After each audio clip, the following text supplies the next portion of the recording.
The story kicks off with a young warrior gasping for air, clearly overwhelmed as he squares off against a terrifying monster. This towering creature turns out to be none other than Kerberos, the wingless dragon, a high-level dungeon boss feared by many. Found deep within level 67, the massive beast unleashes a brutal fire attack, instantly placing the entire party of adventurers in a life-threatening situation. Gripped by fear, the team's sorceress yells out a warning. She admits, trembling, that she isn't sure her defensive spell will be enough to withstand the oncoming blaze. But before anyone can act, the group's armored elder suddenly freezes, eyes widening. He's seen something unexpected. Out of the searing flames, a small green figure bursts into view. It's a goblin, an odd sight in such a deadly zone. The dragon snarls again, gearing up for another lethal blast, while the rest of the team stares in disbelief. Whispers spread.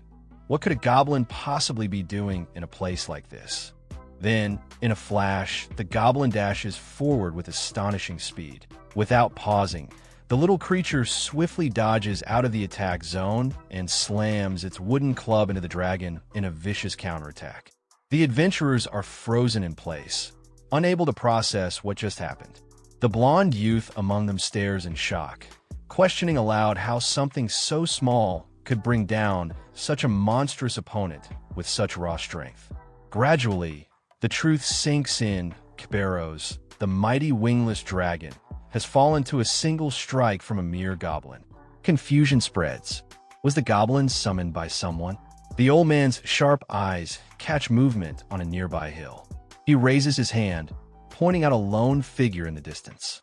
Everyone turns, and as the dust begins to settle, it becomes clear this man was behind the summoning. The mystery begins to unravel. Sometime before this shocking battle, far from the battlefield, the story shifts to a different scene. Kimchi Soo, the protagonist, is seen working a construction job. Despite the hard labor, he wears a cheerful smile that catches the attention of his co-workers, who ask why he seems so unusually happy. With a bag of cement slung over his shoulder, Kimchi Soo is deep in thought. Inwardly, he reflects on his reality. He thinks of himself as nothing more than a lowly goblin, weak, ordinary, and trapped in the lower levels of life. Even as he pauses to take a drink of water, his thoughts don't stray far from his frustration. Some people, he muses, seem to strike gold overnight. But others, people like him, remain nobodies no matter how much experience they gather. While lost in thought, he overhears his co-workers chatting about a man named Mr. Cha, who stopped coming to work. The reason? He's now making a living off Gate of Heaven, a virtual reality game that swept the world by storm. Fully immersive, the game blurs the line between reality and fantasy. Within its digital universe, players who discover hidden classes can earn unimaginable wealth. Kimchi Soo's memory stirs. He remembers hearing about this game, which had only recently launched. It was so captivating that players often lost track of the real world entirely. As the technology became more advanced, the price of the equipment rose, putting it out of reach for many. Luckily, internet cafes made it possible for even the less fortunate, like Kim, to step into the virtual world. The game's popularity didn't just grow, it exploded. Real-world money began to flood in, with powerful in-game items being sold for actual currency. A new kind of economy was taking shape inside the game. Kimchi Soo's thoughts ended on a bittersweet note, tinged with longing for the days when he truly enjoyed the game. The scene transitioned into the digital realm, where Kim was fully immersed in battle. He activated one of his combat skills, Rock Strike, launching a full-force attack. The blow landed cleanly, and in return, he received 3 ores as a reward. But the small win did little to ease his irritation. With a loud scream, Kim vented his frustration, calling the situation absurd. Despite putting in so much effort, the grind just never seemed to end. Even within this virtual world, he felt buried under a mountain of debt. He couldn't hold back anymore. Tears welled up as he yelled, wondering aloud when the part of the game would begin where he becomes a legendary hero, marries a beautiful woman, and lives the fantasy he always dreamed of. He questioned whether Gate of Heaven was even worth his time. In that moment of despair, Kim suddenly froze. His eyes widened as he spotted something glimmering nearby, an advanced healing crystal. His mind raced. This rare item could fetch at least 300,000 won. Elation surged through him. He erupted into wild laughter, overwhelmed with joy. This, he thought, was exactly why he endured the backbreaking mining. It was moments like this that made it all worthwhile. But his celebration was cut short when he realized he wasn't alone. A few players had appeared behind him, observing his outburst. One of the women in the group took note of his strange behavior. Embarrassment washed over him as he slowly turned around and saw them watching. Then his eyes landed on the woman's face, and he froze again, this time stunned by her breathtaking beauty. She approached and said casually that she had noticed him mining every day, so she figured his mining skill must be quite high. Trying not to seem flustered, Kim replied that he was all right at it. She then explained that her party was passing through the dungeon, but a huge boulder was blocking their way. Though her team members were powerful, none of them had the mining expertise needed to clear the path. She politely asked Kim Chil-soo if he could lend them a hand. Kim hesitated. He pointed out that his level was quite low, and going any deeper could put him in serious danger. Before he could finish the thought, one of the team members, short in stature and clearly a dwarf, spoke up confidently. He reassured Kim that his only task would be mining. The team would handle any monsters they encountered. Kim turned a bit surprised. He hadn't expected that from a dwarf. The dwarf noticed Kim's reaction and immediately called it out, accusing him of assuming that, just because he was a dwarf, he'd be the one doing the digging. He added that Kim probably thought dwarves weren't useful in battle. The dwarf's tone made it clear he felt offended by that stereotype. Kim took a breath and weighed the situation. Maybe this wasn't such a bad opportunity. He could gain some decent experience and possibly unearth a few more valuable ores. But deep down, he still felt nervous. The group was already pretty far into the dungeon, and he couldn't shake the sense of dread building in his gut.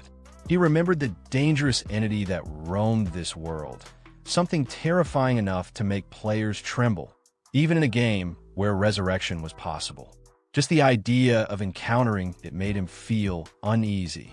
The beautiful woman stepped closer again, smiling sweetly. She made another request for his help, saying that he was exactly her type, a strong-armed man who knew how to mine.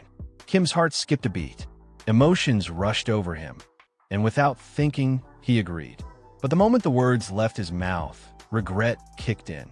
He immediately questioned his decision, wondering why he had jumped in so carelessly. Soon after, they entered the cave. A monster appeared, its name, Gay Wolf. It was a level 7 beast, and Kim's reaction was immediate panic.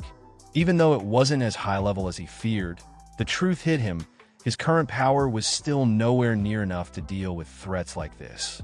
The wolf charges at him with terrifying speed, and Kim instinctively screams in pure panic, crying out for his mother like a frightened child. But just before the beast can strike, a sudden burst of flames lights up the battlefield. A stunning woman appears, unleashing her fire spell, Salamander Flame, and effortlessly incinerating the monster. She walks over to check on Kim, her tone filled with concern as she asks if he's hurt. This powerful woman is Catherine Lee, a level 39 sorceress. Kim stares at her in awe, completely blown away by how she wiped out the enemy with a single attack. He quickly expresses his gratitude for saving him. Catherine gently warns him not to stray too far from her again. It's far too dangerous. For a brief moment, Kim dares to hope that this might be the beginning of the romantic adventure he's always dreamed of. Just then, another teammate joins the scene. A confident and muscular young man effortlessly dodges incoming monster attacks and scoffs at the situation, making it clear they're not there to fool around. With commanding energy, he activates a skill called Swing of the Giant Wheel, wiping out the rest of the monsters in one powerful move. He casually explains that they're on a mission to find a rare ore, one that can only be broken with high-level mining proficiency. That's the real reason Kim was brought along. But despite being invited specifically for this skill, Kim can't shake the feeling of being looked down on. The way they talk to him makes it obvious they see him as nothing more than a tool. Annoyed and insulted, Kim finally speaks up. He confronts the warrior directly, telling him he's not someone to be brushed aside. He insists that he has combat abilities too and refuses to be treated as a mere minor. Fueled by anger, Kim slams his fist into a massive boulder, yelling as he puts everything into the strike. He's determined to prove that he's not weak. But when the dust settles, the tall man and the dwarf quietly observe that the rock hasn't even cracked. They begin to question whether the intel they got about the orb behind the stone was even real.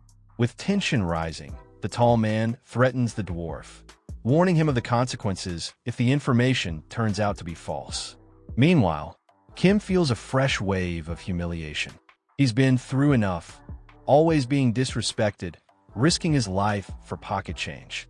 Even now, he feels like he's hit rock bottom. He exhales slowly, trying to calm his frustration and deciding to just get the job done, convincing himself it's just another dull day. Then, something unbelievable happens. With a sudden crack, the rock splits apart. The entire team stares dumbfounded. Behind the rubble, something mysterious glows. Kim has uncovered a hidden door. It's a hidden dungeon. Shock spreads across the group, and Kim can hardly believe what he's looking at. His voice trembles with excitement as he declares that this discovery could mean huge rewards and even a shot at unlocking hidden classes. Overjoyed, Kim calls it the grand prize. Catherine smirks and sarcastically questions whether Kim is really part of the we. But Kim is too excited to care. For the first time, he feels like this might be his turning point, the moment he can escape his miserable routine and finally change his life, just like Mr. Cha. Then, without warning, everything shatters. The tall man suddenly activates PvP mode and attacks Kim violently. The blow sends him crashing to the ground, groaning in pain as 480 health points are ripped away. He struggles to breathe as the man mocks how hard it was just to find this hidden dungeon. Catherine joins in, mocking the situation too. She scoffs at the idea that all it took to reach this place was a low-level mining skill. Kim's eyes narrow as he listens to them. The words sting, especially when the tall man arrogantly claims that Kim had only been tagging along while they handled all the fighting. At that moment, the realization hits him like a second punch. They were the ones who turned on him. They knew about the hidden dungeon from the beginning. They used him. Grabbing Kim's head roughly, the tall man leans in close and laughs cruelly. Of course they knew, and since Kim helped them just a bit, they'll kill him quickly. Kim's eyes widen in shock, completely stunned by the betrayal. When he comes to, Kim finds himself still inside the dungeon. At first, Kim thinks maybe they didn't kill him after all. Maybe they spared him out of pity. But then his heart sinks. He notices the advanced healing crystal he kept shattered. It had activated automatically when his health dropped to 0, meaning he actually died, and was revived. The realization hits him hard. The crystal was worth 300,001, and now it's gone. He screams out in pure rage. But as he's still burning with fury, Kim notices something. The door to the hidden dungeon is still wide open. The dungeon hasn't been cleared, and after losing something so valuable, Kim knows there's no going back. He clenches his fists, swearing revenge on the party that mocked him. He's going to ruin everything for them. He's going to flip the table and turn his life upside down. He charges toward the glowing door at full force, shouting with all the fire in his chest that the hidden dungeon is waiting for him. But the moment he enters, chaos. The entrance isn't flat. Instead, there are stairs. Kim doesn't see them in time. He falls hard inside, crashing against the stone steps, his body taking another brutal hit. His health drops again, minus 80 points. In pain and frustration, he shouts angrily. They put stairs right after the entrance.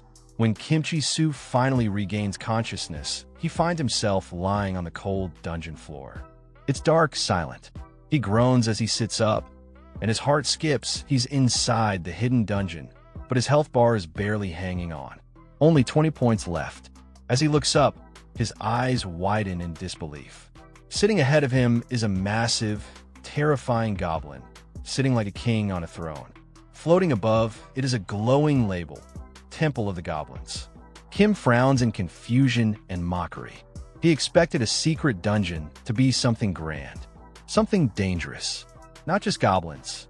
But then, something feels off. The entire area is silent. Too silent.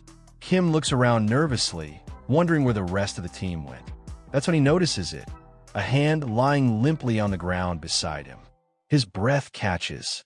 As he follows the sound and turns toward it, he freezes in horror. Lying on the floor, drenched in blood, is the dwarf. The same dwarf who was part of the group. Kim recognizes him immediately and feels a cold wave rush through him. What happened to him? A glowing screen pops up in front of Kim, asking if he has a resurrection skill. He mutters sadly that he doesn't, then guesses maybe the dwarf just doesn't want to press the button. Maybe he's too greedy to lose the chance to explore the dungeon. But before Kim can make sense of anything, a red warning flashes across his screen. A message appears.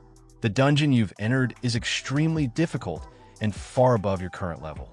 Please leave immediately. And then a scream. Loud. Horrible. Kim spins around in panic. The voice, it belongs to one of the other party members.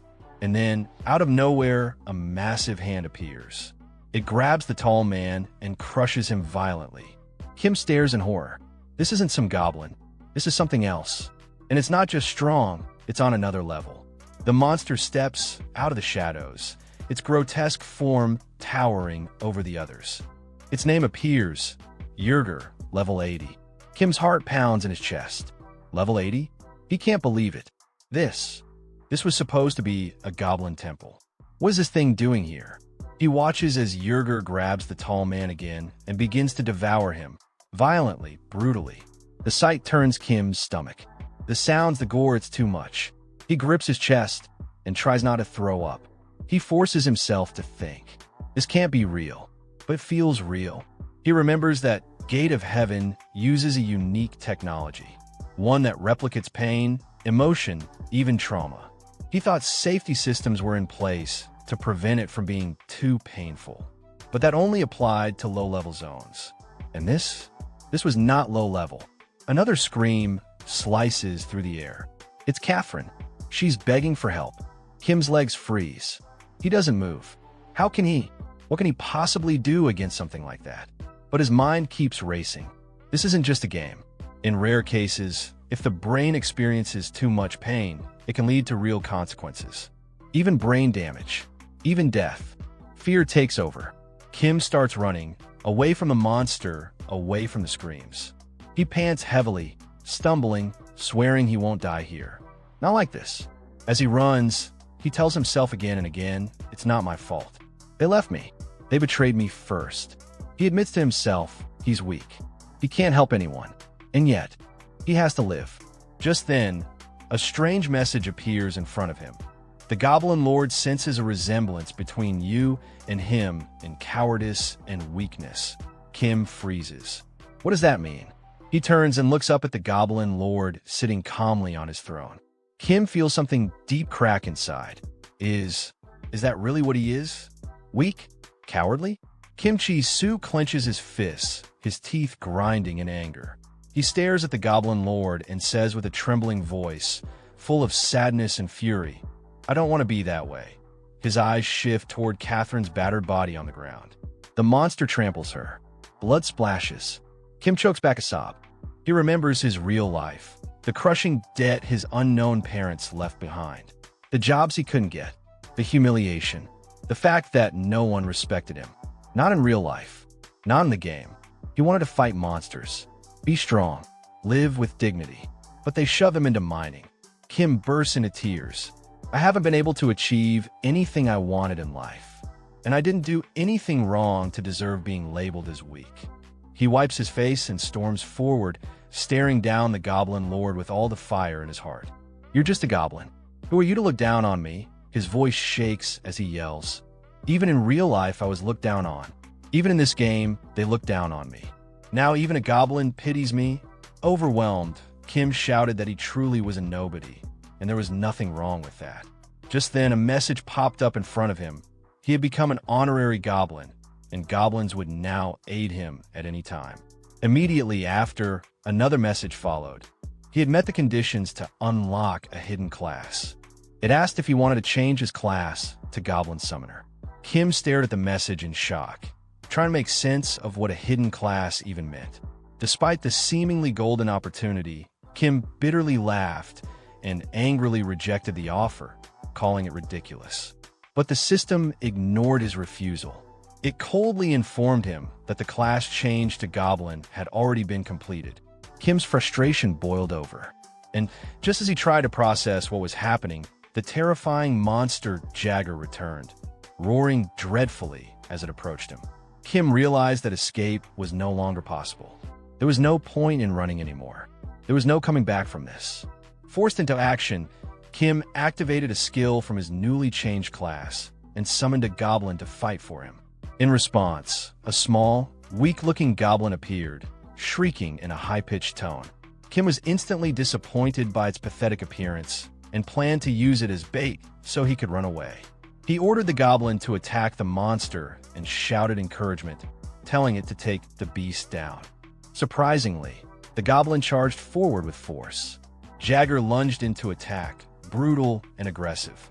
Kim turned to escape, convinced this was his moment to flee. But before he could move, he froze in disbelief. The frail goblin he summoned had just landed a devastating blow on the monster. Damage numbers exploded on screen, reading around 100 million points. Jagger collapsed, completely defeated. Kim stood there, stunned, unable to comprehend what had just happened. His experience points surged at a ridiculous rate. More system messages appeared, notifying him of new skills like goblin feeding and goblin walking. The summoned goblin's experience also skyrocketed. Kim could barely keep up. He finally realized in total shock that the weak-looking goblin was actually the strongest possible. It was max level. He stood frozen, his thoughts flashing back to the moment Jagger devoured the tall man from his team, piercing through his body and leaving him torn apart.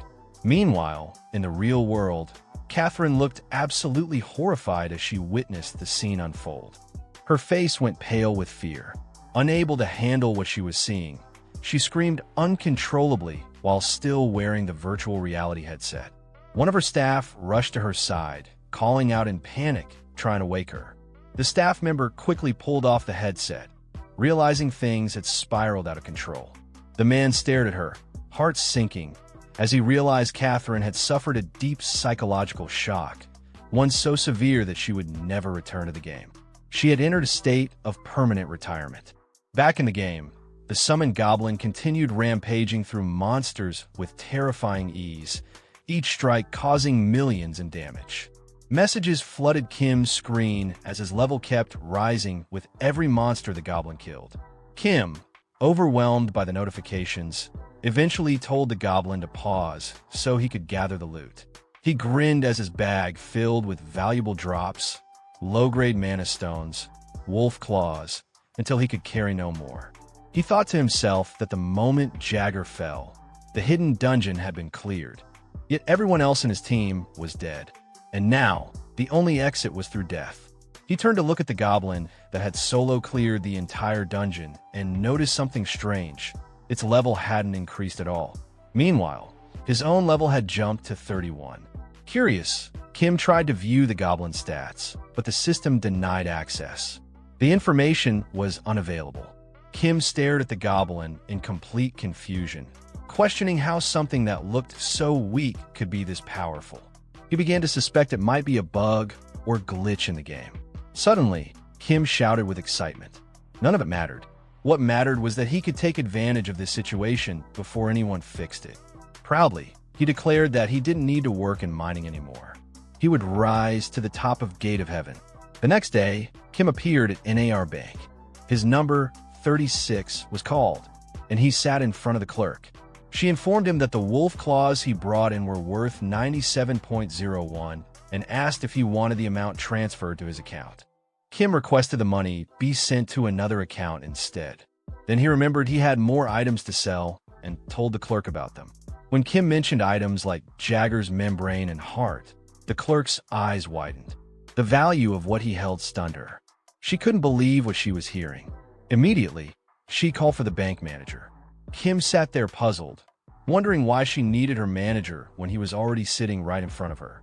Kim sat with the manager of NAR Bank, who smiled warmly as he poured him a cup of tea. "How's the tea?" the manager asked politely. Kim stared at the cup, his tone cold as he replied, "It's cold." The manager awkwardly admitted he forgot to boil the water. Kim raised an eyebrow, curious. "Why did you want to talk to me?" he asked. The manager leaned forward with a friendly smile, explaining that he had better places for Kim to invest his money, suggesting that keeping it in a standard account would be a waste. He offered Kim an investment option with great returns. Kim, slightly confused, directly asked, "Does something like this really need your personal attention?" The manager's smile widened, and he casually remarked that he assumed Kim understood the value of what he was holding. He went on to explain that Yerger's membrane and heart were worth a massive sum based on current rates. Kim blinked in shock when a manager revealed their real value, $230 million. Kim stared blankly, his teacup frozen in his hand as he tried to process the news. Later, Kim was seen happily holding the goblin, excitedly telling it that thanks to it, he had managed to pay off 10% of his debts. He playfully joked with it like it was a little puppy, adding that he didn't find it ugly. But immediately, he took the words back, silently admitting to himself that he couldn't lie like that. As they walked through the city, Kim tried to keep the goblin out of sight, but to his surprise, he couldn't unsummon it. The goblin began screaming loudly, drawing attention from everyone around. People mocked the goblin's bizarre appearance, sarcastically asking who would summon something like that and why it was in a public space. Kim's embarrassment reached new heights when some bystanders mistakenly assumed that he was the goblin, simply because he was standing so close. A deep, burning rage surged within him. He tried to steer the goblin away from the crowd, but it suddenly approached a stranger and began provoking them, drawing even more unwanted attention. At that moment, a large, angry man named Patton appeared, loudly objecting to the sight of a goblin roaming freely through the city. Whispers spread among the crowd, people calling Patton the Destroyer in a mocking tone, despite the fact that he wasn't widely known. Kim's expression changed to one of concern. Someone who called themselves the Destroyer clearly wasn't just some average guy. Panic set in as Kim quickly tried to explain to Patton that the goblin wasn't hostile, but Patton ignored him. Without warning, he launched a powerful attack toward the goblin. In a flash, the goblin countered with lightning speed, launching a devastating counterattack that easily defeated Patton, dealing massive damage. As Patton lay defeated, a system message appeared on Kim's screen, explaining that PK mode had been activated and that pain levels were limited to prevent higher-level players from bullying lower-level ones. The crowd stood in stunned silence, completely horrified by what they had just witnessed. Whispers spread rapidly as people questioned how a small goblin had defeated someone like Patton. Kim's heart raced as he realized the full extent of the danger he was in. If word got out that the deadly goblin belonged to him, his life would spiral out of control. Panic gripped him, and anxiety overtook his every thought. Just as Kim feared, several members of Patton's guild appeared on the scene. Their leader, Hyak, mocked Patton for being defeated by such a small goblin, calling it a disgrace. Then, Hyak turned to Kim, his tone dripping with disdain as he declared that the goblin was just a worthless monster. But still, he insisted that it had to be held accountable for the damage it had caused to their guild. Kim could feel the tension building as the situation rapidly spiraled out of control. While he knew his goblin could easily take them all down, he realized that doing so would bring nothing but trouble. His heart raced, and he quickly tried to intervene, shouting that he'd handle the goblin himself. But the guild members ignored him. Instead, they threatened to kill him if he tried to stop them. Out of options, Kim tried to reason with them, warning that ganging up on a tiny goblin wouldn't end well for them. But before he could say more, the goblin suddenly launched an attack, using the skill rock throw. With terrifying speed, the goblin struck one of the guild members, Minyong, the master of speed, delivering a devastating blow that instantly brought him down. The guild members exploded in rage. Kim could hardly believe how quickly things were escalating. Feeling the weight of the situation, he He turned and ran as fast as he could, narrowly escaping the chaos that had unfolded. As he fled, Kim couldn't help but reflect on his earlier hope that life would become easier with such a powerful goblin by his side. Instead, he was filled with regret. He had been overly optimistic, thinking the goblin would make things better, but now everything was falling apart. As Kim ran through the streets, a mysterious old man suddenly appeared in front of him. Urgently, the man called out, telling Kim to follow him and that there was no time to explain. Kim hesitated for only a moment, then decided to follow, desperate for some direction. But to his horror, Kim soon realized that the man had tricked him, leading him straight into an ambush. The old man mockingly told Kim that this was his path to death. Suddenly, a system message appeared, congratulating Kim for his cleverness. It claimed the Goblin Lord was impressed by his cunning in using the enemy's weakness and distraction to his advantage. Kim's blood boiled as he read the message. "Cunning," he shouted in fury. How could the system label him like this? He remembered the Goblin Lord's cruel words, calling him weak and pathetic. Now, the system was calling him cunning. Kim couldn't understand why he was being labeled this way when he hadn't done anything wrong. Bitterly, Kim ranted to himself. It wasn't him who had caused all this trouble, it was the others. They had invited him to their party, betrayed him, and attacked him for no reason.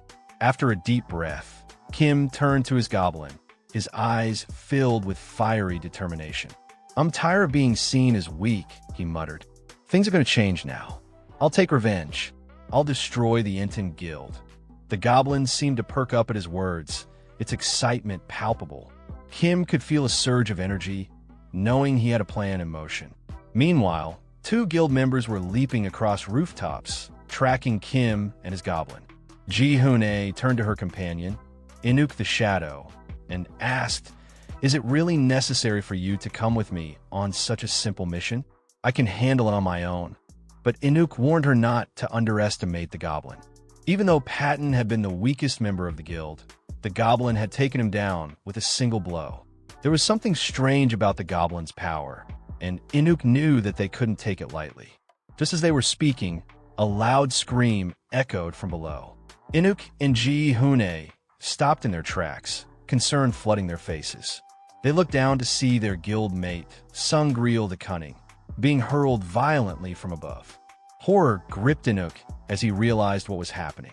Then, the goblin appeared behind them, sending a chill down Inuk's spine. Before Inuk could react, he attacked the goblin, launching a fierce strike. But to his shock, the attack had no effect. The goblin didn't even flinch. Inuk realized then that this goblin was no illusion. It truly possessed terrifying power. Fear surged through him as he understood that he was in a critical situation, one that could very well cost him his life. Inhuk's desperation was palpable. With a swift, quick strike, he attempted to save himself, but the goblin effortlessly dodged the attack. Fear and disbelief coursed through Inhuk's veins. Never in his wildest dreams did he think he'd encounter a creature capable of avoiding his strike so easily. His confidence crumbled, and his mind raced with confusion. From behind him, Ji-Hoon's furious voice rang out, scolding Inhuk for standing there frozen. She couldn't believe he was letting a mere goblin have the upper hand.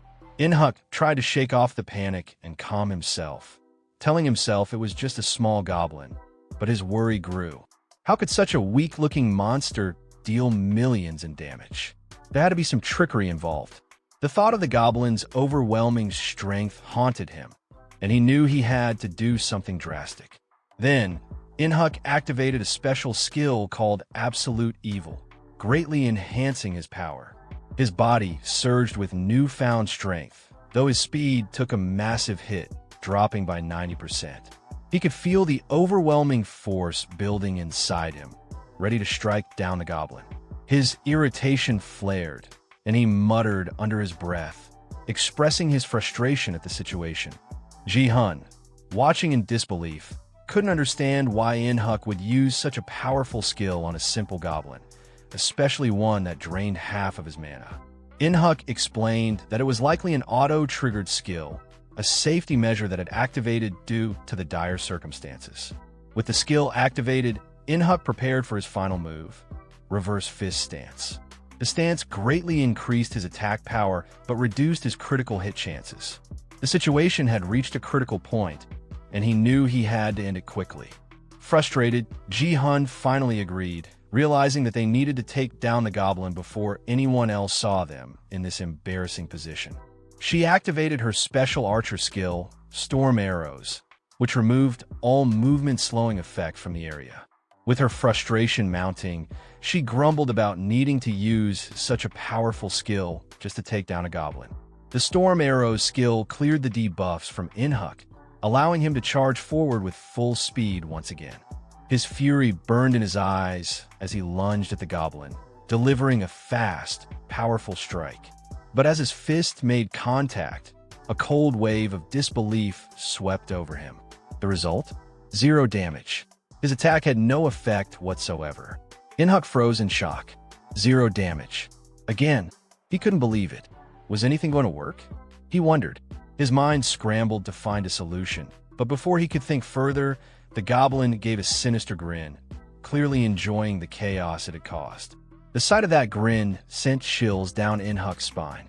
And then, without warning, the goblin struck. In a terrifying, unexpected move, it launched a devastating surprise attack, dealing massive damage in the millions.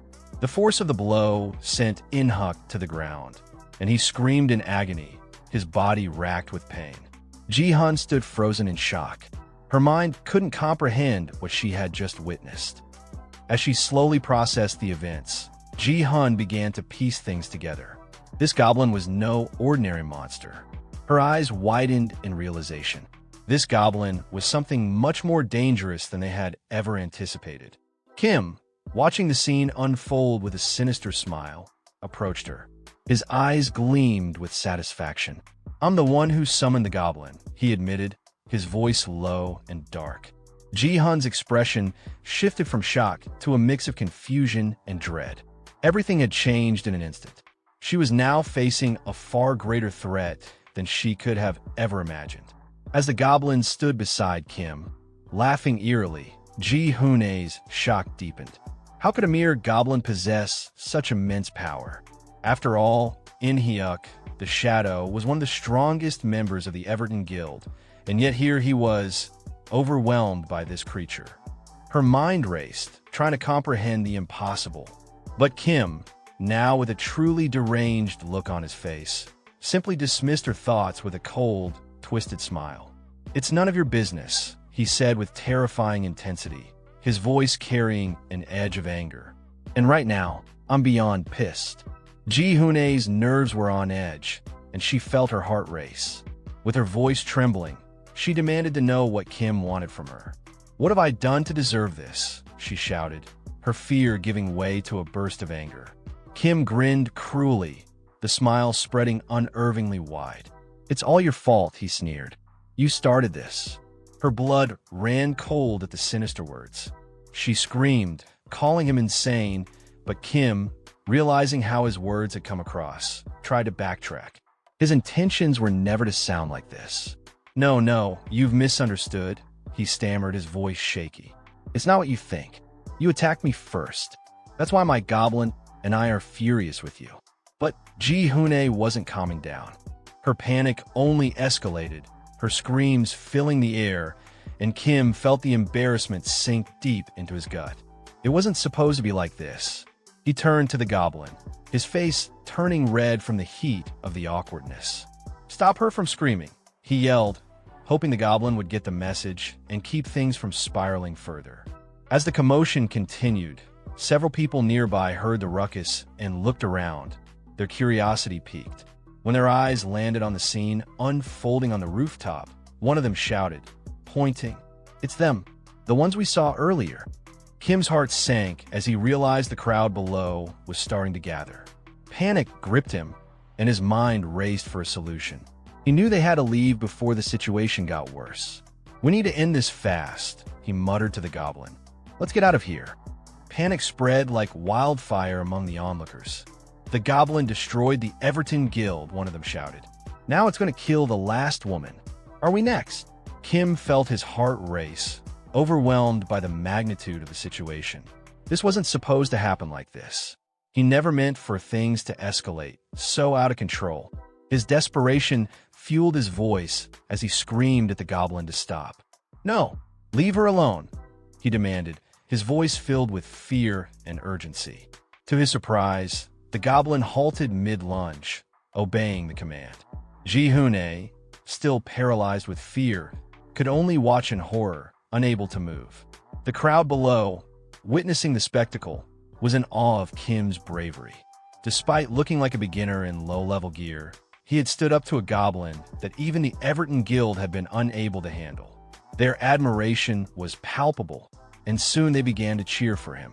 "Good luck," one of them shouted. "You can do it. You're going to beat that goblin." Kim was stunned, his mind reeling at the unexpected praise. What? This wasn't the reaction he had expected. Instead of mocking him, they were cheering, treating him like a hero. Confusion and surprise flooded him as the cheers grew louder. They didn't understand what had actually happened. They didn't know that the goblin was summoned by him. Then it hit him. He was being misinterpreted. Kim was left speechless, staring at the jubilant crowd, unsure how to handle the realization. He had come here with vengeance in mind, but now he was caught in a web of misunderstanding. Kim couldn't shake off the image of himself heroically protecting Ji-hoon from the goblin, a figure of bravery in the eyes of the crowd. He pictured her looking at him with admiration, gratitude shining in her eyes as he commanded the goblin to back off. He imagined himself delivering a dramatic line like, "Your time is up," making him feel like a true hero. The idea of being the fearless savior, risking his life to protect her from the deadly monster, excited him to no end. His twisted imagination took over, and he laughed eerily at the thought. But that excitement grew even more intense when he considered how people would view him now. A true hero who had saved the woman from the goblin. He laughed louder, imagining the applause, the cheers. He could almost hear it. But his thoughts turned quickly as he walked toward Ji-hoon with a terrifying expression. He needed her to understand who was in control. "Do you want to die in pain, like your comrades?" he sneered, stepping closer. "Swear to remain silent and never tell anyone about me or the goblin, and I'll spare you." Terrified, Ji-hoon quickly agreed, promising to keep silent. Kim's smile was calm, almost serene, as he confirmed her promise. She wouldn't tell anyone about his connection to the goblin.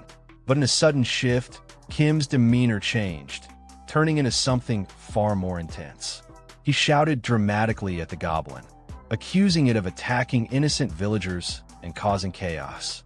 The crowd watched in stunned silence as Kim declared, with righteous fury, that he would put an end to the farce. With a flair for the theatrical, Kim activated his skill, Goblin Walk. A chain materialized around the goblin's neck, binding it under his control. Kim dragged the creature forward by the chain, yelling that he wouldn't forgive it. His strength was undeniable, but the goblin's confused expression suggested it didn't understand what was happening. With a powerful motion, Kim slammed the goblin to the ground, continuing to drag it with a growl of confidence. The crowd gasped, stunned by what they were witnessing. Some whispered, awed by the chains of light, a skill capable of restraining monsters. They were astonished that a player in a beginner village had access to such advanced abilities. The praise was immediate, murmurs of admiration spreading through the crowd. Kim's confusion grew as he received a system message informing him that the goblin's mood had improved due to Goblin Walk. Was his skill somehow making the goblin like him? He barely had time to process it before he continued playing the role of the hero. He urged the crowd to back up, warning them that the situation was still dangerous, though he could barely contain the goblin. Ji-hoon, watching from a distance, came to an eye-opening realization. "I get it now," she murmured. "The Everton Guild couldn't defeat the goblin because your level is above 50. The onlookers gasped in disbelief. They had assumed Everton's failure was due to weakness, but now they understood. It wasn't the guild's fault. It was Kim's overwhelming strength. Kim pretended to struggle with the goblin, but used his skill again to push it away. Then, with a dramatic flourish, he summoned a piece of goblin-specific food with the goblin feeding skill and threw it far away. "This is your end," he shouted, as the goblin darted after the food, moving with lightning speed. The crowd watched in awe as the goblin chased after the food, and Kim seized the moment. He ordered the city gates closed quickly, ensuring the goblin couldn't return. The gates slammed shut just as the goblin exited, and the crowd breathed a collective sigh of relief. "Is it really over?" they asked each other, unsure of the outcome. Kim, exhausted but pleased with his performance, quietly asked, "Are you all okay?" The crowd erupted into cheers, clapping and shouting their thanks. Kim's heart swelled as he realized they truly believed he had saved them, driving away the goblin and protecting them from disaster. As the crowd continued their celebration, Kim couldn't help but smile, relieved. He had almost become known as the lunatic who destroyed an entire guild, but now he was a hero. Ji-hoon approached Kim, her face somber. She told him that all her guild mates had respawned at the Resurrection Temple in Pascal, and she was the only one who knew the full truth about his connection to the goblin. Kim immediately recognized her as the same woman from earlier, and she assured him that she would keep her promise. She wouldn't tell anyone about what had happened. Seeing an opportunity, Kim asked, "Is Pascal really a sacred zone where players have infinite HP and are protected from monsters and other players?" A frightening expression flashed across Kim's face as he suddenly threatened Ji-hoon. If she broke her promise, he warned, he would find a way to kill her repeatedly at the Resurrection Temple, inflicting endless damage. Ji-hoon, terrified, vehemently denied any intention of breaking her word. Her fear was palpable, her scream echoing through the city as the weight of Kim's threat crushed her spirit. Kim, finally feeling a sense of ease, lay down on, reflecting on how all this chaos had spiraled out of control. It never was meant to be like this, he thought to himself. Lying in bed, exhausted but content, Kim basked in the comfort of his new, beautiful room. He couldn't help but feel proud of himself, thinking how great it was that he had been rewarded for his actions. But then, his expression grew serious, and regret washed over him as he remembered someone. Catherine. He had failed to save her, and that thought still haunted him. Suddenly, something important crossed his mind. He had completely forgotten the goblin point he'd received from the Goblin Lord. A panel appeared in front of him, displaying his name and current class. Kim Su, Goblin Summoner. He had 1 goblin point. Kim scoffed. "Will the goblins start calling me their brother if I keep earning these points?" He mused, knowing he had gotten them through trickery rather than genuine strength. Curious, Kim decided to open the Goblin skill shop. But when he tried to access the advanced skills, he found them locked. His eyes scanned the screen, and with a sigh, he selected the only available skill, Goblin Gathering. What did it do? Before he could think further, a terrifying force slammed into his room. The goblin he had summoned earlier burst in, causing chaos as it tore through the space. Kim screamed in panic, realizing that Goblin Gathering was a summoning skill, not a regular one. The goblin's sudden appearance made him anxious, and he feared someone would discover the creature in his room. Frantically, he tried to calm the goblin down, panicking about what to do. Suddenly, there was a knock at the door. The innkeeper called out, "Are you all right?" Kim, caught off guard, responded awkwardly, "I'm fine. Just leave if you don't want to die." He quickly corrected himself. "Actually, just go away." As the panic intensified, Kim knew that keeping the goblin's presence a secret was his only option. Kim tried to calm the goblin, quickly offering an apology for what had happened earlier. He gently asked it to calm down and drop whatever it was holding. Later that night, Kim sat quietly beside the goblin, venting his frustrations over the day's events. He spoke in a soft tone, expressing how unfair everything felt, that he had been mocked and attacked even though he hadn't done anything wrong. Looking at the goblin with a heavy heart, he said that they were the same. In response, the goblin let out a quiet sound, as if agreeing. Kim continued talking while lying on the bed next to it, muttering that this world was full of bad people. Elsewhere in the city, the doors of a tavern swung open, and a staff member greeted incoming guests. Inside, a few members of the Everton Guild were seated around a table. One of them suddenly pointed toward the entrance and remarked sharply that the person who just entered was the jerk from yesterday. Kim, clearly flustered, shyly admitted it was him. He added that he was the one who saved a member of the Everton Guild, though he felt uneasy being in such a crowded place without his goblin. Inhuk, the harbinger of death from the Everton Guild, fixed his piercing gaze on Kim and said there was no real reason for Kim to help them after what had happened, but thanked him anyway in a chilling tone. The coldness in his voice left Kim terrified, prompting him to beg Inhuk not to thank him with that scary look. Giant, another guild member, told Inhuk there was no need to be so cautious. Kim didn't seem like someone looking for a fight. However, deep down, she knew they were being completely fooled by him, since Kim was hiding the truth about the goblin. Kim confirmed the situation and openly admitted he helped them despite their previous attempt to kill him, because he needed something from them. Inhuk agreed with Kim's honesty, acknowledging that they owed him. He emphasized that the Everton Guild never forgets a favor, and they'd help him however they could. Kim explained that there was no longer any reason for him to stay in the beginner zone. Now that he was past level 30, he wanted to move on to a new region. He asked if they knew how to get there. Inhuk asked if he was referring to a place called Fjornail and mentioned that he might know someone who could help him reach it. Just then, an old man interrupted from across the room, claiming that he knew exactly how to get to Fjornail. He approached Kim quickly and offered a sincere apology for a previous encounter between them. Speaking in a calm tone, the old man explained that after witnessing what Kim had accomplished with just one goblin, it was clear Kim was incredibly strong. Peyton the Destroyer, level 28, chimed in, saying that Kim might even be stronger than they were, which annoyed him a bit. Kim began thinking to himself, clearly denying it in his mind. He knew he wasn't stronger than them. He added silently that if Inhuk had actually followed through and attacked him the day before, he would have died from a single hit. The beginner zone, known as Leaf, consisted of 5 standard dungeons: the grassy area where slimes appeared, the mine dungeon, the dark forest, and others.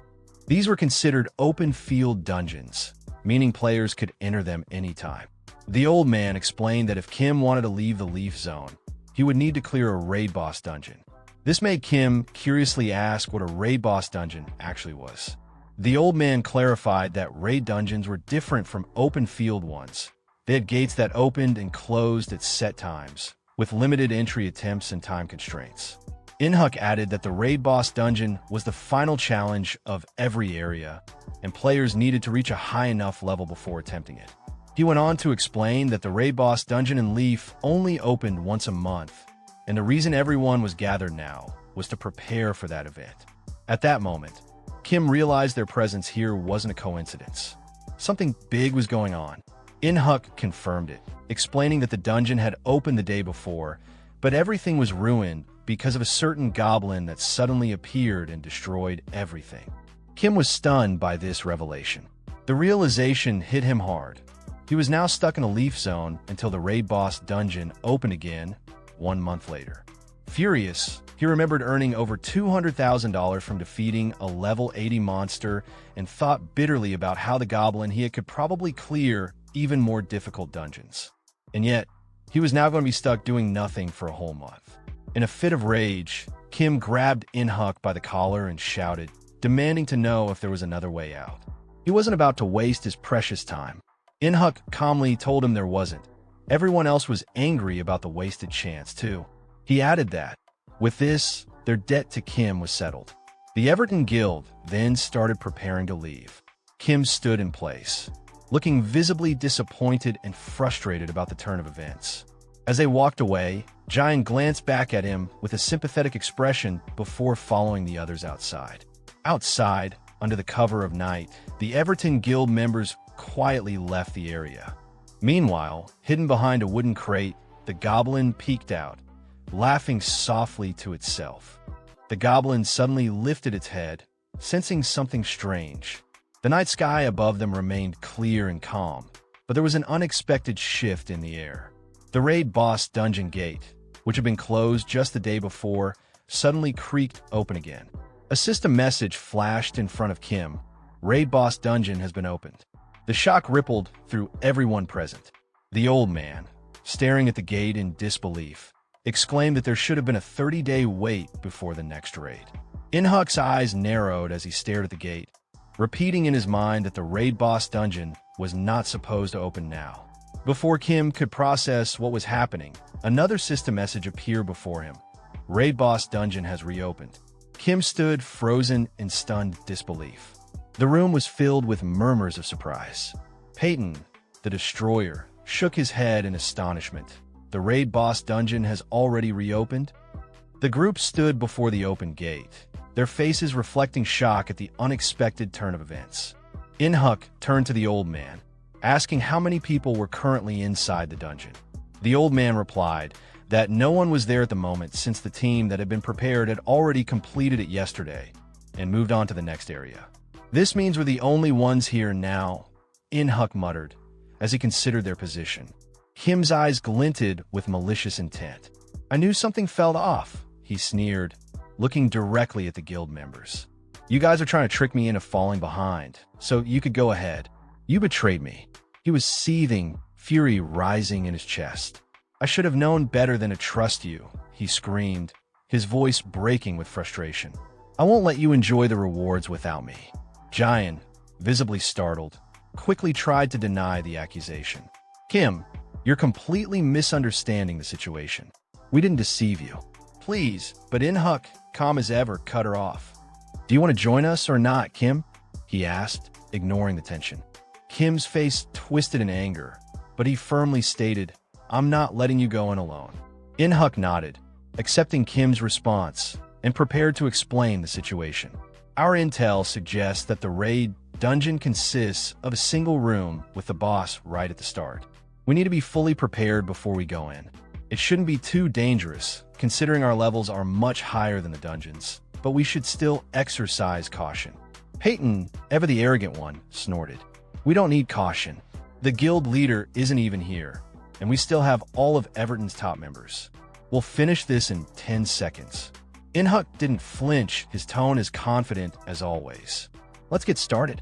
With the plan in place, everyone moved toward the gate.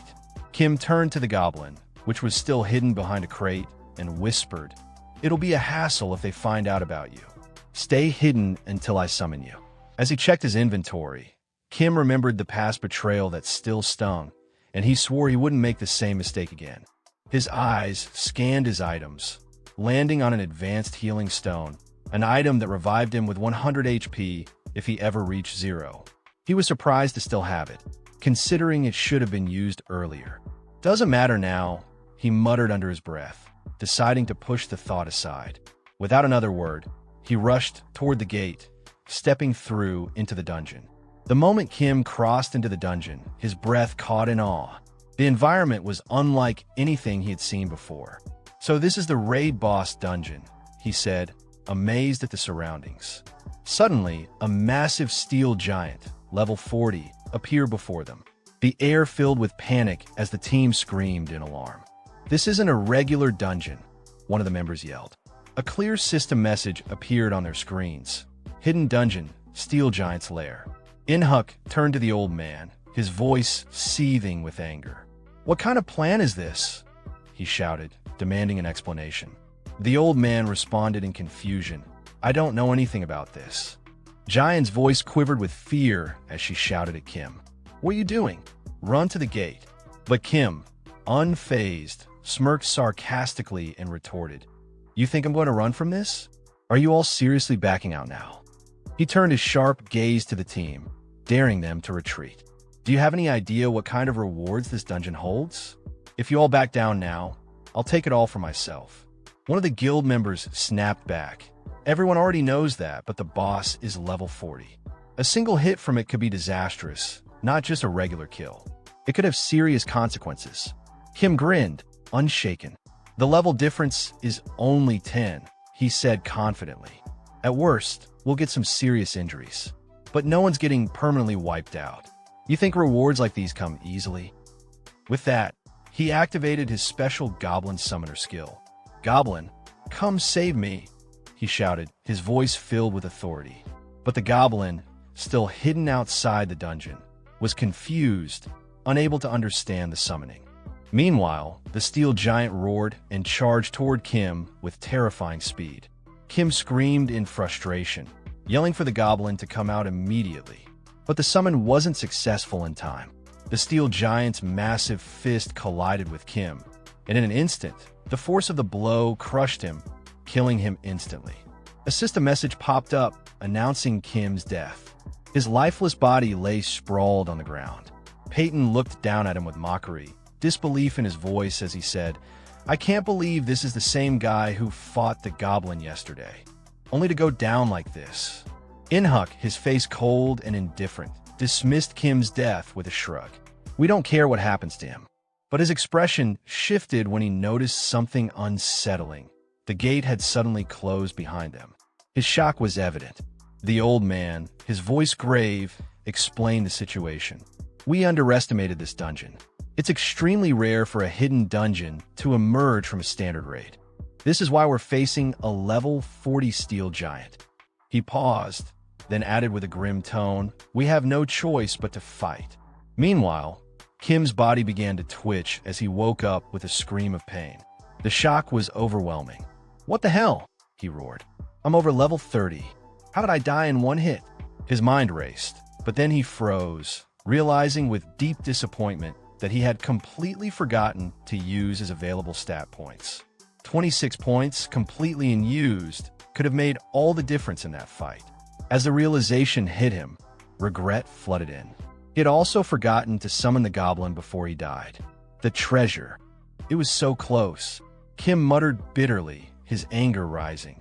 He blamed the goblin for not responding quickly enough, cursing the delay. Just then, the Everton team leader, full of energy, shouted, "Let's attack. Begin the hunt." Kim's jaw dropped in disbelief. He couldn't process what he was hearing. This wasn't how it was supposed to go. Without missing a beat, Ji-Hoon launched her special skill, Wind Arrow. The skill doubled the movement speed of all the team members, setting the stage for their attack.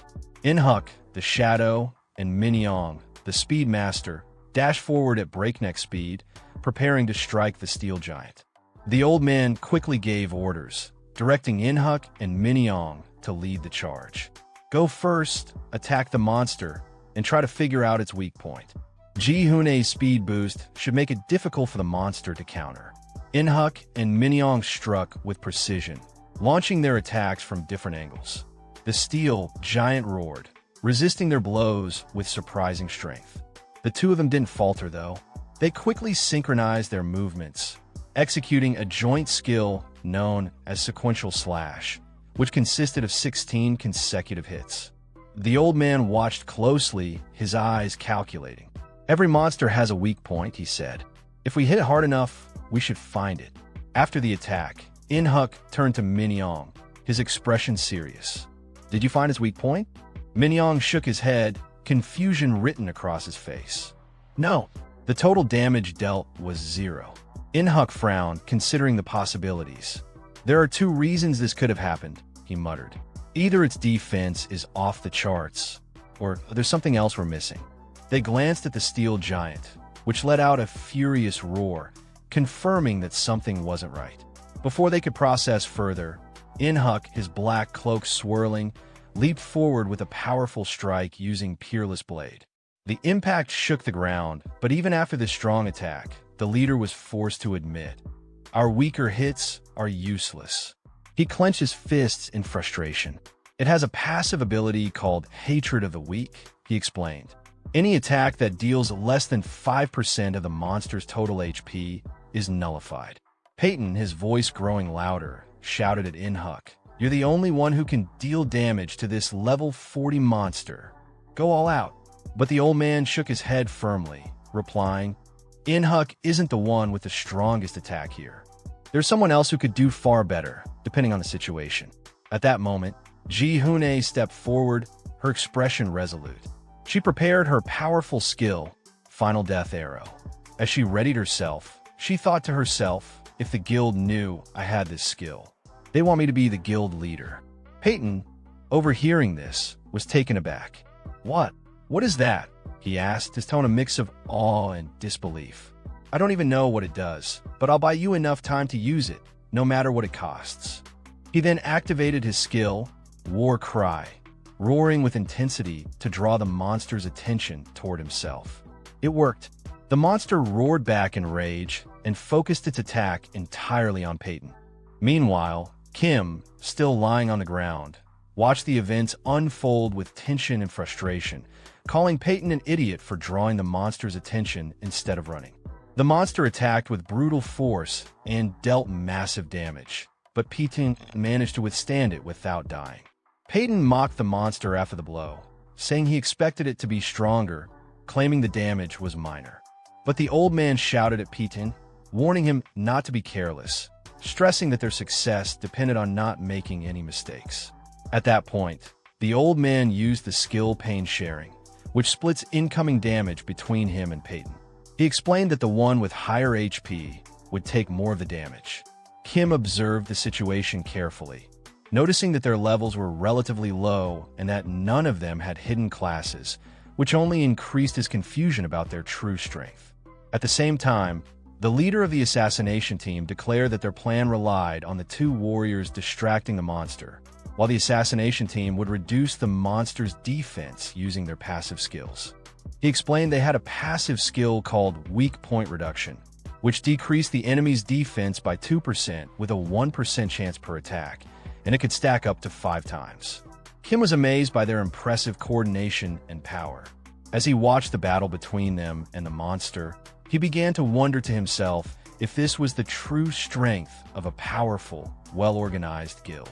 Kim felt frustrated because he was dead and wouldn't gain any experience or rewards if the monster was defeated by someone else. He feared he might lose everything. At that moment, the monster suddenly focused its attention on Patton again, who was startled and felt uneasy by the monster's terrifying approach. Peyton shouted angrily at the monster, asking why it was looking elsewhere and reminding it that he was the enemy it should be attacking. But the monster slammed the ground with tremendous force, causing a powerful tremor that showed just how strong it truly was. At that moment, Kim stood up, having decided to use the advanced healing stone to revive himself. He sarcastically said he couldn't watch these losers fight anymore, and that he would help them since he had the highest level among them. A system message appeared confirming that the advanced healing stone revives the player with 100 horsepower when their health reaches 0. Kim smirked and said to himself that the hero always arrives late.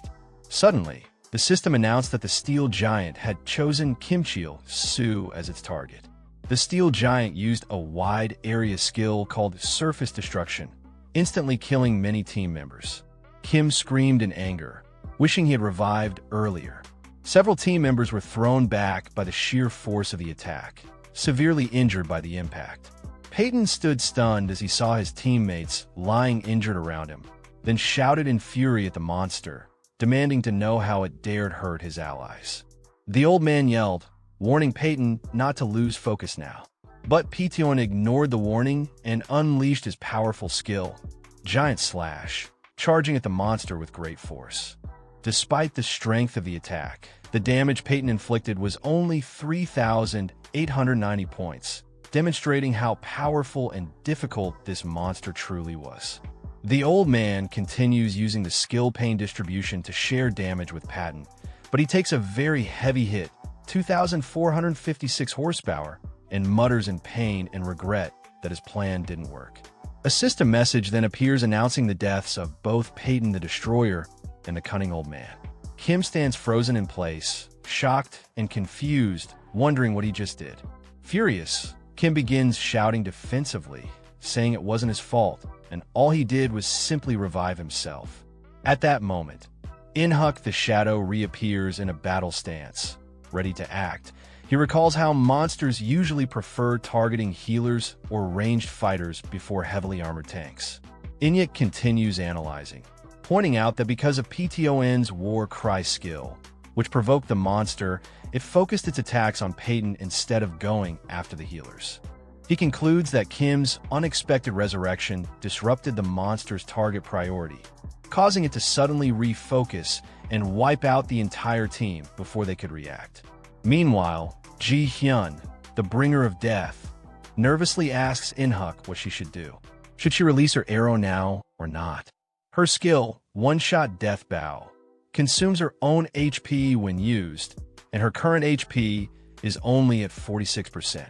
But In-huk yells angrily, demanding that she not fire the arrow now, explaining that it could ruin their entire plan. He further clarifies that the assassination team's passive skill hasn't reached its full potential yet.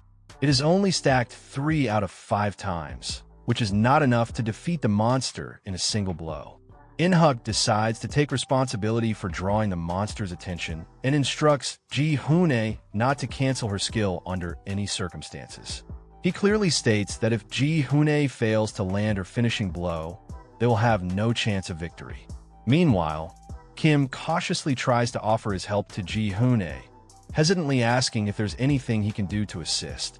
But Ji-hyun responds harshly, mocking him and asking what he could possibly do without his goblin, and tells him to do nothing because he's just a nuisance to them right now.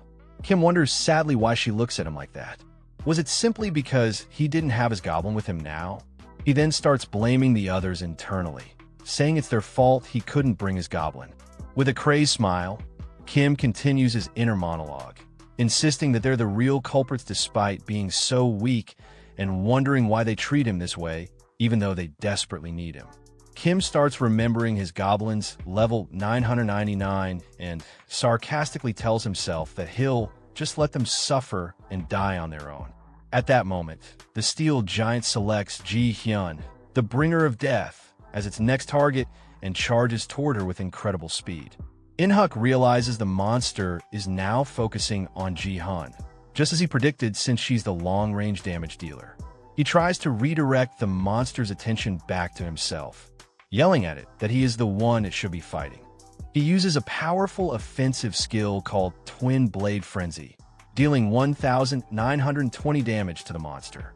But the monster immediately retaliates with a terrifying roar and an immensely strong attack. In-huk leaps high, barely dodging the strike, and shouts that the battle isn't over yet. He resumes his assault once again, trying to pull the monster's focus back to him. He uses Twin Blade Frenzy again, dealing an additional 1,980 damage. He continues striking quickly and relentlessly, trying to force the monster to view him as the primary threat. He attacks the monster a third time with the same skill, landing another 1,912 damage. Finally, In-huk pauses for a moment, surprised that it took 3 full-powered hits before the monster even started to see him as a real threat. The steel giant continues its terrifying roar, and a message appears confirming that it has selected In-huk, the shadow, as its target. Another screen shows the monster's current HP, still at 22,460 out of 30,000. In-huk is puzzled that his previous attacks weren't enough despite the 3 stacks of the defense-reducing skill. He realizes that all he can do now is buy time for Ji-hyun. So he taunts the monster, mockingly asking if it's angry yet. In-huk uses a special assassination skill called Rapid Evasion, which allows him to dodge all physical attacks for 3 seconds. He declares that the next 3 seconds belong to him. But at a critical moment, a terrifying message appears before him. He lacks enough mana to activate the skill. In-huk is struck with horror and disbelief. Because of the mana shortage, In-huk takes a direct, powerful hit from the monster, sending him flying as he screams in pain from the massive damage. At that moment, Kim stands in shock as In-huk's body collapses at his feet. A system message appears declaring the death of In-huk, the shadow. Kim begins screaming hysterically, accusing the team of being stupid and weak. He says he would have been better off staying dead and deeply regrets reviving himself in this situation. But Giona shouts at him in fury, yelling that his revival is what ruined everything and caused the situation to spiral out of control. The two enter into a heated, tense argument. Giona insists that if she had just 10 more seconds, she could have finished it. Kim yells back that he'd rather everyone die than let them take the rewards without him. At that moment, the steel giant lets out another earth-shaking roar. Both Kim and Ji Hyun turn toward the monster, screaming in fear as they realize it has now targeted them. A message confirms that the steel giant has selected Ji Hyun, the bringer of death, as its target and is rapidly closing in on them. Ji Hyun stops arguing and screams that now isn't the time for blame. She decides to fire her arrow immediately, even though it hasn't fully charged, but she notices Kim standing strangely beside her and asks with confusion what he's doing. Kim turns to her with a sinister smile and asks her an ominous question, saying she can't move while charging her arrow, right? Ji-hun is startled and asks nervously what he's planning to do. She screams in terror, begging Kim not to come near her, but Kim suddenly grabs her and begins running at full speed, shouting that she was the one who said she needed 10 more seconds, while Ji-hyun screams in shock and fear. Kim leaps, dodging the monster's attack at the last second, laughing maniacally as he enjoys the dangerous chase. Jian is stunned by Kim's speed and asks how he could possibly be moving so fast, like Inhuk the Shadow. In his mind, Kim reveals that he allocated all 26 of his unspent stat points into speed, making him exceptionally fast. Fast enough to rival professional assassins. Suddenly, Kim realizes that his earlier argument with Jian earned him an additional Goblin point. He begins to wonder if the Goblin Lord is trying to tell him that he was the one in the wrong. At that moment, Jian shouts that her arrow is ready to fire, and Kim yells at her to shoot now. Jian warns him angrily and nervously that if she misses, it's all over. She begs him not to pressure her.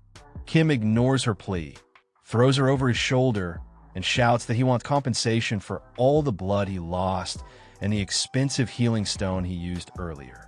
The monster begins spinning around violently, preparing for a devastating area attack.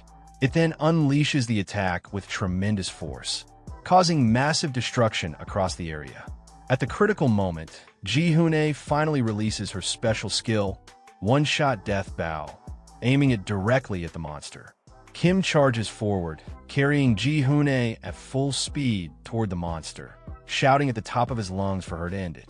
Now, as she prepares to release her decisive arrow, the steel giant lets out a massive roar and uses an incredibly powerful skill called World Destruction Skill. The giant slams the ground with tremendous force, causing debris to scatter everywhere around them. Kim Soo is in utter shock, thinking to himself that the monster had been hiding such a dangerous skill all along. Kim quickly realizes that this attack affects the entire area and remembers that Jian only has 18 HP left while he has 100 HP because he recently revived, meaning both of them would die instantly if hit directly. Ji-hun tries to aim at the monster but struggles due to the overwhelming amount of flying debris. She anxiously says she can't land a clean shot in these conditions, and Kim replies that he's beginning to see something strange in his mind. At first, Ji Hyun thinks what he's seeing might be a solution to their current predicament, so she asks about his vision, but is quickly shocked when he tells her it's just memories of playing with his friends in the past. Jian sarcastically comments that what he's seeing must be his life flashing before his eyes. Suddenly, something unexpected happens. A strange rift opens in the air, and a sharp, clawed hand reaches out. It's quickly revealed that the hand belongs to Kim's Goblin, who enters the area in a terrifying way, laughing maniacally. Kim begins screaming angrily at the Goblin, yelling that it took far too long to arrive, and saying it felt like a whole week since he used the summoning skill. Jian is utterly shocked by what she's witnessing and thinks to herself that she can't believe what she just saw. She wonders in disbelief if the Goblin actually tore through the fabric of the dungeon itself to enter, thinking such a thing should be completely impossible. Suddenly, Kim excitedly announces that he's using a secret skill called Goblin Shield, a defensive ability. The steel giant roars in fury and looks like it's preparing to launch its final attack. But Kim smirks confidently and mocks the monster, saying, "Those are pretty bold last words for a hidden dungeon boss."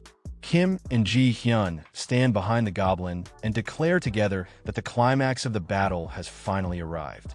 Jian finally unleashes her ultimate skill, One-Shot Death Bow. After fully charging it, dealing a massive 22,524 damage to the giant. The powerful strike pierces through the steel giant's body, freezing it in place as cracks begin to spread across it. The steel giant finally collapses to the ground, defeated, and a system message appears telling them they have successfully cleared the hidden dungeon, Steel Giant's chamber. Jian stands in awe and repeats, joyfully and in disbelief, that they actually won, that they managed to clear the hidden dungeon. A system message then appears announcing that Juna's level has increased from 27 to 31. Another message informs Kim that his level has also increased from level 31 to level 34, and he jumped for joy at the achievement. With overwhelming excitement, Kim begins screaming hysterically, demanding to see what reward he earned from clearing the dungeon. A system message appears announcing that all characters who fell during the raid have been revived upon its completion, and the team leader in the black cloak begins asking if everyone is all right.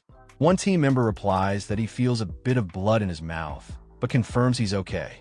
He expresses relief that they defeated the monster and says that if its level had been just a bit higher, they would have been in serious danger. Suddenly, someone says with concern that Zyongle isn't breathing, but another member sarcastically replies that if they smack him hard enough, he'll wake up.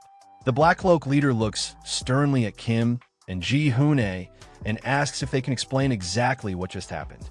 But Kim at this moment is acting very strange, hugging all the loot that dropped from the monster and screaming hysterically, begging everyone not to come near him. Ji Hoon-ae looks at the leader and hesitantly says that she doesn't know how to explain what's going on with Kim right now. But the system message that appears before him shocks him. It states that he hasn't fulfilled the conditions to unlock a hidden class yet. Ji-hun is also disappointed when a similar message informs her that she too hasn't met the requirements for a hidden class. She wonders in confusion if clearing a hidden dungeon isn't enough to obtain a hidden class. At the same time, Kim reflects deeply and concludes that just like he received the Goblin class due to the Goblin Lord's favor, there must be other conditions that need to be met inside the hidden dungeon itself to qualify for a hidden class. Kim also realizes that it would have made more sense to obtain the hidden class before defeating the dungeon boss, but he stops thinking about it and decides there's no point in overthinking it now. He starts screaming again, shouting that he has to collect the monster's loot before it's too late. Ji-hun quickly yells at him to stop, saying that even though they were the ones who landed the final blow, everyone contributed to the battle and the loot should be shared after consulting the group. But Kim keeps screaming wildly and refuses to listen, hugging the rewards even tighter. The leader and another member stand beside Ji Hoon-ae, watching Kim with surprise and mockery, wondering aloud if he's turning into Gollum because of his obsession with the loot. Kim shouts back defensively that the loot is precious to him. The leader calmly tells Kim that despite helping them twice, they've achieved their primary goal and don't intend to be greedy about the extra loot. This surprises Kim, who wasn't expecting such nobility. Suddenly, the old man approaches Kim and smacks him hard on the head, then sternly says he told Inyuk, the shadow, from the start that they shouldn't have caused all this trouble. Kim becomes furious and starts yelling angrily at the old man and the team members, accusing them of betraying him not once but twice. But the team leader replies calmly yet firmly, saying that removing Kim right now wouldn't be difficult, and if they wanted to use force, they already would have. Then the leader points to Kim and tells him that he can keep all the loot. But he points specifically to the bow Kim picked up and informs him that it's a unique item, the Iron Giant's bow, and asks if Kim realizes how valuable it is. Kim is thrown into panic and nervously yells, asking what that means, especially since he's not an archer and doesn't know how to use it. Kim internally realizes that this is a unique item that can't be sold or used unless the player belongs to a specific class, archer. But Kim shouts stubbornly, declaring that he still wants to keep it, arguing that everyone else has unique items except for him. One member snaps angrily, telling Kim to stop being greedy and hand the bow over to Ji-hyun, the bringer of death. But Kim gives a cunning smile and agrees to give up the bow, only if he gets something in return. The leader is stunned and says in disbelief that this item cannot be traded or sold, which makes it incredibly valuable. But Kim laughs maniacally and mockingly tells them that in the end, they'll have to buy the item from him, or they'll never get it. Kim laughs loudly and maniacally with his goblin, while one of the guild members watches in disgust, thinking to himself that Kim really does resemble that goblin they encountered earlier. At the same time, Kim's goblin is seen hiding cautiously behind some rocks, looking nervous due to Kim's current cooperation with the Everton team, and lets out a small, anxious sound. Ji Hyun, the bringer of death, holds the new unique bow that Kim gave her and comments that it's very heavy. Kim sarcastically thanks the Everton team for the exchange, and the team leader in the black cloak replies that he's been thinking about this for a while, that Kim has a special talent for making people hate him. The black cloak leader asks Kim where he plans to go after this, and Kim quickly and confidently answers, "Isn't it obvious?" Kim follows up with a wicked smile, saying that he's going somewhere they aren't. The leader comments that Kim is a truly twisted man. The team leader, agreeing with Kim's plan, calls it a good idea and asks if everyone is ready to leave. As they head out, Jian casts a glance at Kim, a look filled with curiosity and interest. Kim and his goblin stand confidently, preparing to leave as well. A system message confirms that the hidden raid dungeon has been successfully completed. Kim reflects on the situation. While losing the unique bow was unfortunate, the thief's glove he received as a consumable item is incredibly useful.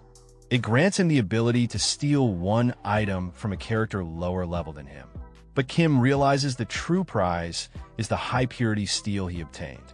Aware that he was once a mining-focused player, he laughs joyfully and thinks to himself that, while everyone was obsessed with the unique weapon, none of them noticed the true value of the rare metal. The following day, Kim arrives in Fjornale, a city located in the Phoenix Market area. Surrounded by high-level players dressed in extravagant gear, he can't help but feel awe and admiration. He wonders aloud how much money these players must be making from the game. Then, in a strange outburst, Kim announces that he can smell the scent of money in the air. However, his excitement quickly fades as he realizes that before he can start making money, he needs to upgrade his gear. The shocking reminder of how easily he died from a single hit by a monster 9 levels below him hits him hard. Kim realizes the reason for his defeat.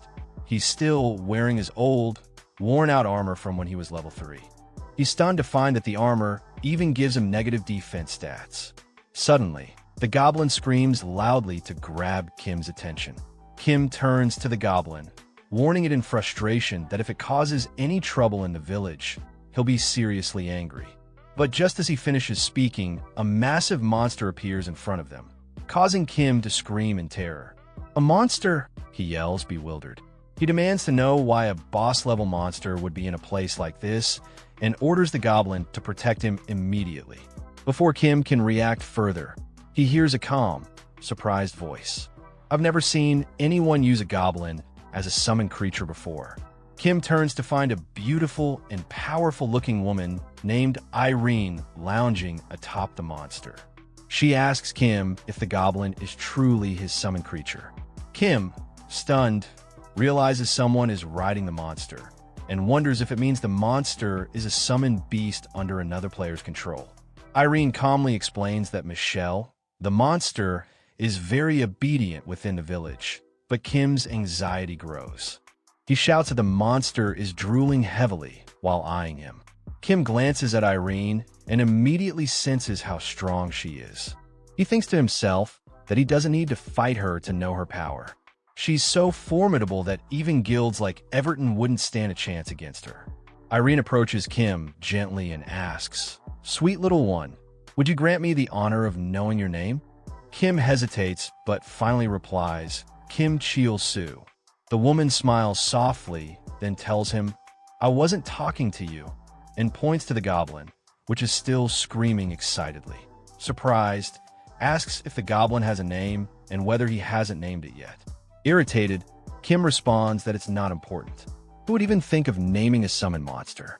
He adds in disbelief, "You just called that ugly goblin cute?" Irene smiles calmly and replies, "One-sided relationships are usually unstable." She advises Kim to take a good look at his goblin from atop the monster she's riding. Irene continued, explaining that the goblin had immediately taken a defensive stance for Kim the moment it heard the command to protect him. Despite not even being given a name, this act showed just how loyal the goblin was. She looked at Kim again with a soft gaze and told him she hoped he wouldn't be too boring the next time they met. She then bid him farewell by name, Kim Ch-soo, and instructed her monster, Michelle, to move. Kim, still sarcastic, shouted after her, "Thanks so much for the advice," and added loudly, "I don't need your advice at all. My goblin and I don't have problems with each other." He then commanded the goblin to move. Later, while browsing a gear shop, Kim was met with a harsh stare from the shopkeeper, who criticized his outfit. The shopkeeper, an NPC named Humphrey the Sharp-Tongued, told Kim that his clothes were literal trash, and that wearing actual garbage would be an improvement. Flustered, Kim tried to defend himself, saying that was exactly why he came to buy better gear. Humphrey, mocking him, showed him a sturdy piece of metal armor and sarcastically declared it perfect for someone like him. Kim was shocked when he saw that the armor cost 350 gold, about 40 real-world dollars. As he thought deeply, Kim realized that even with a top-tier summon creature, if he died, he'd lose instantly. So, decent defense was a must. He decided to buy the armor. Humphrey acknowledged that Kim at least had good taste in gear, telling him to use it well since it had been crafted especially for idiots like him, using top-quality steel. Kim muttered himself that this guy really lived up to his name. Kim eagerly put on the new armor, feeling incredibly happy. "Oh, this armor is really nice," he said. But moments later, he screamed in frustration and rage when he realized he couldn't move at all due to the armor's weight. Humphrey, casually telling him that people like him shouldn't be moving in the first place, watched Kim struggle. Kim realized the problem. He had invested all his stat points into agility during his fight with the steel giant. Now, with this heavy armor, he couldn't move. He needed to sell it immediately. Humphrey offered to buy it back for just 30 gold and mocked the armor as garbage, which only made Kim shout in anger, furious that he was being ripped off by an NPC. Suddenly, Kim noticed a golden exclamation mark above Humphrey's head. Confused, he asked about it. Humphrey began looking around in a panic, saying he couldn't find anything. Then, he discovered that his special blacksmith hammer was missing and screamed in frustration, saying he couldn't craft anything without it. Kim, unfazed, coldly told Humphrey that he had plenty of other hammers, but Humphrey insisted that this hammer was different, that he needed it back right away. Humphrey explained that the hammer was located in the underground waterway dungeon near the village entrance and firmly asked him to go retrieve it for him. A message appeared in front of Kim, notifying him that he had received the quest, Humphrey's problem, with the reward being the ability to refine materials to craft armor. Kim suddenly realized why the materials he obtained from the hidden monster were so valuable. They could be turned into high-tier equipment. He grinned wickedly, accepted the quest, and confidently repeated the dungeon's name, Underground Waterway. Standing at the dungeon entrance, Kim declared that he didn't need to worry about anyone else. "Other party members will only slow me down," he said with an even bigger smile. "I'll finish this easy dungeon in under 30 minutes. But a system message soon appeared, announcing a quest condition. Kim stood stunned, confused by the strange requirement. He was shocked to see Humphrey behind him, yelling in frustration and urgently demanding that he retrieve his hammer immediately. The message clarified that the quest would fail if Humphrey died. Kim screamed in confusion and annoyance, asking, "Why is this NPC following me into the dungeon?" As our protagonist, Kim, approached the cave, he noticed a blacksmith standing right in front of it. The man was holding a hammer in each hand and staring directly at him. Kim blinked in confusion, trying to make sense of a notification he'd received earlier. His thoughts raced, and the worry showed clearly on his face. If he dies, the quest fails. May have to drag around a level 13 tumor. Unexpected variable. But then, out of nowhere, the blacksmith suddenly shouted at him, his voice booming. "Why are you just standing there staring? Hurry up and move." Kim didn't answer. A nervous sweat rolled down his face as he silently calculated his next move. In his mind, he thought, no need to keep pace with him. He decided to outmaneuver the blacksmith, to finish the job before the guy could even get up. That way, he wouldn't have to bother protecting him. I'm maxed out agility, so I'm pretty fast. I'll just ignore the trash mobs and rush the boss. Smiling with excitement, Kim dashed into the cave and muttered under his breath, "Ah, I was just about to leave."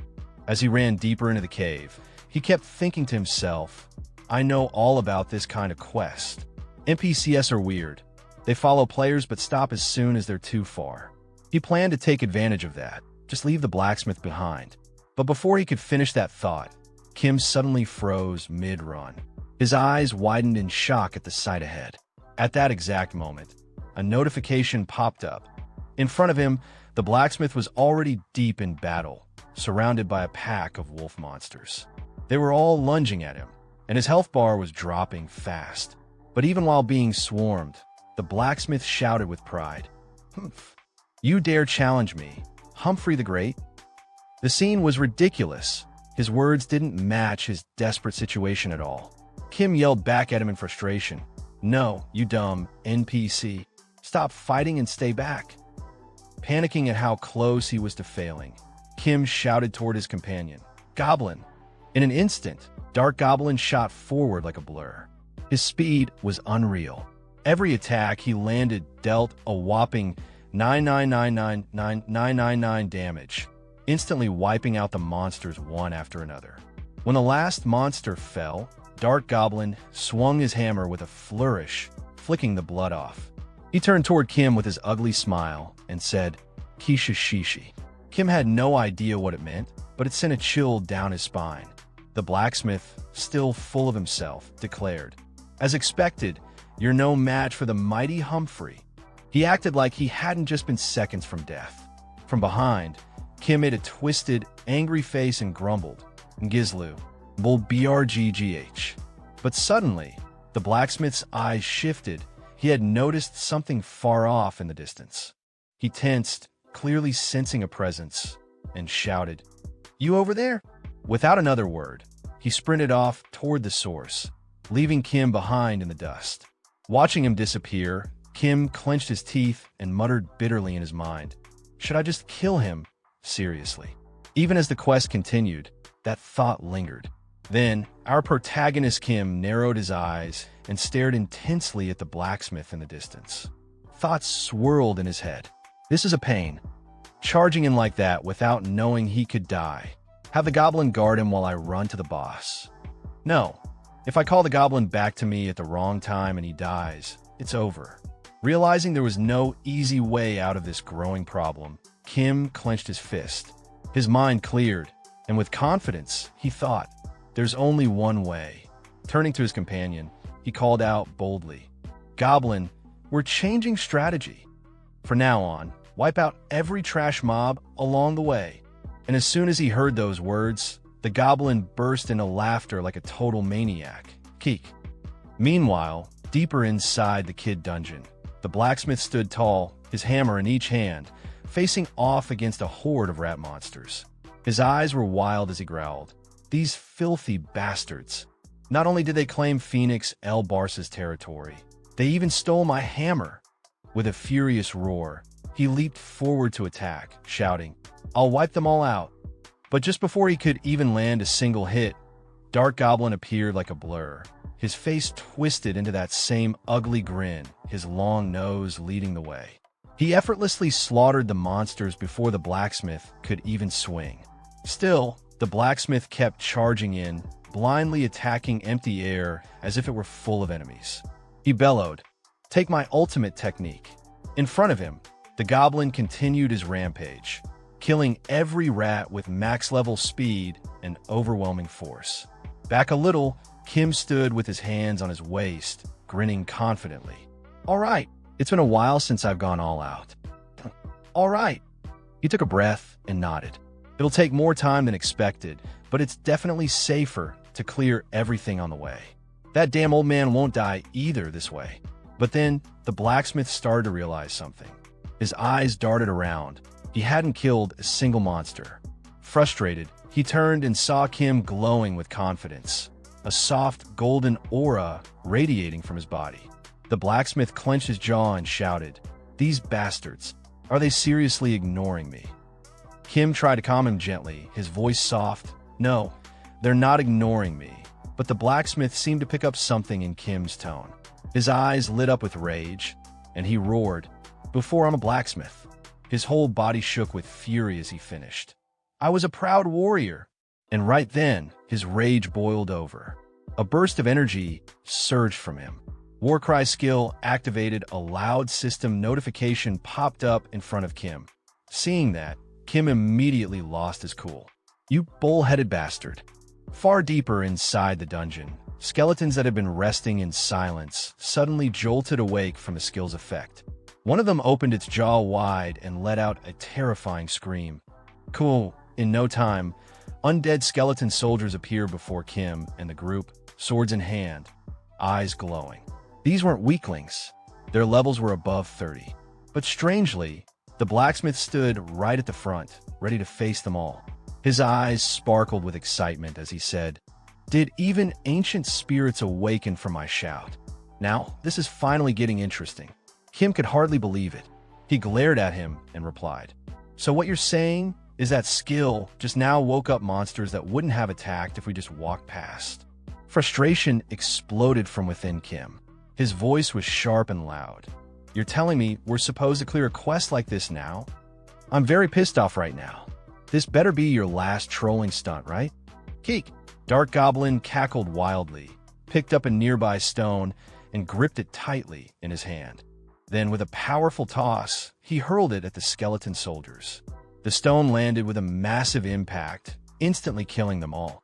But even after that impressive display, Kim's irritation didn't fade. He muttered coldly, "If you mess with me again like this, I'll kill everything, quest or not." Time passed. 3 exhausting hours later, our protagonist was staggering through the dungeon with his companions. His face dripped with sweat, completely out of stamina. Kim Kyolsu had now reached level 37, but with that came a price. His face, already far from handsome, had somehow become even uglier. Every step he took, he leaned against the rough stone walls of the dungeon for support, thinking bitterly to himself, "This insane bastard. He just won't stop trolling." Bringing him along makes this feel like hard difficulty dungeon mode. Suddenly, out of nowhere, the blacksmith spoke up. "I'm still Humphrey." But just then, click. Unknowingly, Kim stepped on something. A sharp noise echoed through the corridor. Startled, he looked down. What was that sound? Behind him, the blacksmith's eyes widened in panic. He screamed out, "Dodge it! It's a trap!" A golden flash erupted from the side of the room. In an instant, 3 glowing arrows launched through the air, headed straight for Kim. Without hesitation, Kim grabbed his overpowered goblin and yanked him up like a living shield, yelling as if casting a powerful skill. The arrows slammed into the goblin's tough frame, splintering and scattering across the ground. The danger passed. Kim stood there trembling slightly, sweat rolling down his face as he exhaled. That startled me. Why did a trap suddenly activate? I didn't even do anything. Then he glanced at the floor and spotted the skeletal head he had unknowingly stepped on. That was the trigger. Just as he started to calm down, his heart skipped. He turned his head and saw the blacksmith. An arrow had pierced directly into his chest. Blood was dripping slowly from the wound and from the corner of his mouth. The blacksmith gritted his teeth, staring ahead with a grimace. "Guh, you cowards. That garbage ditched me to save himself." Hearing those words, Kim's face tightened. He clenched his teeth, his body shaking with frustration. Then, a system notification blinked in front of him. He watched helplessly as Humphrey's health dropped, second by second, until it finally hit 0. A final notification appeared. The silence that followed was broken by a sudden, wild scream. Kim snapped. He charged out of the dungeon like a deranged beast and stormed into town, shouting at the top of his lungs, "I'm gonna kill him again! You crazy f***ing blacksmith! You're already dead, but I'll kill you anyway." As Kim tore through the city streets, a mysterious figure watched him from above, quiet, still, and intense. Eyes narrowed like blades, the man stared down at Kim and muttered in a low, threatening tone, "Finally found you." His gaze sharpened even further as he spoke the name. Scheme Kool-Soo. When the protagonist finally arrived at the blacksmith shop, he skidded to a dramatic stop, just like a hero from the movies, and shouted the blacksmith's name. Humphrey, the blacksmith, noticed him standing outside the shop and immediately reacted to the gear he was wearing with a sharp, critical glare. With a mix of shock and annoyance, he insulted the protagonist harshly. In response, the protagonist smiled devilishly, holding up the goblin in his hand like a toy, and replied with mocking confidence. But surprisingly, instead of continuing the argument, Humphrey abruptly changed the topic and thanked him for retrieving his hammer, as if he hadn't just insulted him seconds before. The protagonist, baffled by the sudden shift, reacted loudly in disbelief. At that moment, a system notification appeared in front of him, confirming the quest was complete and that Humphrey's forging hammer had been successfully returned. It also unlocked the ability for him to craft equipment using materials. Seeing the message, the protagonist looked confused, questioning how the hammer had already dropped. Humphrey, still as blunt as ever, explained that it had dropped right after they killed the rat. Hearing this, the protagonist erupted in anger, demanding to know why this information was being revealed only now. But Humphrey, unbothered, just repeated that the protagonist was trash, like always. Later inside the shop, Humphrey worked on the armor without even glancing at the protagonist. He explained that the quality of equipment was influenced by the blacksmith's sweat. As he hammered away, he instructed the protagonist to watch carefully, stating that high-quality materials in the hands of a skilled blacksmith are reborn into something greater. Once he finished, he stepped back, arms crossed, and declared that a fine piece of gear had been forged, then insulted the protagonist again, claiming it was wasted on someone like him. The protagonist looked at Humphrey's calm expression and pointed out that he hadn't even broken a sweat, questioning the earlier claim about sweat being important. Humphrey, dead serious, responded that's exactly why the quality was low. When the protagonist put on the armor, he looked at his hands, eyes wide with excitement, a bead of sweat sliding down his face. In his mind, he was overwhelmed by the thought that this was his very first rare armor, rarer even than loot from a hidden dungeon, and crafted from materials dropped by a hidden boss raid. As he admired the armor, players started gathering around him, clearly in awe, though he didn't even notice. He was too busy marveling at the armor. A system panel appeared, listing the item stats: rare blue steel light armor, with level and agility requirements, and a chance to activate skill. Just then, Humphrey reappeared and told the protagonist he wouldn't be taking money for this one, adding that he didn't want any disgusting gratitude. The protagonist, without missing a beat, retorted that he hadn't planned to pay anyway. Suddenly, a system notification popped up. PK mode had been activated. Though the protagonist hadn't done anything, his instincts kicked in and he immediately sensed danger. A sharp blade suddenly appeared from behind him. He dodged just in time, turning to see the same man who had been watching him run through the city earlier. Seeing that the attack had failed, the man paused. The protagonist, still trying to process what had just happened, questioned the sudden aggression. The man, with a confident air, acknowledged the dodge and accused the protagonist of being strong enough to have left a certain young woman half dead. A crowd started to gather as the man's accusations drew more attention. In a panic, the protagonist muttered to himself about his agility stat before snapping out of it and loudly questioning what was going on and who this young lady even was. The man ignored his confusion, calling out the protagonist's name and stating that he was the last person the young lady had partied with. Without finishing his sentence, he accused the protagonist again, this time more forcefully, of pretending not to know someone named Catherine, while launching another attack. The protagonist dodged again, now holding his head in confusion as he tried to recall who Catherine was. Then it hit him. He remembered the moment he met the girl who had tricked him into joining her party, only to betray him inside a hidden dungeon. Snapping back to the present, the protagonist shouted in frustration, insisting that he was actually the victim, that she had betrayed and backstabbed him first. But the man's expression darkened. He coldly reminded the protagonist that while he was alive and well, the young lady in question had ended up in a vegetative state. The accusation hit hard. The protagonist's eyes widened in shock, sweat rolling down his face, mouth agape, and with a trembling voice, he asked if she had really become a vegetable. As the protagonist stood frozen in place, the man's accusations rang in his ears. His mind suddenly flashed back to the moment at the shrine when Catherine had been attacked by the boss monster. He remembered vividly how the monstrous gauger had slammed its massive foot down on her. The image burned into his memory. In that instant, a horrifying thought struck him. Was it because of the damage she took from Gauger? He had known the shock of that attack would be devastating, but for her to end up in a coma, because of him? No, he couldn't accept that. Trying to justify himself, the protagonist shouted back at the man, panic written all over his face, sweat pouring down. He insisted it was Gauger's fault. He hadn't done anything wrong. He tried to explain, but the words caught in his throat. The man, however, wasn't interested in hearing explanations. His expression was cold and resolute as he stepped forward with deadly intent. He declared that it wasn't up to the protagonist to decide whether he was at fault. What mattered was what had happened to her, and now, because of it, the heir to the Dizmyeon group was in jeopardy. Without waiting for a response, the man thrust his sword straight toward the protagonist. But then, something unexpected happened. The blow connected, yet it didn't do any damage. The man froze, his mind reeling. No damage? That's when it hit him.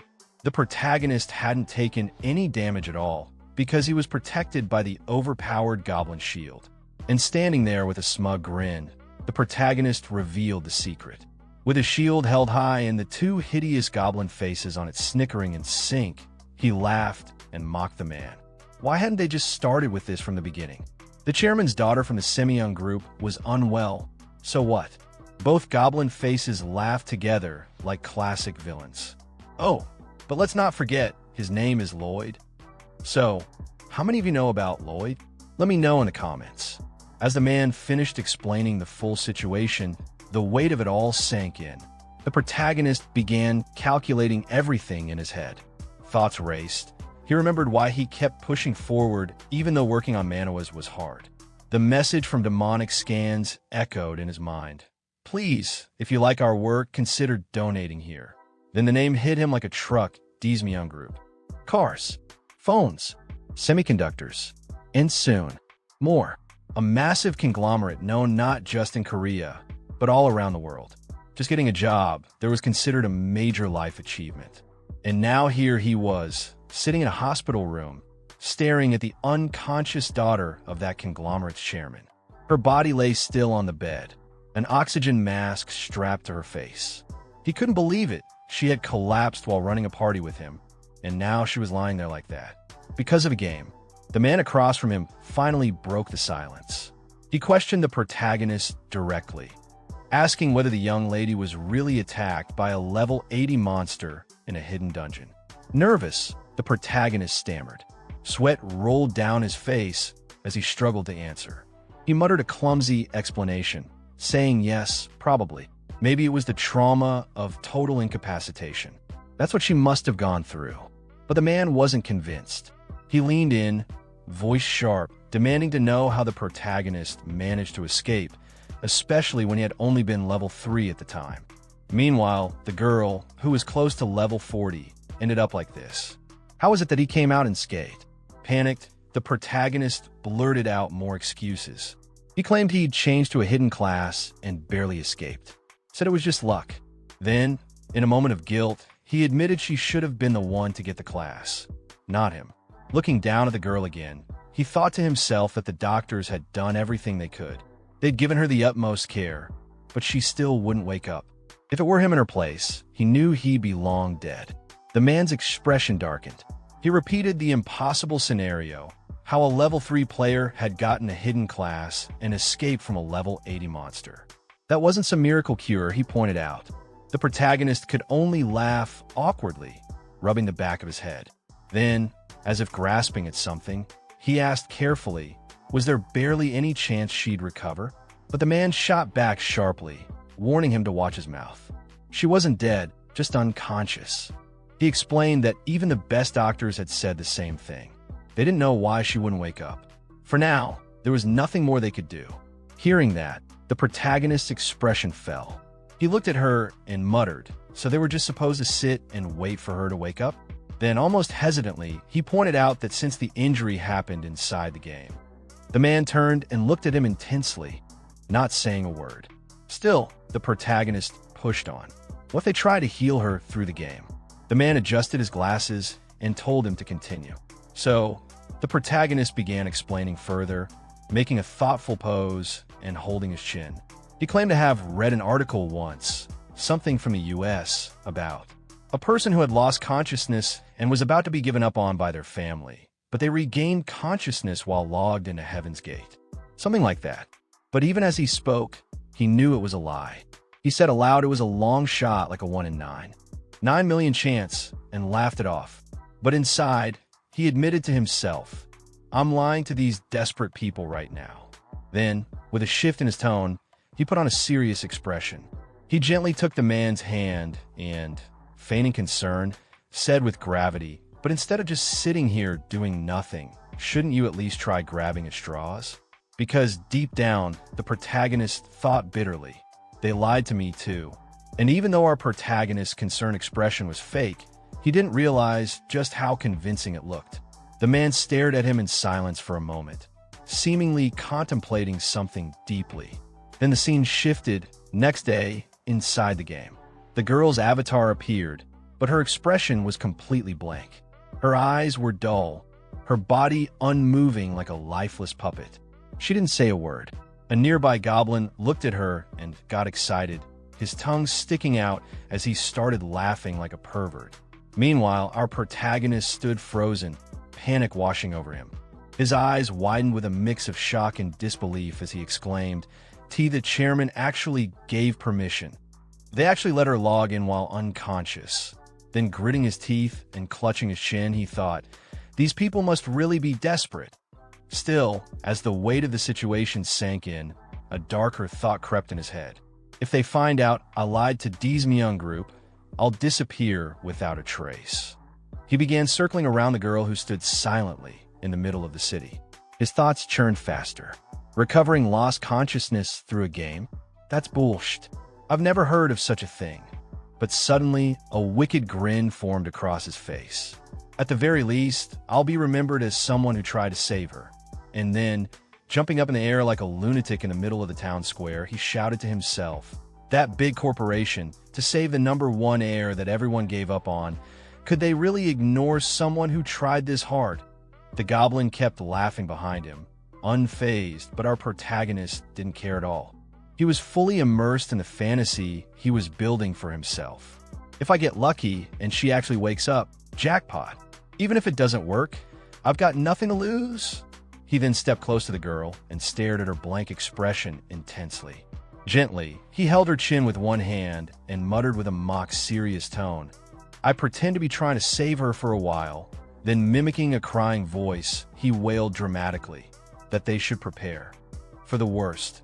After that fake act, he hugged himself like a mad genius, spinning in place while laughing.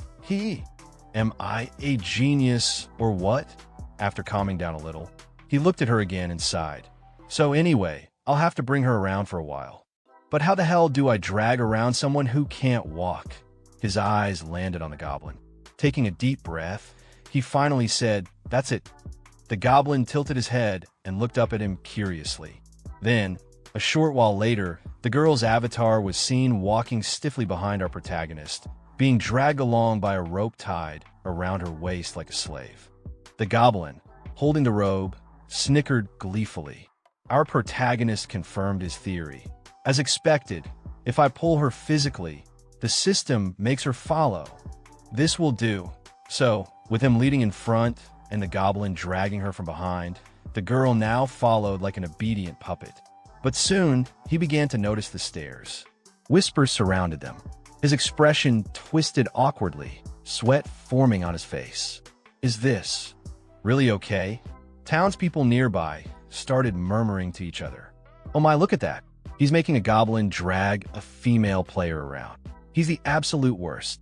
I hope he dies. He was stunned.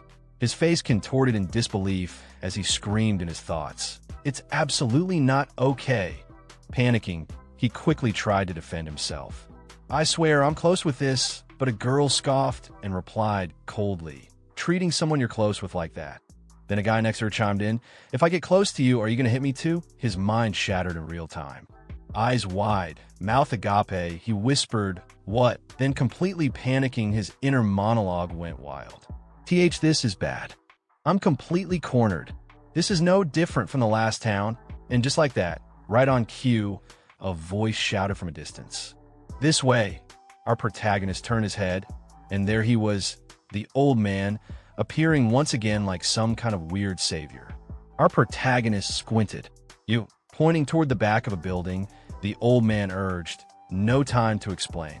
Come on, this way. But this time our protagonist didn't immediately obey. Instead, he crossed his arms and raised an eyebrow with a cocky smirk. Explain. Unless you want to die. Didn't expect to run into you again. As they continued walking through the area, Scheme suddenly halted. With suspicion in his eyes, he turned toward the old man beside him and addressed him directly, calling him by a known nickname. The old man, unfazed by the insult, confirmed his identity with a calm demeanor. Scheme immediately linked the goblin from earlier to the old man, confirming his suspicion about it being a summoned creature.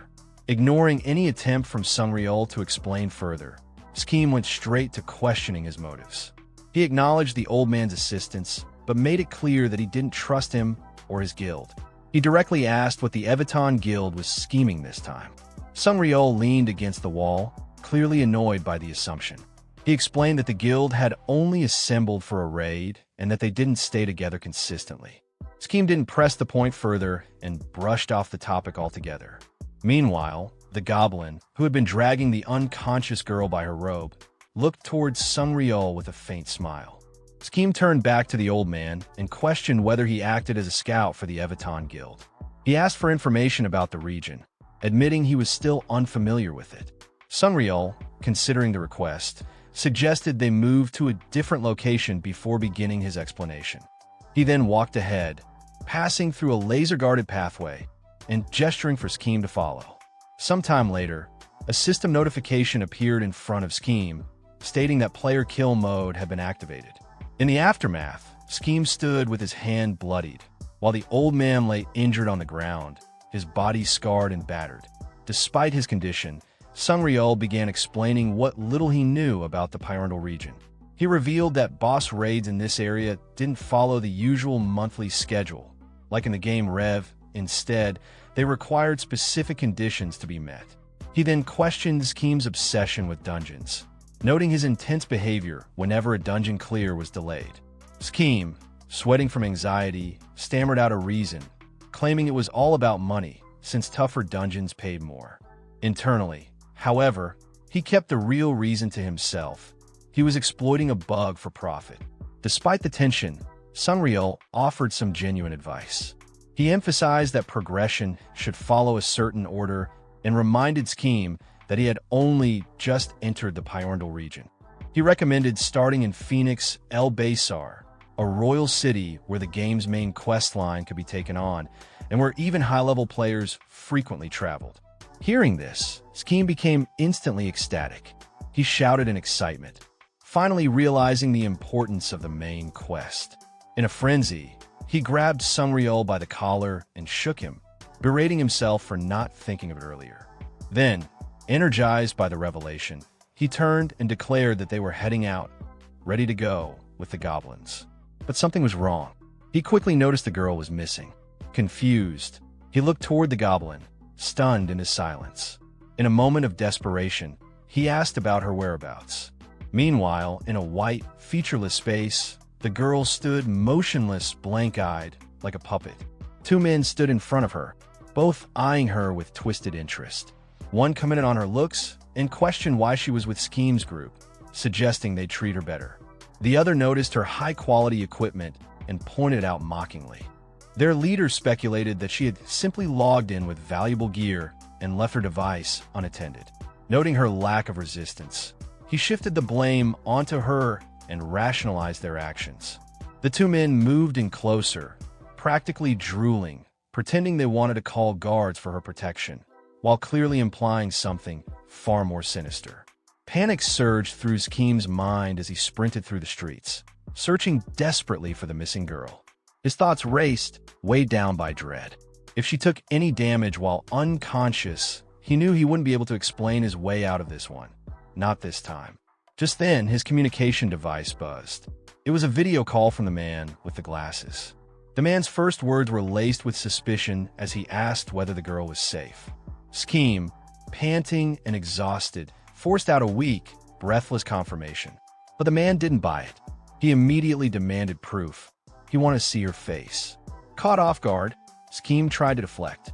He told the man to send the money first, stammering and correcting himself with a hasty excuse that he and the girl were in the middle of something. His heavy breathing, however, betrayed the lie. The man noticed. He pointed out Schem's condition, wondering aloud why he sounded so out of breath. Annoyed, Schem snapped and said he'd show the girl later because he was busy right now. The man, unconvinced, threw back a mocking response, demanding to know what exactly Schem planned to show. Without giving him another second, Schem hung up. Staring at the ended call, the man muttered angrily, calling Schem a bastard. An older man sitting beside him remained calm and unbothered. He told them to let it go, brushing off the situation as nothing serious. The man immediately apologized for the disturbance, referring to the older man respectfully as chairman. This older gentleman was none other than the chairman of the semi-young group. The chairman turned to the man with the glasses and reminded him of something vital, that Catherine was the heir to the entire semi-young empire. In his view, what could someone like Schem possibly do to change anything? He then addressed the man directly by name. Han Jamun. Han, still visibly concerned, asked the chairman why he would trust someone like Schem with the young lady's safety. If healing her inside the game was really possible, wouldn't it be better for them to take care of her directly? The chairman, however, was unmoved. He brushed off the idea of treatment, saying it was hopeless anyway. If Catherine were to die, he said, what difference would it really make? Han's eyes widened in shock at the cold response. Continuing, the chairman reflected on Catherine's life. She had lived bound by the expectations of the semi-young bloodline, never able to make her own choices. The only thing she had chosen freely was entering heaven's door. That virtual world was her escape. It gave her the freedom she never had in reality. To him, it was far better that her final sight be something of her choosing, rather than the ceiling of a hospital room. Back in the game, Schem kept running through the massive city, frustration bubbling up. The game's realism was overwhelming. Even the sensation of running out of breath was simulated. He cursed the size of the town, questioning how he was ever going to find her in a place this huge. Then, an idea sparked in his mind. He recalled something strange that had happened in the dungeon earlier.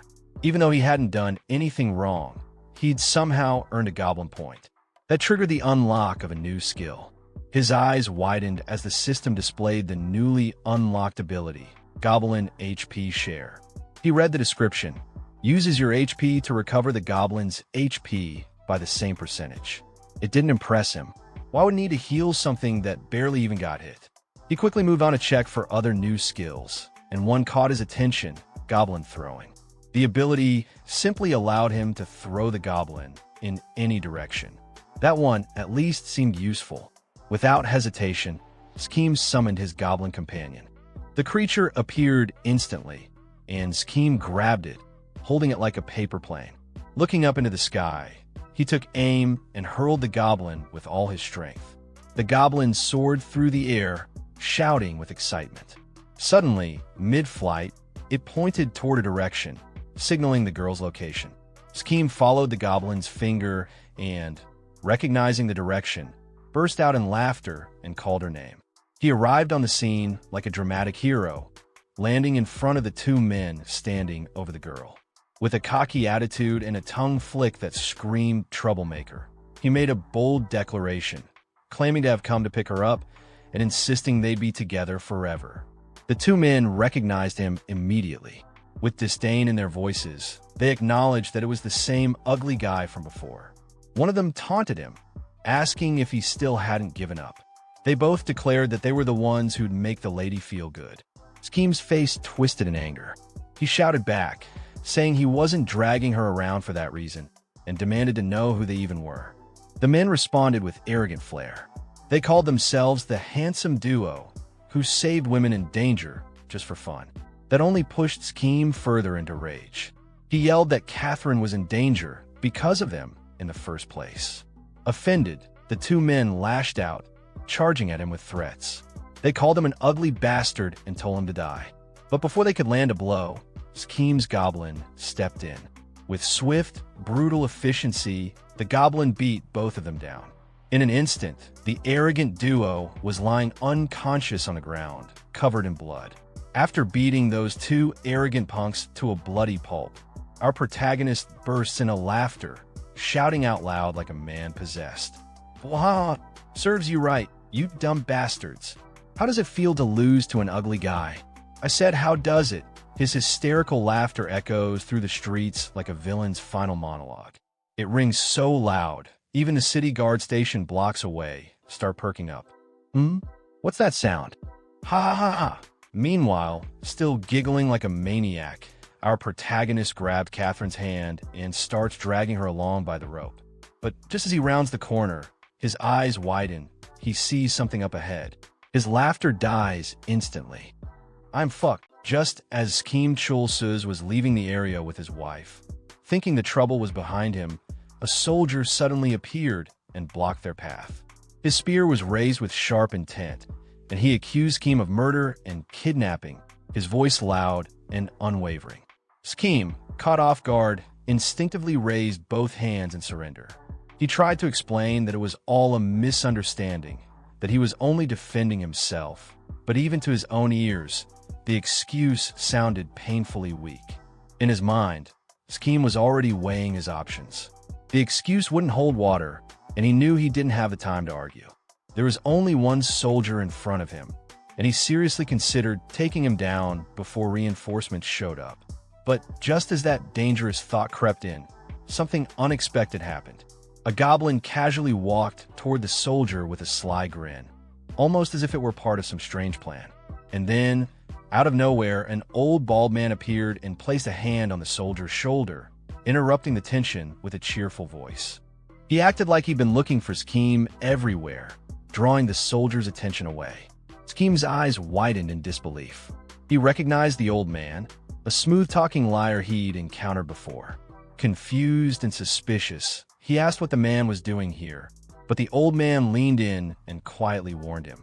Killing a god NPC, he explained, would trigger consequences far worse than Scheme could handle. If Scheme didn't want to be relentlessly hunted by NPCs, he needed to stay calm and play along. The old man promised to handle the situation. With surprising confidence, the old man then turned to the soldier and thanked him for his service. But the soldier wasn't convinced. He eyed the old man cautiously, questioning their connection and growing more suspicious by the second. When he noticed the pouch hidden behind the old man's back, he demanded to know what it was.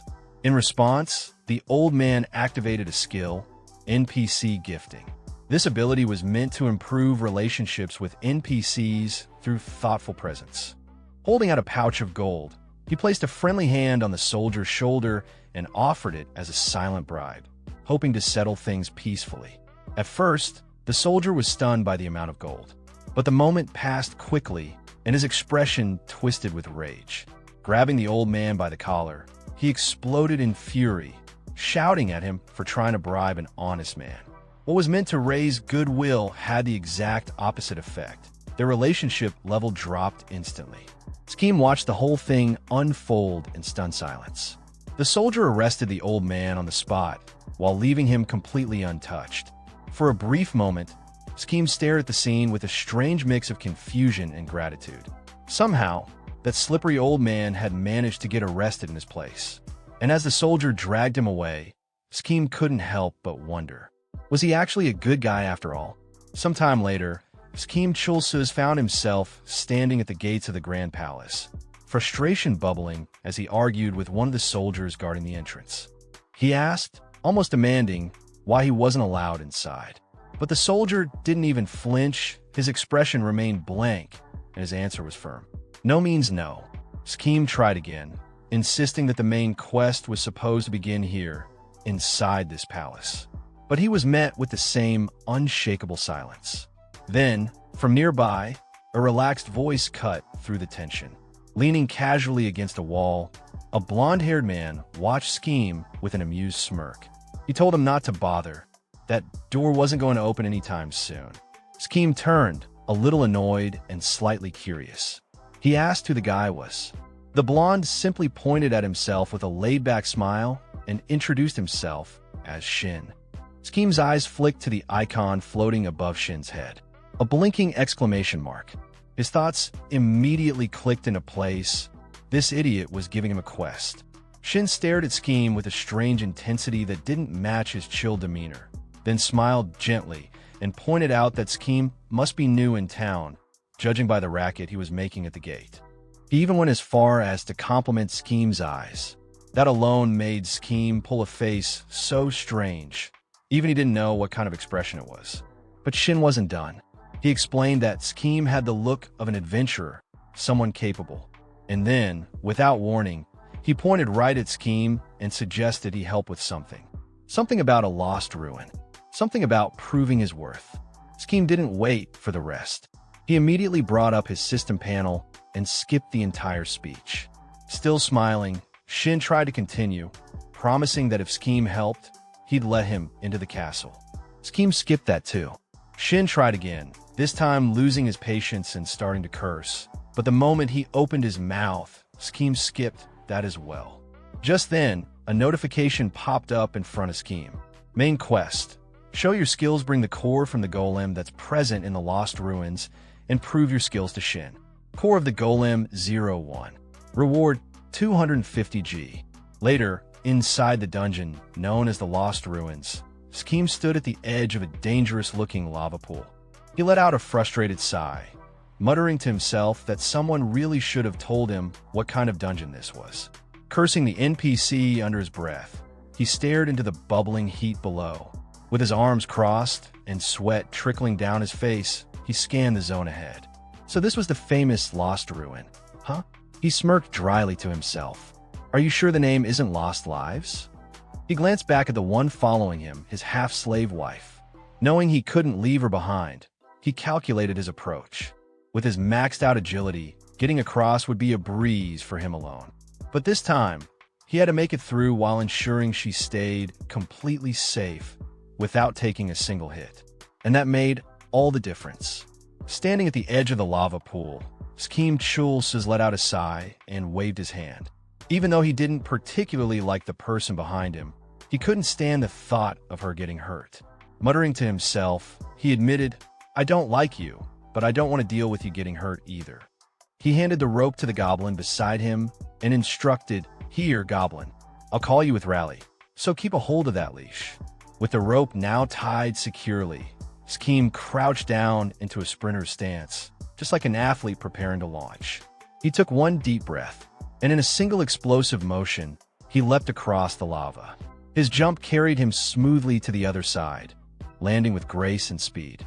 From his new position, he shouted, Now, Goblin, and activated his Goblin summoner skill, Rally. Responding instantly, the Goblin grinned that usual ugly grin and jumped with surprising energy. With one solid bounce, he made it across and landed clumsily but safely in front of Scheme. But the girl, his half-slave wife, was still stranded on the far side, with the rope still tied to the goblin. Scheme gave a small, satisfied smile as he watched the plan in action.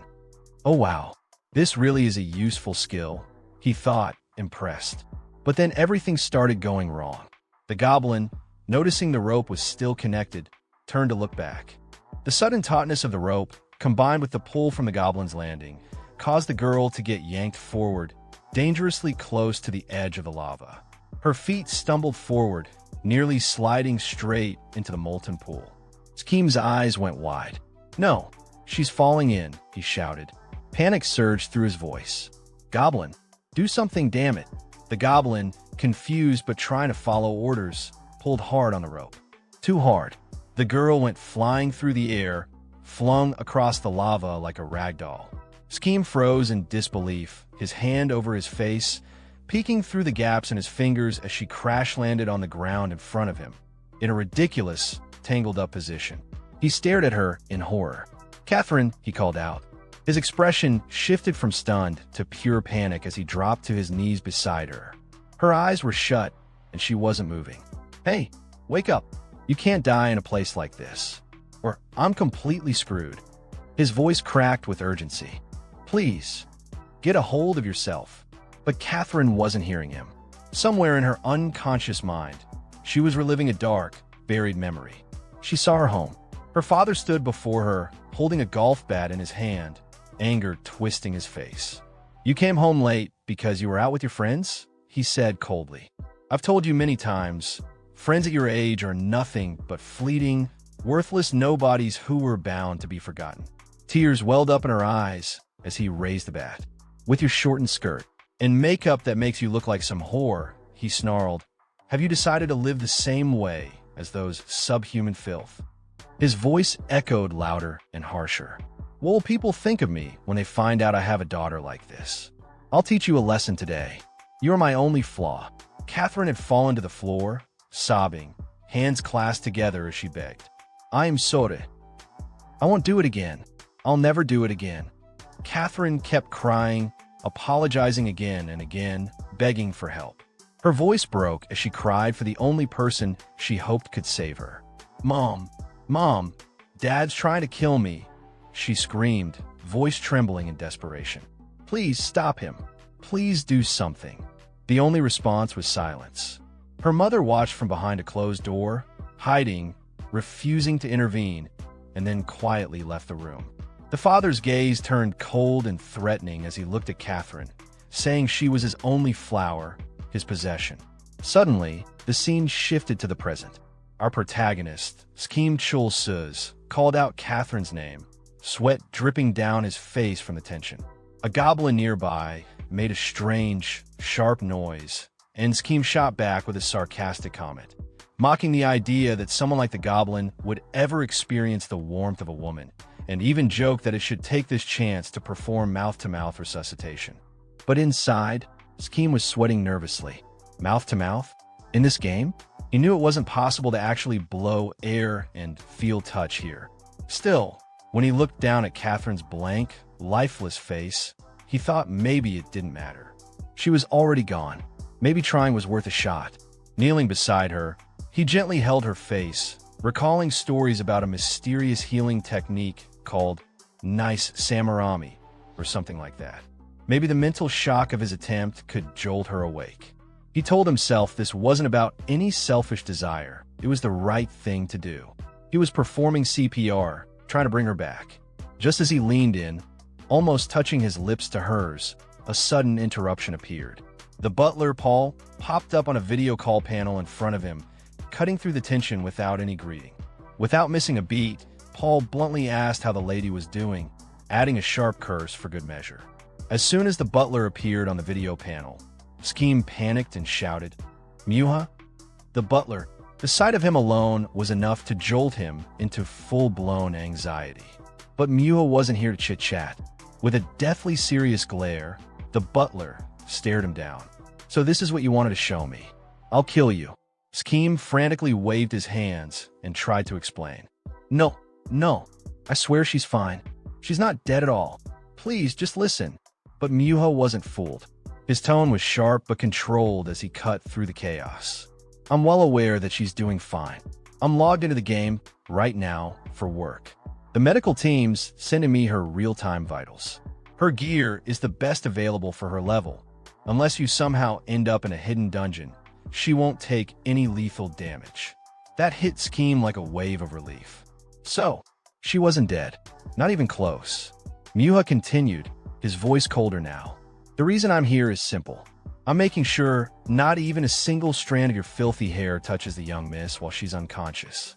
Now show me how she's. Before he could finish, Scheme smashed the call panel and ended the call on the spot. There was no way he was letting that conversation go any further. On the other side, Manhwa stared at the blank screen, fists clenched, teeth grinding. His anger didn't need words. Meanwhile, Scheme turned toward the goblins and said flatly, "You heard him." The goblins, with their glowing eyes, turned to look at Catherine, Scheme's half-slave wife, with wide grins on their faces. Scheme let out a tired sigh. "We're running to the boss room. Full speed. Let's go." The goblins cackled in response, and just like that, they were off. Moments later, inside a dimly lit dungeon, Scheme was sprinting for his life, dodging traps and evading a massive rolling boulder. In a panic, he grabbed Catherine, still unconscious, and without hesitation, used her like a skateboard. Standing on her back, he slid across the dungeon floor, dodging obstacles while the goblins acrobatically avoided traps. At this point, I don't know about you guys, but I'm starting to think even dumber than a goblin. A little while later, the team came to a broken bridge. With no hesitation, one of the goblins hurled Catherine across to the other side. She landed with a solid thud. Then, tying a rope to her, the goblins created a makeshift line and helped Scheme cross safely by crawling across like a tightrope artist. Finally, they reached the boss room. Standing before them was a massive golem. Scheme, still full of chaotic energy, grabbed Catherine once more, this time using her as a weapon, and hurled her straight at the golem like a human javelin. The golem reacted instantly, punching her midair and knocking her flat. Scheme's face went pale. Beads of sweat rolled down his cheeks. In his head, all he could think was, "Oh no. I got too excited and just tossed her like a projectile." Right then, a system notification appeared before his eyes. "You have gained a goblin point." He clenched his fists, rage bubbling inside him. Standing beside the goblins, he shouted, "How dare you attack my multi-purpose anti-trap diffuser?"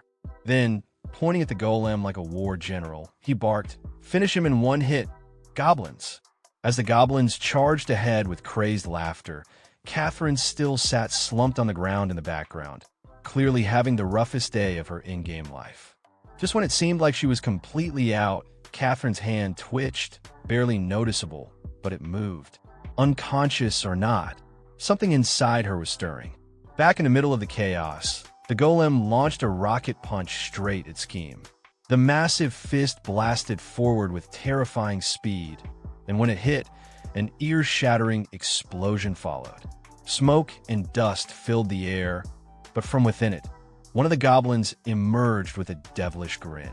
Without hesitation, the goblin leaped through the smoke and drove its weapon straight through the golem's body with a single, clean strike. Scheme stood with arms crossed, oozing confidence. I'm not even phased," he said coolly. "Now I just need to bring back the core of the golem." But before he could take a step, something unexpected happened. The golem's body, despite being pierced, started reforming. Bit by bit, it pulled itself back together, larger, fiercer than before. Its eyes glowed, and it stood tall, looming over Scheme like a nightmare. The confident smirk on Scheme's face vanished. What the fuck? Why did it get bigger? Panic set in, but so did excitement. He was sweating, but with a manic grin, he shouted, "Whatever, Goblin, just destroy it." At his command, the Goblin charged again, landing a devastating strike. This time, the system registered an insane number, 999 damage, and the golem crumbled to the ground. Scheme wiped the sweat off his brow, smiling in disbelief. "Good. Now we've finally..." He didn't even get to finish his sentence. With a sudden jolt, the golem's body reassembled once again. Pink lightning crackled around it. The entire room lit up with its fierce energy. Scheme's face twisted with frustration. "Hey, stop resurrecting, you damn rock pile." The golem didn't care. It attacked again, and Scheme quickly activated his goblin summoner skill, Rally. "Hey, don't destroy it this time," he shouted. "Just block the attacks. Every time you kill it, it gets stronger." But goblins were goblins. One of them jumped in front of the punch, tanked it like a champ, and caused another massive explosion that blew up everything behind them. Scheme barely dodged the blast, already screaming and running for his life. Behind him, the golem continued its onslaught.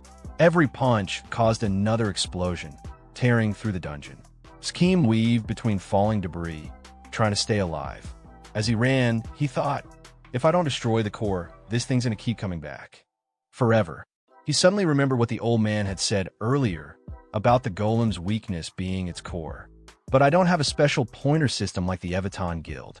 How the hell am I supposed to find it? Scheme glanced over his shoulder. The golem wasn't letting up. Should I just destroy every piece of it? What if it levels up again? What if it ends up stronger than even the goblins? Just then, Catherine, still lying on the ground, her usual blank expression was there. But then, everything changed. The golem's massive fist was coming right for her. And in that split second, her mind snapped back to that terrifying moment, back in the hidden dungeon where she had once faced a monster just like this. Her face twisted in horror as the memory overwhelmed her.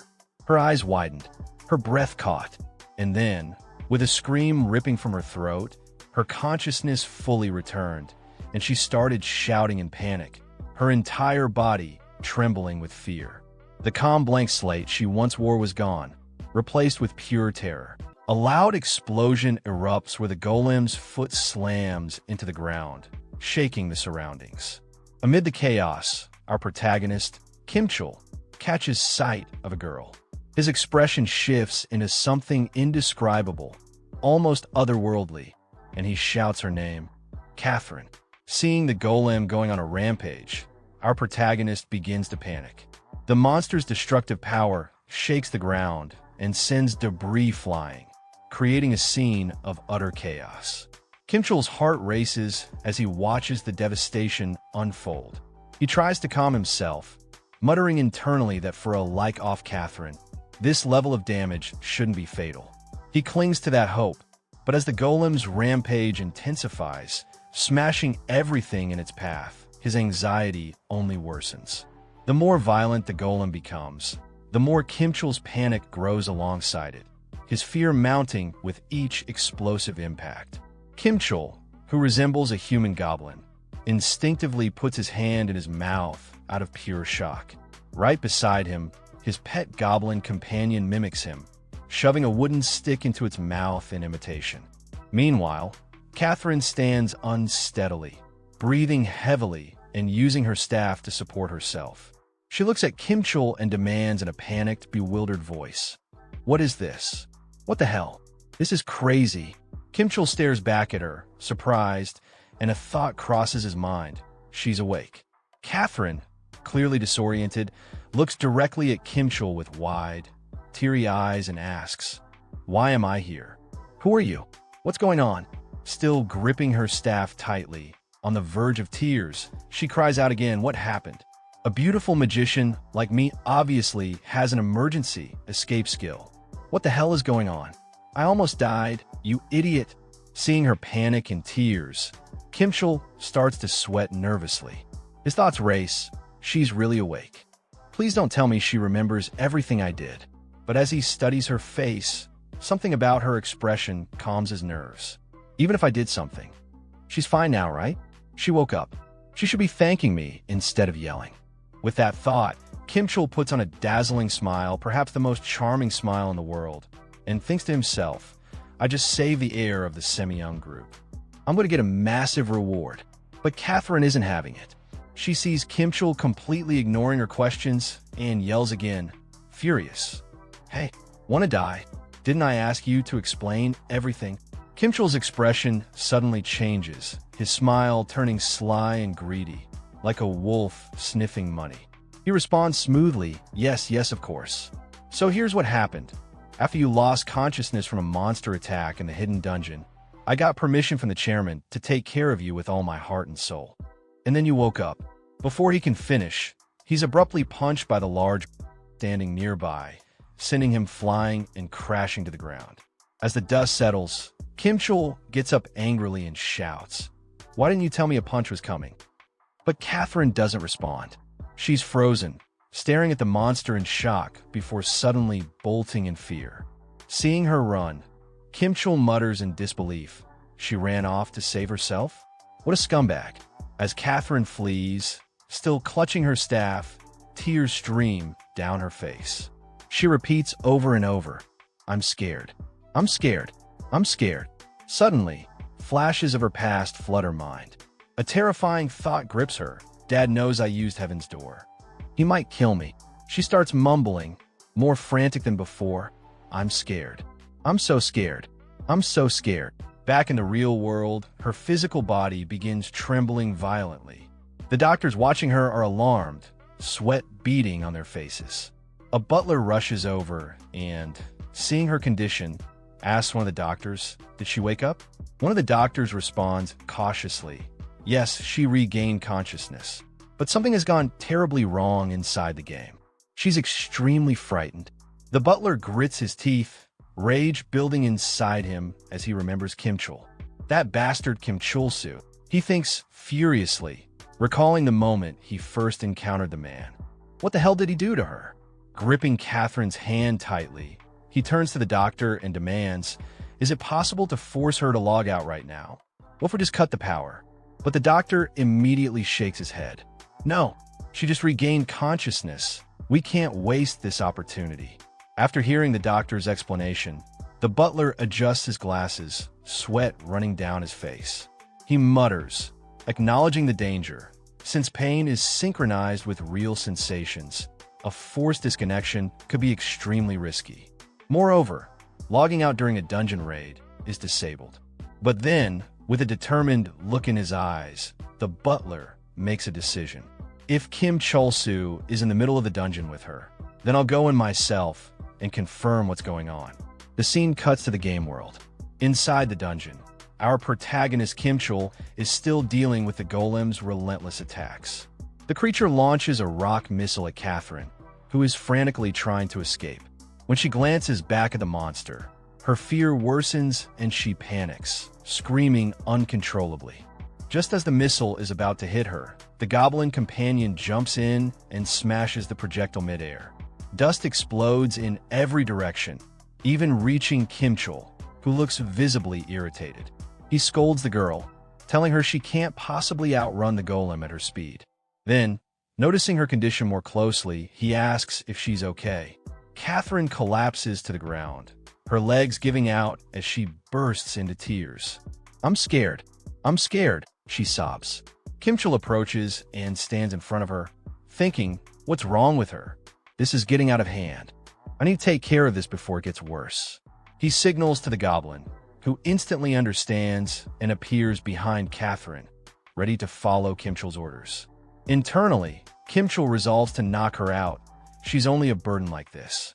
But just as he's about to act, he notices something in Catherine's expression and stops.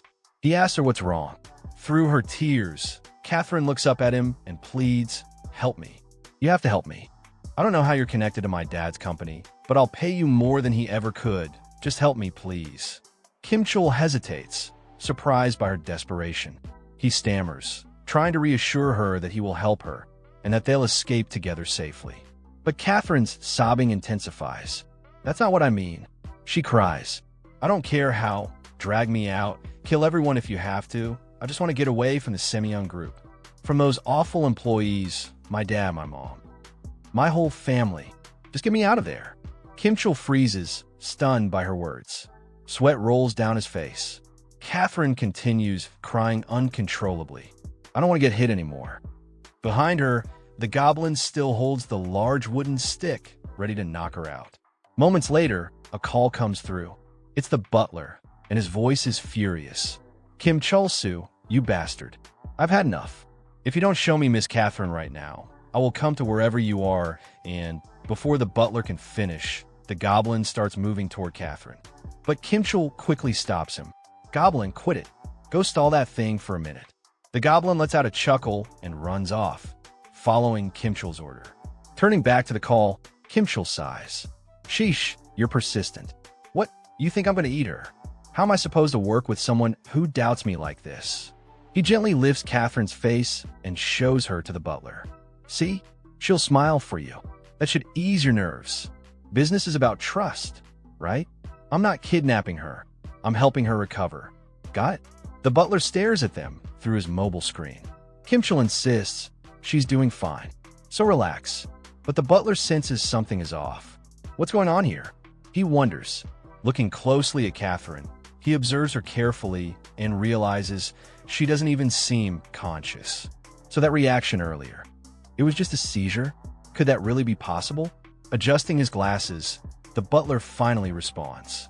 Looks like there was a misunderstanding, but she's clearly not well. If you're still in a dungeon, get out of there. Also, we're ending this arrangement. I'm taking her back. Kimchul's face twists in frustration. He shouts back, you can't just end things like that. This is a critical moment. But the call ends abruptly. Kimchul stares at the blank screen, gritting his teeth. Sorry, but I can't let you pull out like that, mister. He exhales deeply, the tension leaving his body for a brief moment. Man, that scared the hell out of me. Turning to Catherine, he says bluntly, look, I'll be frank. You better keep your word about the money. Still crying, Catherine replies that was a lie. Kimchul's temper snaps. You little. He kneels in front of her, still angry. You got it all wrong. Listen, I need a lot of money. If you don't pay up, I'll tell them you woke up and collect a reward from the Semyon group. Catherine, still trembling, promises through her tears, I'll figure something out. Even if I have to sell all my gear. Just, please keep this a secret. Everything I'm wearing is top tier, super expensive stuff. You can have it. Kimchul looks annoyed. Are you joking? Even if you sell all that, how much could you possibly? He stops mid-sentence as Catherine erupts. 100 million. That one number changes everything. Kimchul instantly stands up, clapping his hands. He shouts to the Goblin, time to work. The Goblin glances at him, now ignoring the Golem entirely, awaiting further orders. But before anything else, Kimchul notices the Golem again. This time it's bigger, much bigger, and its level has risen. Shocked, he points at it. It has 4 arms now. He yells at the Goblin. You were supposed to stall it, not let it power up while I talked. Before they can react, the Golem charges, and both Kimchul and the Goblin start running for the dungeon exit. Kimchul shouts, level 170. Damn it, one hit from that thing, and I'm dead. Suddenly, the Golem stops moving. Kimchul looks back, stunned. It froze. Did we get it? Then he realizes it's Catherine. She cast a freezing spell. It's temporary and not guaranteed to hold stronger enemies, but it's working for now. Catherine, still holding the spell, yells, why are you standing there? You want to fight a level 170 monster? She starts running. Run. It'll break free soon. Right on cue, the Golem shatters the ice and resumes its pursuit. Kimchul spots the exit. Over there. But just as they near it, Catherine's robe gets caught on a rock. She trips and falls. Kimchul doesn't notice at first, but when he finally looks back and sees her on the ground, the Golem is almost upon her. Catherine pleads for help. Sweat rolls down Kimchul's face. He remembers the first time she asked him for help. This time, it's different. I ran before because I was weak. He closes his eyes tightly, pain and resolve on his face. But now I have to save her. If she fainted from a level 80 monster, she'll definitely die from this. Even so, Kimchul continues running toward the door. You might have doctors to save you again. But I don't. Catherine watches him run, tears in her eyes. No matter how loud I scream, you won't come back. You're just like the rest. Lying there, helpless, she murmurs, no one ever saved me. As the Golem raises its massive fist, ready to strike her down, suddenly, a sword gleaming with golden light slices through the air, striking the Golem's hand. A figure lands between Catherine and the monster. Kimchul, hearing the clash, looks back. Sweat dripping from his chin, he thinks that guy is. But before he can finish the thought, the mysterious NPC turns and smiles brightly at him. Now, it's my turn to take care of the rest. Kimchul stares, confused and wary. Why the hell is this guy here? Kimchul stared at the NPC in front of him, processing the situation quietly in his mind. He reflected on the design of artificial creatures in the game. Some were intentionally made to lose under specific circumstances. He realized that if he had acted impulsively, the system would have simply reset the encounter, nullifying all his efforts. Understanding the mechanics better, he thought again. Rushing in blindly without knowing the enemy's pattern usually led to a scripted loss. That's when the game would smoothly transition into a cinematic cutscene, where the NPC would heroically overpower the enemy, perfectly showcasing their strength to move the narrative forward. Then, remembering how he had been struck earlier by the golem, he recalled something odd. It hadn't actually caused him any pain. He reasoned that it must have been a safety feature embedded in the system to prevent unintended injuries during these events. Right then, the NPC stepped up with determination, readying his sword as he barked out in anger at the golem for attacking his subordinate. Seeing this, Skimchul accepted the situation with a sigh. He wasn't exactly thrilled to leave the fight to the NPC, but for now, he decided it was best to let him handle it. The NPC lunged at the golem, warning it to brace itself. Watching him charge in, Skimchul pinned his hopes on the man, silently cheering him on. But the moment the golem landed a hit, the NPC was sent flying straight into a wall. Skimchul was thrown into confusion. However, the NPC quickly stood up, brushing off the hit, and claimed it wasn't even a proper warm-up. Skimchul was baffled by the NPC's confidence. The guy was talking like he had full control of the situation, even after being knocked around. But then again, the NPC went for another attack, and was immediately hit again, landing flat on the ground. Yet even while lying there, he repeated the same line, "It wasn't even worth a warm-up." Panic rising, Skimchul shouted out, reminding the NPC that he was level 70. Then he quickly did the mental math. Players who usually receive this quest were typically around level 30 to 40. The Ruins Golem started at level 40, and an average player could barely scrape by. Even if they managed to win, the Golem would come back stronger at level 46. And then, when it returned at level 50, most would be utterly defeated. That's when the story would introduce a high-level NPC who would easily dispatch the golem, creating a dramatic, satisfying moment for the player. But when Skimchul looked at the goblin casually lying on the ground, something didn't sit right. He realized no ordinary player could push the golem to level 170. It was never supposed to go this far. This entire scenario was already way beyond the usual conditions. Then, the NPC stood up again, holding his sword with confidence, repeating his favorite line about warm-ups. But something was wrong. He kept repeating it, as if stuck in a loop. The cutscene clearly couldn't continue properly. Skimchul's eyes widened. The NPC in front of him was the one who was supposed to end the quest, which meant, as long as the golem wasn't destroyed, the event wouldn't conclude. His thoughts raced, analyzing the situation. It could be that the moment the powerful NPC appeared, the golem core also became active or materialized within the story. While Skimchul was still piecing things together, the NPC was already back at it, charging the golem once again. Skimchul, still deep in thought, speculated what might trigger the conclusion.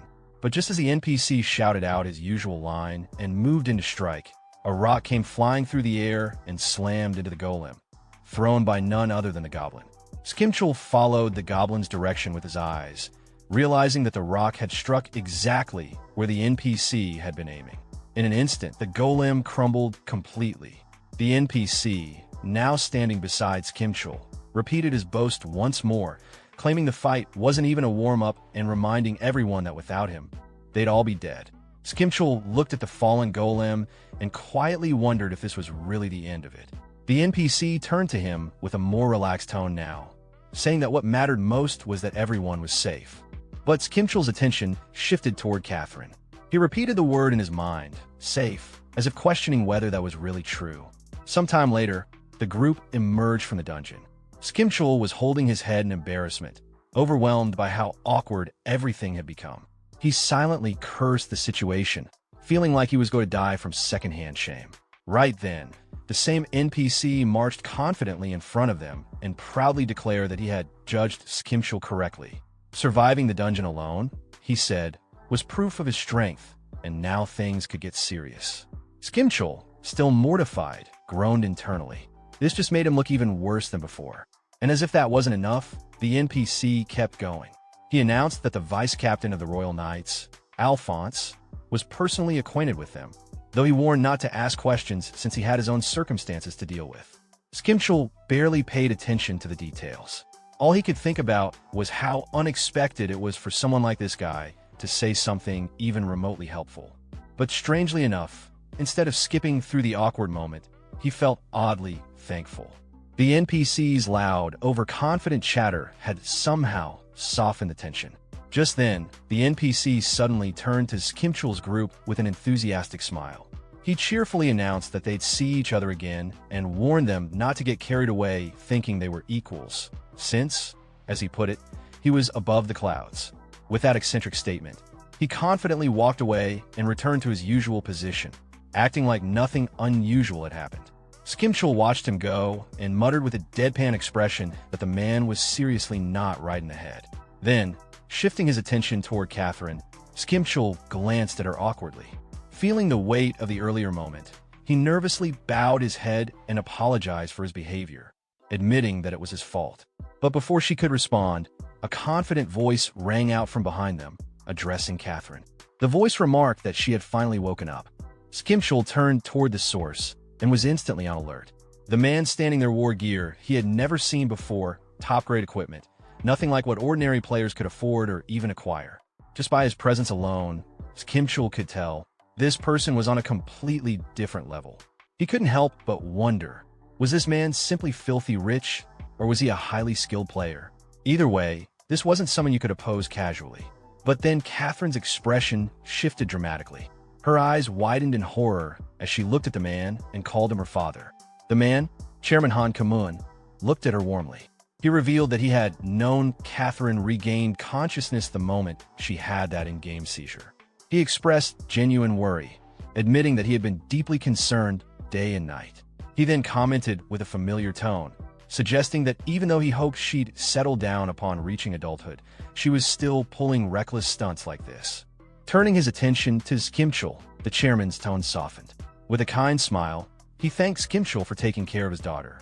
He acknowledged that their belief in her recovery had finally paid off.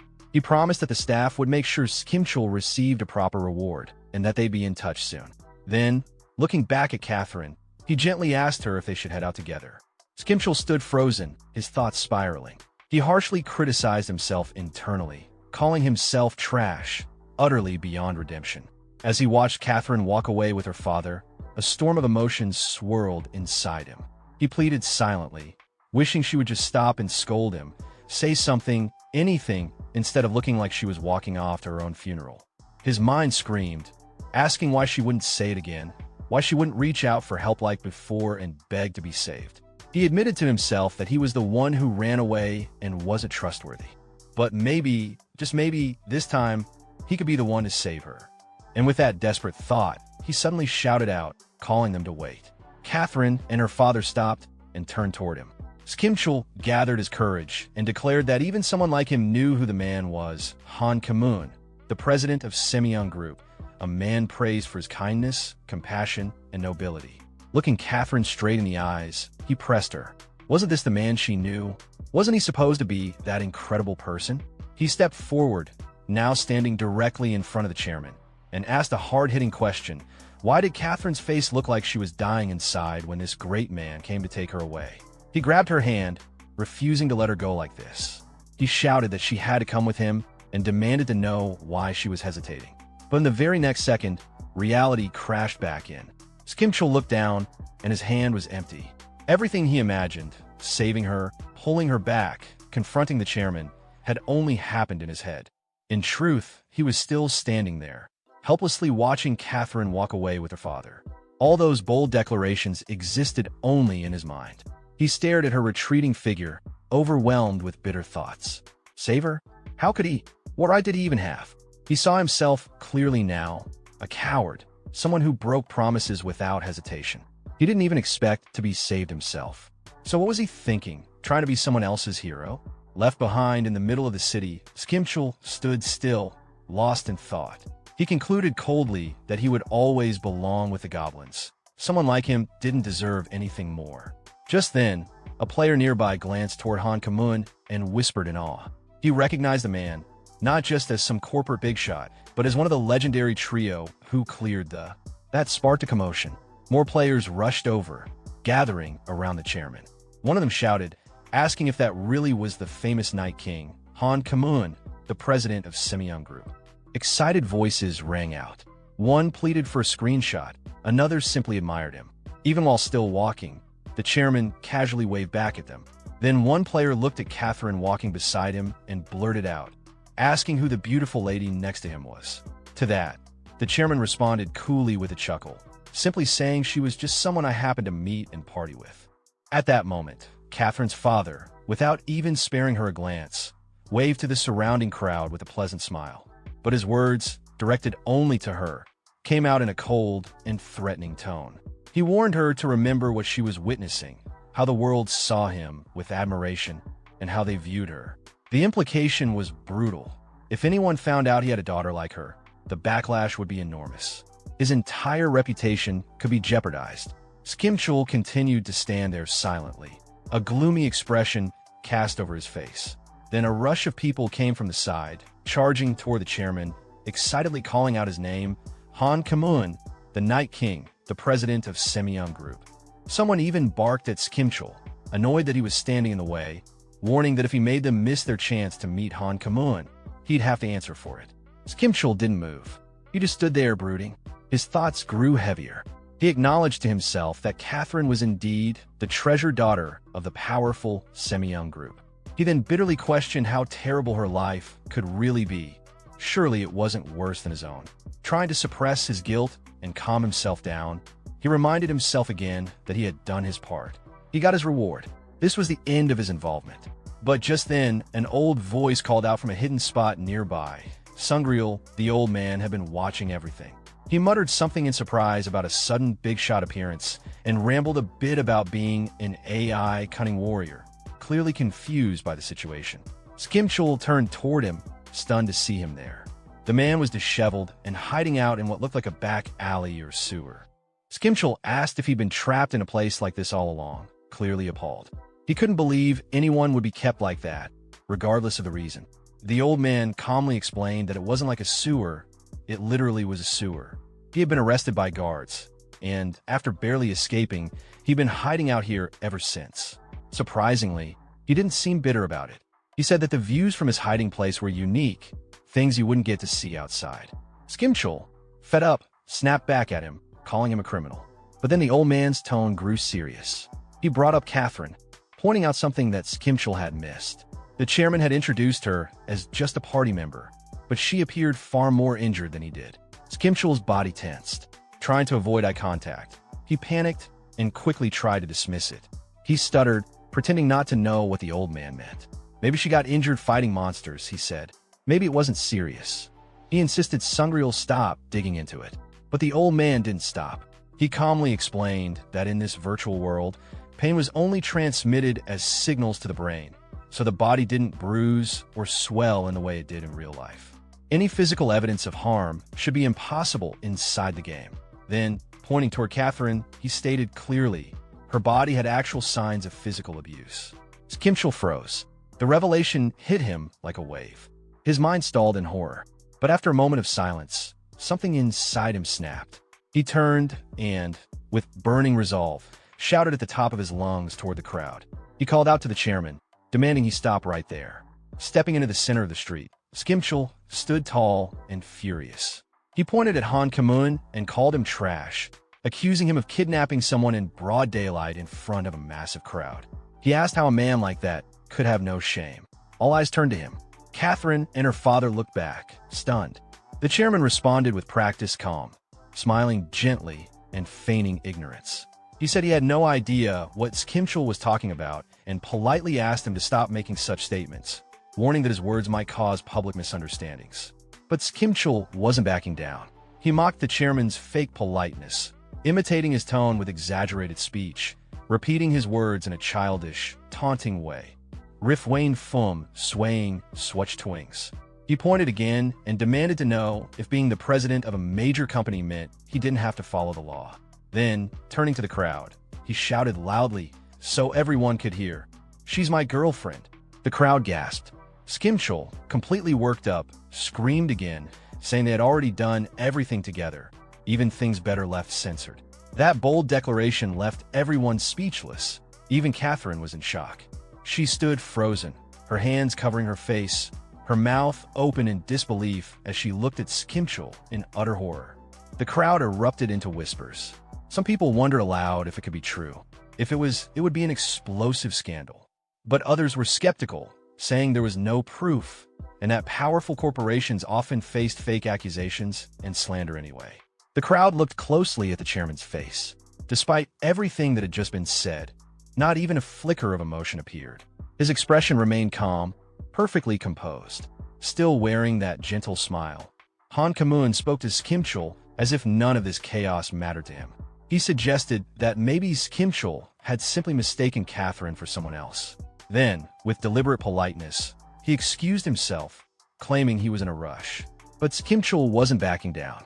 With his usual mix of arrogance and mockery, he pointed his finger directly at them and challenged the statement. If that woman wasn't his girlfriend, then who was she? He mocked the chairman even more harshly, pointing out how inappropriate it was for an old man to be walking around with a young woman dressed so revealingly. He called him out, branding him a perverted old man in front of everyone. The bystanders who were watching the scene unfold started to murmur among themselves. Skimchul's accusations were making them uncomfortable. They began questioning the situation out loud. Why was a young woman walking with someone so much older? Something about it didn't sit right. Wasn't this similar to cheating? They had thought Han Kamun was a respectable man, but now they were starting to doubt that image. Trying to maintain control, the chairman brushed off the growing suspicion with a forced laugh. He told Skimchul the comment wasn't even worth answering and tried again to leave. But just as he did, a figure in a sharp black suit appeared dramatically from the crowd.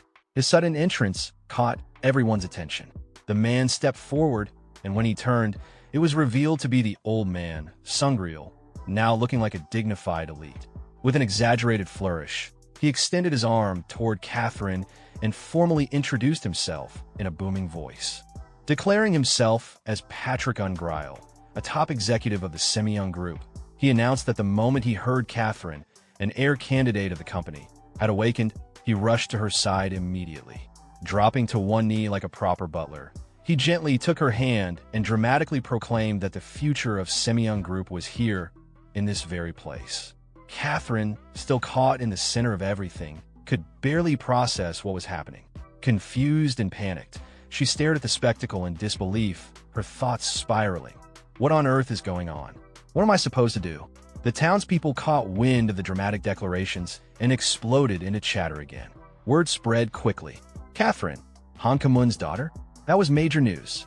Some stared at her and scoffed, questioning how someone like her could possibly inherit a company like Semyoung Group. Others pointed out the chairman had just said she was only a temporary party member. There was uncertainty in the crowd, but one thing was clear: Han Kamun was no longer untouchable. Skimchul walked confidently up to the chairman again, a mocking smile tugging at his lips. He teased him playfully, asking if it wouldn't just be easier to admit that Catherine was his daughter. Then, dropping the smile but keeping the sarcasm, Skimchul suggested a better approach. Han Kamun could come clean to the public, say he failed in raising his child, and promise to guide her better from now on. Sure, it might cause a stir, but it would be a manageable scandal. Skimchul then raised the stakes, offering to help him out of this situation.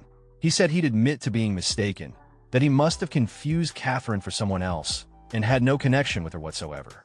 But there was a catch. Skimchul added that he would also reveal the truth, that Han Kamun had been abusing his own daughter. Hearing that, the chairman's calm broke. His jaw clenched, and his expression twisted with rage.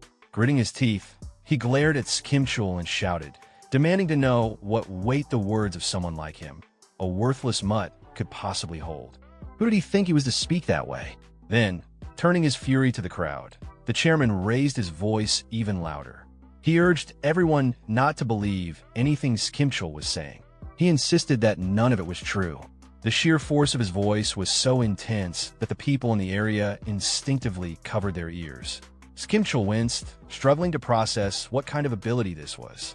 Whatever the old man's status loophole was, it clearly let him unleash skills that didn't play by normal rules. Still trying to control the narrative, Han Kamun doubled down. He claimed that the so-called Semyoung Group butler and even the woman next to him, Catherine, were all part of a conspiracy. According to him, this was nothing more than an elaborate attempt to blackmail him. Then, declaring with conviction that he would never waver, he shouted his final words, "I am Semyoung Group."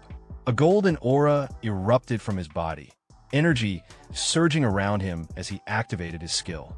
His sword materialized in his hand, and he prepared to attack, ready to strike down Skimchul, Catherine, and even the old man who dared to challenge his image. Just as tensions reached their peak, Catherine's father activated his PvP mode and made a move to strike. His rage was overflowing. He was ready to take out not only the protagonist, but everyone involved. His intent was crystal clear.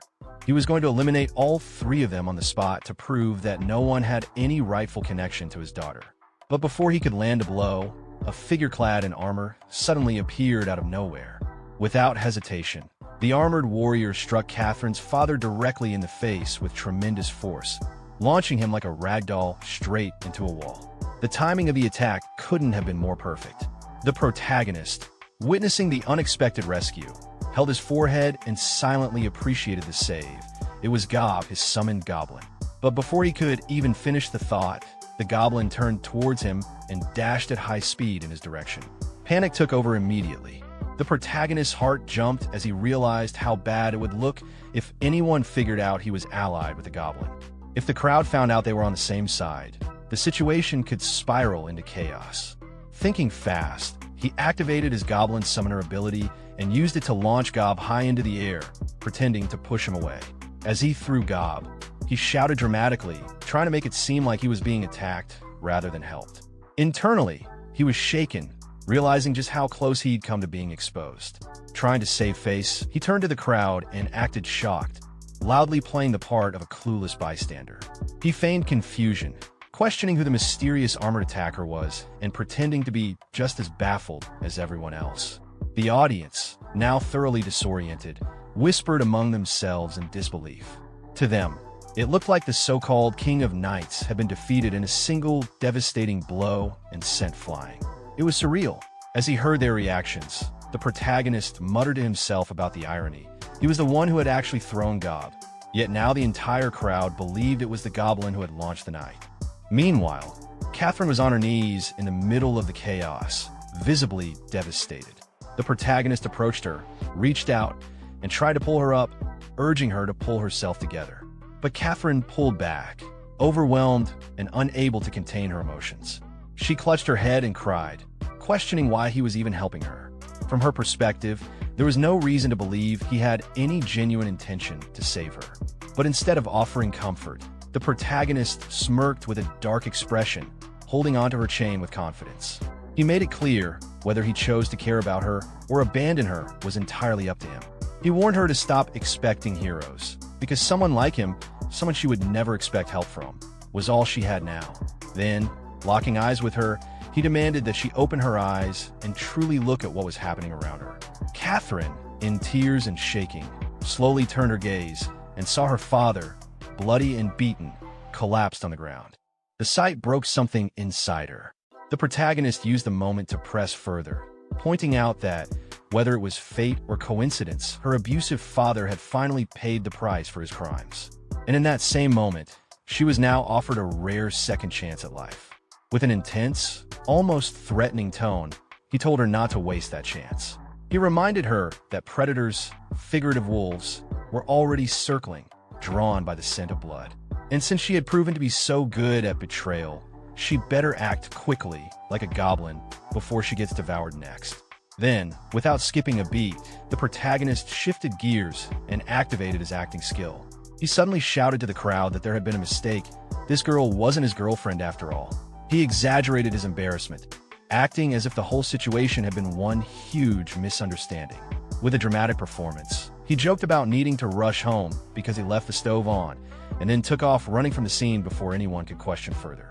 As he disappeared from sight, another figure entered the picture. An older, bald man in a sharp black suit stepped forward and extended a hand toward Catherine. Calmly and respectfully, he invited her to speak her truth if she had anything to say. Catherine stood up with his help, took a deep breath, and slowly turned toward the watching crowd. After steadying herself, she began to open up about her life. Time passed. Back at his home, the protagonist watched the news as the story exploded across the media. Catherine had stepped into the spotlight and revealed her true identity. She was Han Kamun's daughter. More than that, she'd gone public about the years of domestic abuse she had suffered at her father's hands. At first, some people doubted her story. Rumors spread that she might be lying about her lineage. But Catherine backed up every claim with irrefutable proof on her social media accounts. The moment those receipts were shared, all the skepticism vanished. Her story became undeniable truth, and support for her spread like wildfire. Sometime after the incident, the protagonist checked the stock prices of Semyoung Group, Catherine's father's company. Unsurprisingly, the damage was clear. The scandal had torched their public image, and their stock value plummeted. As he stared at the screen, he read reports stating that Chairman Han had suddenly fallen ill, but the protagonist wasn't buying it. He could see right through the excuse and figured the man was faking his sickness to avoid the media storm.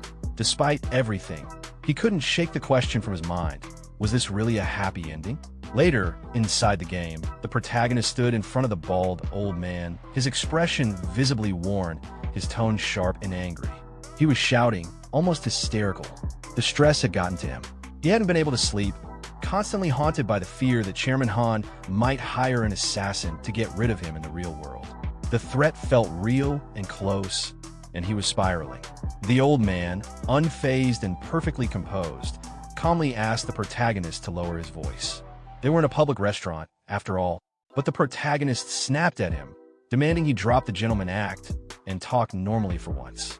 The old man still didn't break character and began laying out the reality of the situation. He explained that videos of the fight between the protagonist and Chairman Han had gone viral online, with the Semyoung Group already in hot water in the court of public opinion. Any harm coming to the protagonist now would immediately point fingers back at Han. The old man spelled it out. If something happened, the public wouldn't hesitate to believe Han Kamun was behind it. Hearing that, the protagonist looked him dead in the eye and, without missing a beat, pointed out that it could just as easily be the old man himself. But the gentleman calmly corrected him. No, the suspicion would fall squarely on Han Kamun. That realization hit the protagonist like a ton of bricks. His defiance crumbled, and the stress came rushing back. He couldn't hold it in anymore and started crying. He regretted everything. Going up against a megacorporation was reckless. He hadn't even been paid for all this trouble. It felt like a monumental mistake. But the old man tried to reassure him. What he had done wasn't just about money. It held a value far beyond a paycheck. Even if he couldn't see it now, it meant something. The protagonist wasn't convinced. He scoffed and muttered that he'd rather trust something as worthless as a booger than believe a single word from the old man. But he quickly switched back to another thought. He noticed the old man was wearing a proper butler outfit and asked where he'd managed to find one on such short notice. Without any hint of shame, the old man admitted he'd stolen it.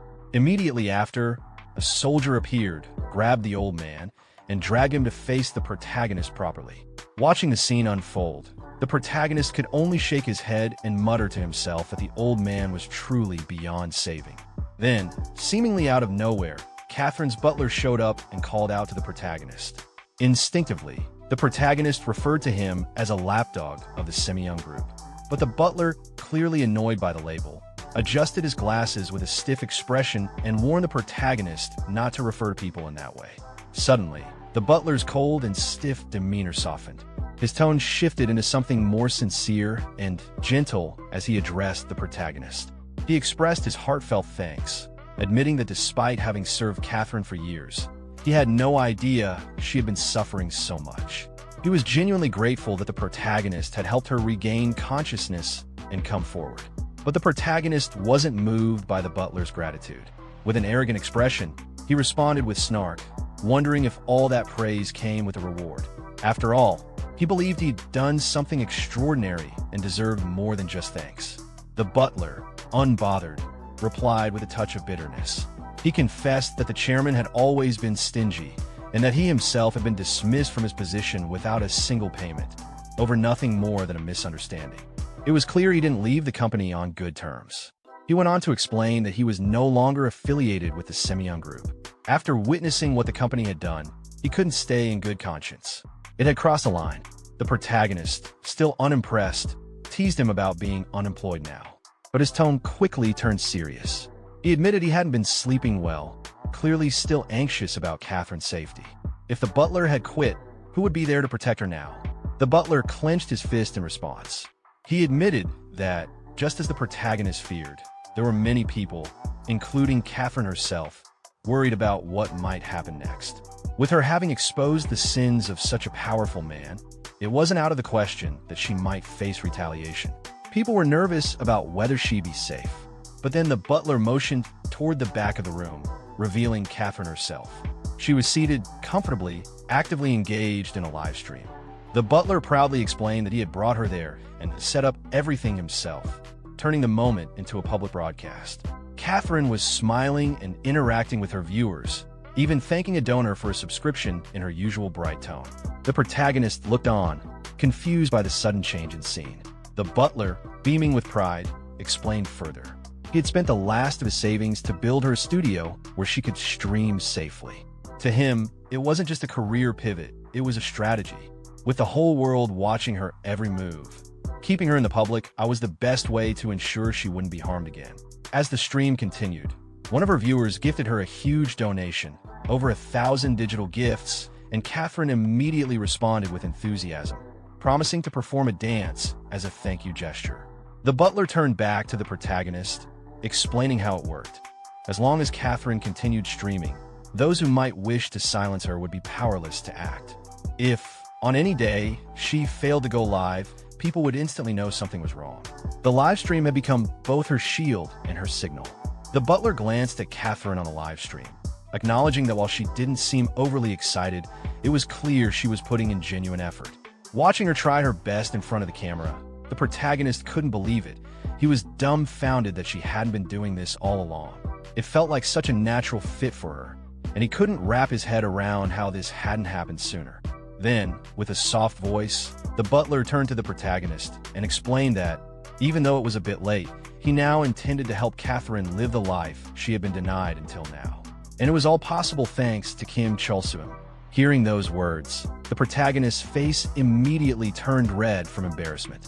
He tried to wave off the sincerity and jokingly told the butler to stop acting so weird. If he was really thankful, then how about sending some money?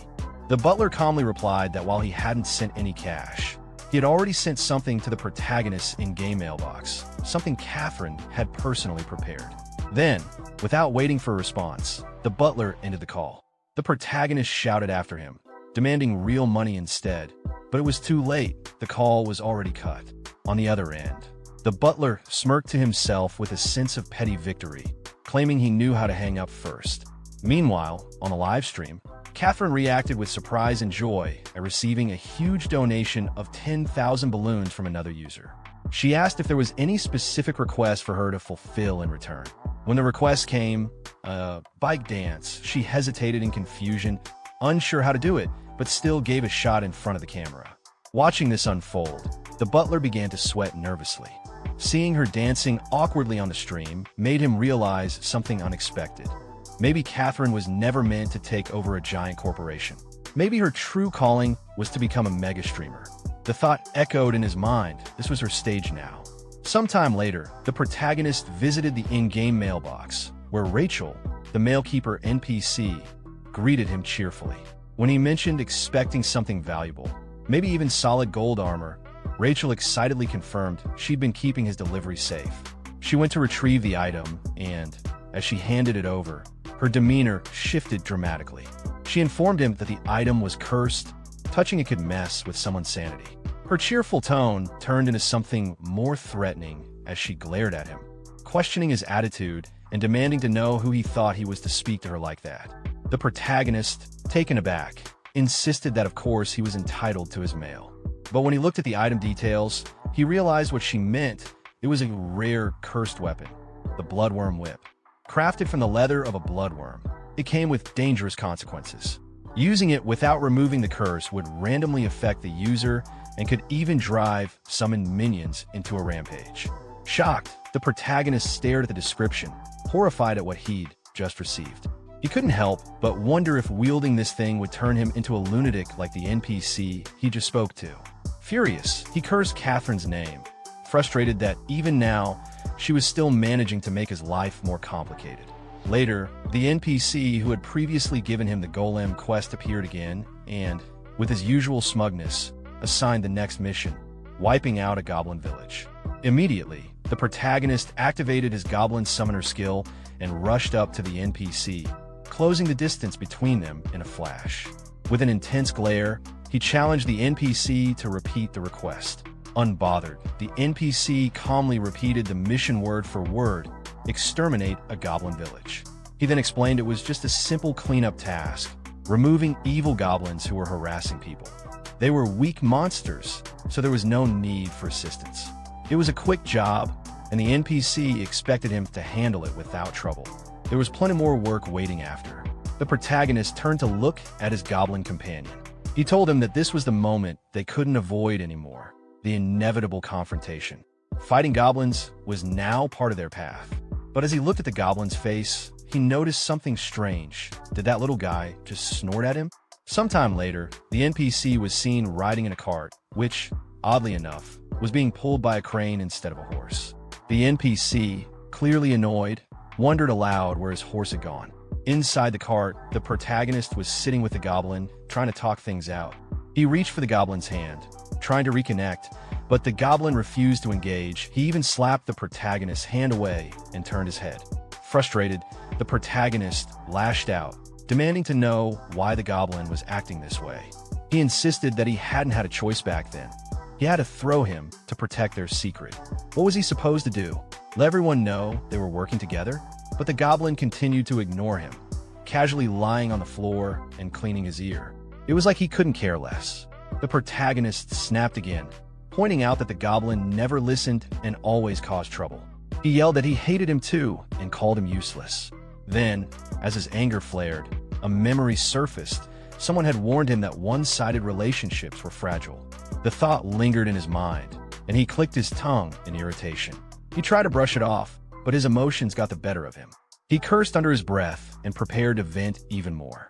Just then, the goblin suddenly perked up and stared off into the distance. The protagonist followed his gaze and froze. There, in front of them, a new goblin had appeared, and it wasn't one he recognized. His immediate reaction was disbelief. What in the world was happening now? His immediate reaction was disbelief. What in the world was happening now?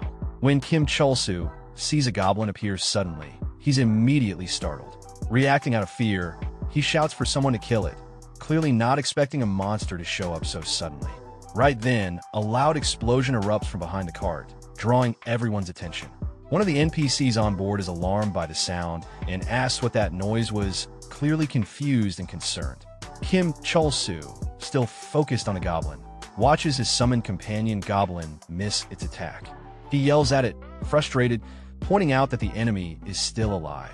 Suddenly, the enemy goblin leaps at him and latches onto his face, attacking aggressively. Panicking, Chulsu shouts again for his summoned goblin to help.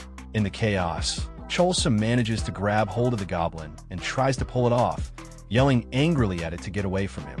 Just as he does this, his summoned goblin starts preparing a strong counterattack. Noticing that, Chulsu panics even more and warns the summon not to go overboard with the attack, worried about getting hit in the process. At the same time, an NPC behind them, now armed with a gun, demands to know what's happening. Kim Chulsu recognizes this man as one of the carriage NPCs and starts to explain that a monster got on board. Hearing that, the NPC confirms aloud that it really is a goblin, concluding that the ambush must be because they're near a goblin village.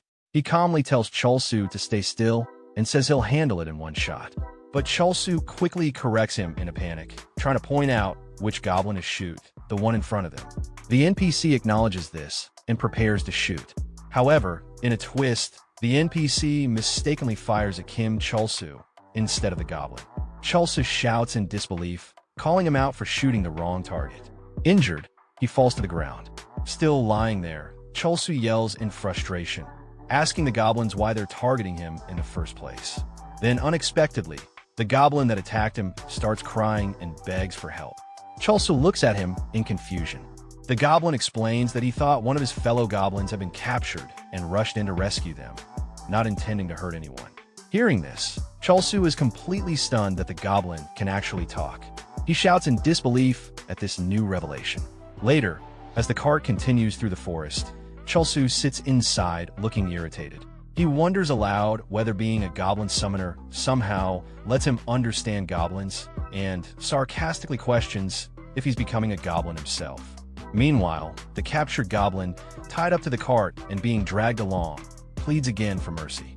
He insists he only came to save his kin and never meant to hurt anyone. Chulsu, ignoring the goblin's apology, scolds him for biting his head and questions his reasoning. He admits he didn't have any personal grudge against goblins before, but now he's using this as an excuse for something bigger. With a more serious tone, Chulsu declares that he's going to go to the goblin village and wipe out every last one of them himself.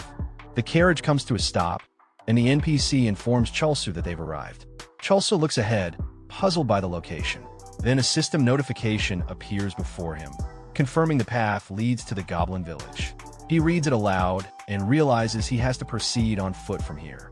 The NPC casually tells him he could go farther, but doesn't want the trouble, then immediately runs off, leaving Chulsu confused by his abrupt exit. Now standing alone, Chulsu holds the captured goblin and considers that since this path leads to a monster village, it's likely filled with traps. He realizes it was a good idea to keep the talking goblin alive, as he might come in handy navigating those dangers. Hearing this, the goblin sweats nervously and asks if the only reason Chulsu spared him was to use him like a tool. Then, more desperate, the goblin pleads that if someone must die, let it be him. He insists that the other goblins did nothing wrong and takes responsibility for being the one who attacked first. He compares it to how any human would instinctively rush to save another human in danger, implying that he acted out of the same instinct. At one point, Kim Chulsu roughly pulls the goblin up close to his face. His expression shifts into something dark and devilish, similar to a character like Lloyd. He ominously hints at something, leaving the goblin in a state of panic. The goblin starts yelling, clearly terrified. He insists that goblins don't hate humans and claims their race is actually kind. He accuses humans of always being the ones to harass them. He demands to know why Chulsu came to the goblin village. Was it just to make their lives miserable? Hearing this outburst, Chulsu grips the goblin's chain tightly and starts to reflect. He realizes he had been attacking goblins simply because it was part of quest. He never had a personal grudge, nor had he seen them commit any evil acts. It dawns on him that he had just assumed goblins were inherently bad and that killing them was normal. But he quickly brushes off that self-reflection and thinks to himself that no one would really care if a goblin died anyway. At that moment, two more goblins suddenly appear ahead of him. One of them calls out affectionately, revealing that the goblin Chulsu is holding is their family member. Chulsu is momentarily confused by this, piecing things together. In response, the captured goblin shouts to his family to forget about him and run away. But Chulsu gives a quick command, pointing at the newcomers and ordering his summoned goblin to throw a rock in their direction. The summon immediately obeys, gripping a stone tightly and hurling it toward the two goblins. Right before the rock hits, Chulsu lets go of the captive goblin, who instantly dashes forward and throws himself in front of the incoming attack to shield his family. He takes the hit directly, putting himself at risk to protect them. Seeing this unfold, Chulsu stares at the goblin now on the ground, deeply affected. He mutters to himself in annoyance while rubbing his face, remarking on how some humans would beat their own children just to save themselves. But this goblin, without hesitation, threw his own body to protect his wife and child. Chulsu admits he can't see someone like that as evil. The goblin family embraces each other and starts to cry. One of them calls out "Daddy" emotionally. Chulsu stands there watching the scene, thinking to himself how ironic it is. The Goblin Lord had once called him a goblin, but seeing how loyal and selfless these creatures are, Chulsu thinks to himself that they're far better beings than he is. A little later, the group arrives at the Goblin Village. The goblin who had been with Chulsu announces their arrival and points toward the village with pride. The moment they step into view, the goblins inside the village become visibly tense. Chulsu can tell that his presence has made them wary of humans again. However, as more goblins surround him, he quickly notices something odd.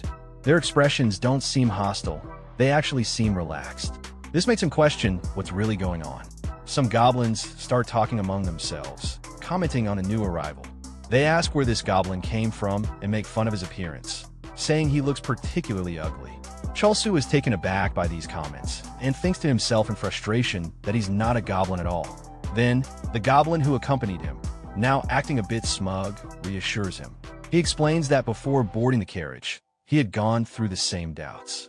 He casually tells Chol-soo not to worry, because with a face like his, no one's going to think he's human anyway. Chol-soo, now irritated and mentally exhausted, thinks to himself that he should have just killed that guy earlier. Despite everything, Chol-soo nervously asks if he can leave now, explaining that he's genuinely worried. The goblin replies with casual cheer, brushing it off and telling him once again not to worry so much.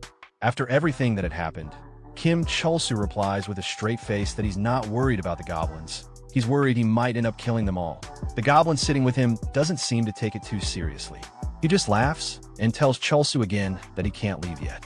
Since he was injured earlier, the goblin insists on at least offering him a meal, saying it would be shameful not to. Later, Chol-soo finds himself sitting in front of a bowl of soup. A notification pops up in front of him, identifying the dish as Goblin Poison Soup.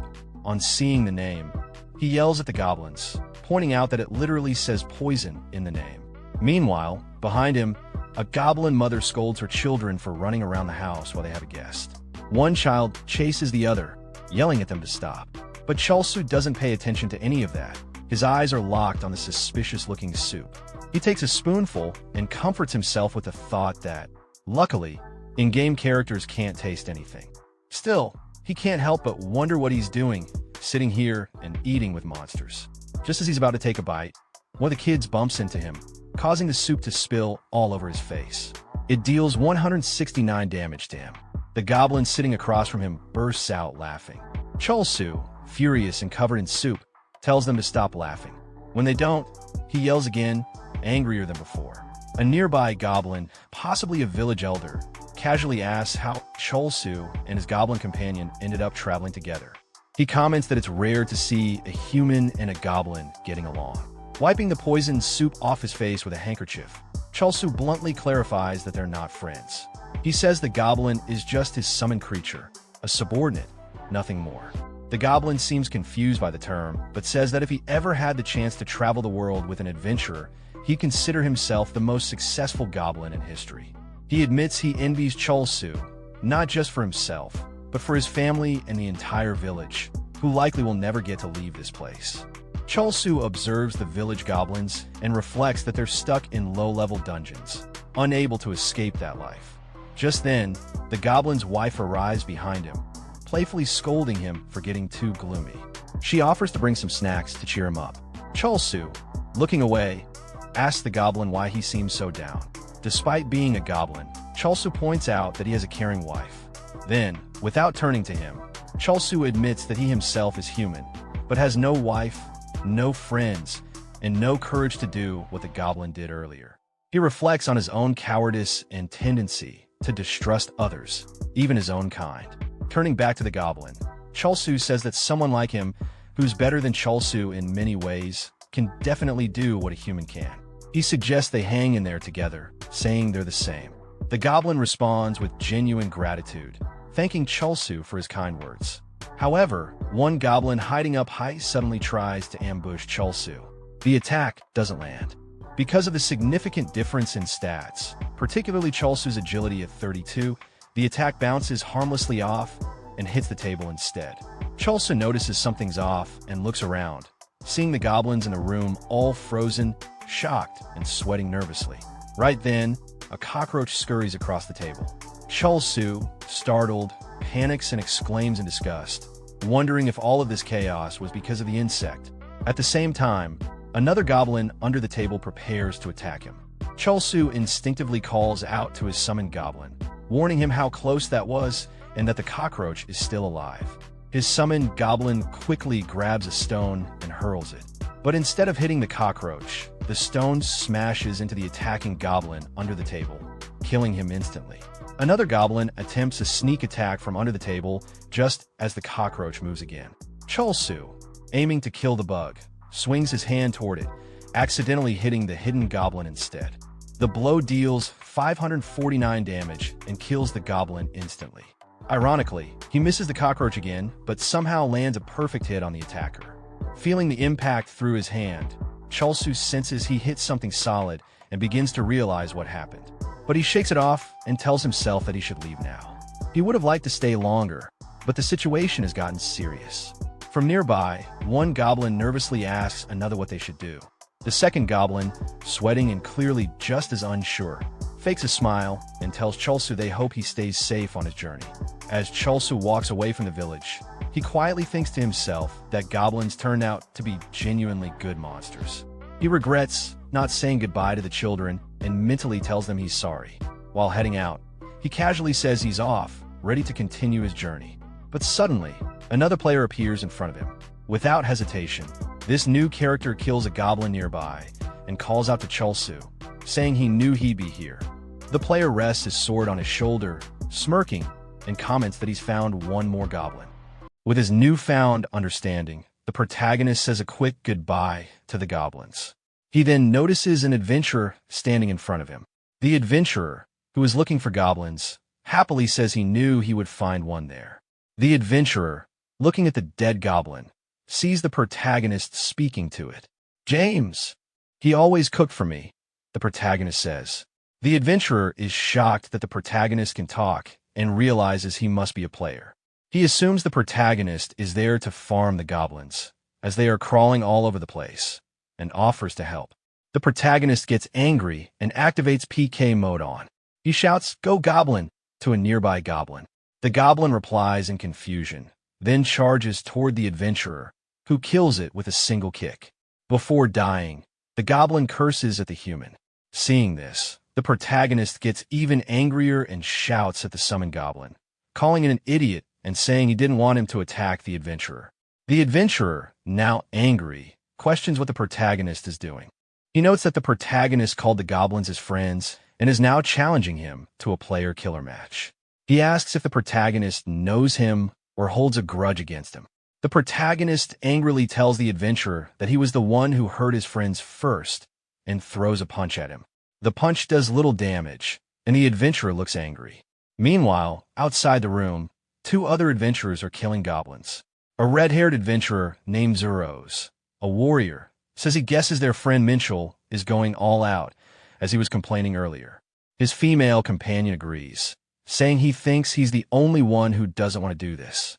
She then complains that the quest is boring because the goblins are too weak and die in one hit. She wants to finish and go home. She is cut off when she sees the protagonist on the ground and is shocked to realize it's a person. The earlier adventurer, Minchel, appears on a cliff and tells them to deal with the protagonist. He explains that the protagonist called the goblins his friends and charged at him. The girl is shocked. He considers goblins as friends? She asks. She asks Minchel if he killed the protagonist because of that. Minchel replies that the protagonist initiated the player-killer fight and that he didn't even finish him off, as the protagonist had good gear and fell off the cliff by himself while running away. He tells him to take care of him while he finishes off the goblins inside. Minchel mutters to himself that he's not surprised the protagonist is friends with goblins. The girl says she wouldn't be surprised if they needed to kill the protagonist to complete their quest. Zeros tells her to just get rid of him before he causes more trouble. Minchel, looking at the goblins, expresses his desire to not waste any more time on this boring quest and continues killing them. At the same time, the summoned goblin laughs while watching the other goblins die. The adventurer, noticing the goblin laughing, says that he can't believe it's so sick that it would laugh while its own kind dies. He says that goblins are just filthy bastards who only care for their own survival, which is why quests are made to exterminate them. He then prepares to kill the summoned goblin. Suddenly, a loud explosion erupts from inside the room. The girl shouts, "What the hell?" and Zeros yells for Minchel to stop messing around. The protagonist's laughter can be heard as he tells them they thought this was an easy quest. He tells them to try fighting his goblin. The summoned goblin appears on the cliff, dragging Minchel by his head. The protagonist shouts, "Face the strongest boss goblin in town." The girl charges the goblin and tries to kick it, but the goblin grabs her foot with its mouth. Just as it prepares to attack, the red-haired adventurer, Zeros, uses his explode, smash skill on the goblin. The girl stares at the dust cloud and says, "Did anyone see that? This goblin blocked my kick with its teeth." Zeros teases her, reminding her that she was complaining about the lack of strong goblins earlier, and asks if she's scared. Annoyed, the girl denies it, saying she's only surprised and that she wouldn't be scared because there's no way she would lose. Suddenly, the goblin reappears, completely unharmed. The protagonist, holding the body of the defeated adventurer Minchel, laughs. He taunts the girl, saying they think they can win. He then speaks to Minchel's unconscious body, telling him he'll be a laughingstock for losing to a goblin, and questions why it's always the goblins who are expected to lose. The girl angrily shouts at the protagonist to shut up, but he just smiles. He accuses humans of being traitors and says goblins would never betray anyone. He claims the girl and her friends kill goblins for no reason and probably hang their heads on walls to gloat. The girl instantly shouts back, denying that she's ever done such a thing. Zeros, the red-haired adventurer, tells her to stop talking to the protagonist and focus on the goblin. He readies his skill and thinks to himself that the goblin isn't listening to the protagonist, and that Minchel wouldn't have died if he had messed with him. In that moment, the protagonist shouts at the goblin to kill them. The goblin, however, lies down on the ground. Confused and angry, the protagonist yells at the goblin, asking why it won't listen. He then realizes that since the goblin isn't listening, he must ask nicely. He kneels and bows to the goblin, calling it King God Emperor Majesty Goat Goblin, and begging it to save him, or he will die. He thinks to himself that it's shameful to kneel to a goblin, but without it listening to him, he's powerless. The goblin, with a hand gesture, tells the protagonist to stand up. The protagonist, sweating and still bowing, apologizes for ordering the great goblin around. He promises never to throw it or order it around again, and promises to prepare it the best meal while rationing his own food. The girl stares at the protagonist in shock, questioning why he's bowing down to a goblin after just moments ago claiming they were his friends. The red-haired adventurer, annoyed, tells the protagonist to get out of the way before he hits both of them. But before he can finish his sentence, the goblin attacks him, inflicting a massive amount of damage that instantly kills him. The girl is horrified. The protagonist, however, smiles and says that his prayers have been answered. A system notification appears in front of him, stating that the Goblin Lord is greatly satisfied at your lack of dignity. You have gained 1 goblin point. The girl, sweating with fear, she then yells at the protagonist to stop messing with her, realizing this isn't a joke. She looks at her fallen comrade and thinks, what's happening? Zhongmin died to a goblin in a single hit? No way. She concludes that it's unfair for such a strong monster to appear on a goblin-slaying quest and decides to regroup once they respawn in town. She turns and runs toward the exit. The protagonist smiles confidently and says, "Oh dear, you think you can just run away after barging in to kill us?" The goblin grabs the girl's leg, and she falls to the ground. Standing in the center, the protagonist raises his hands and proclaims that goblins will no longer be oppressed for their race. He says there will never be a quest that forces people to commit genocide against them, and they will no longer have to live in cramped holes. He announces that their Messiah has descended upon the land and is here now. Pointing at the girl, the protagonist claims to hear the Messiah's words, "The humans are the traitors." He then shouts, "Kill them all," and declares that it is time for our rebellion, commanding all the goblins to head to town. The scene shifts to the top of the city wall in Phoenix, El-Baysar. A character named Samgord and his companion stand on the wall. Samgord asks his companion for his thoughts on goblins. The companion, surprised by the random question, simply replies, "What?" Samgord then repeats his question, this time as a crude joke. The companion curses at him in annoyance. Just as the companion finishes his insult, he notices some movement in the distance near the city wall. He points it out to Samgord, who also looks to see what's happening. They both notice a massive number of goblins approaching the city. Samgord stammers in disbelief as a horrifying cry echoes from the approaching horde. At the same moment, the protagonist, a goblin leader, is standing in front of his army. He addresses his comrades and promises they will topple the city of humans. He laughs maniacally as the goblins cheer. The scene flashes back to 3 hours earlier.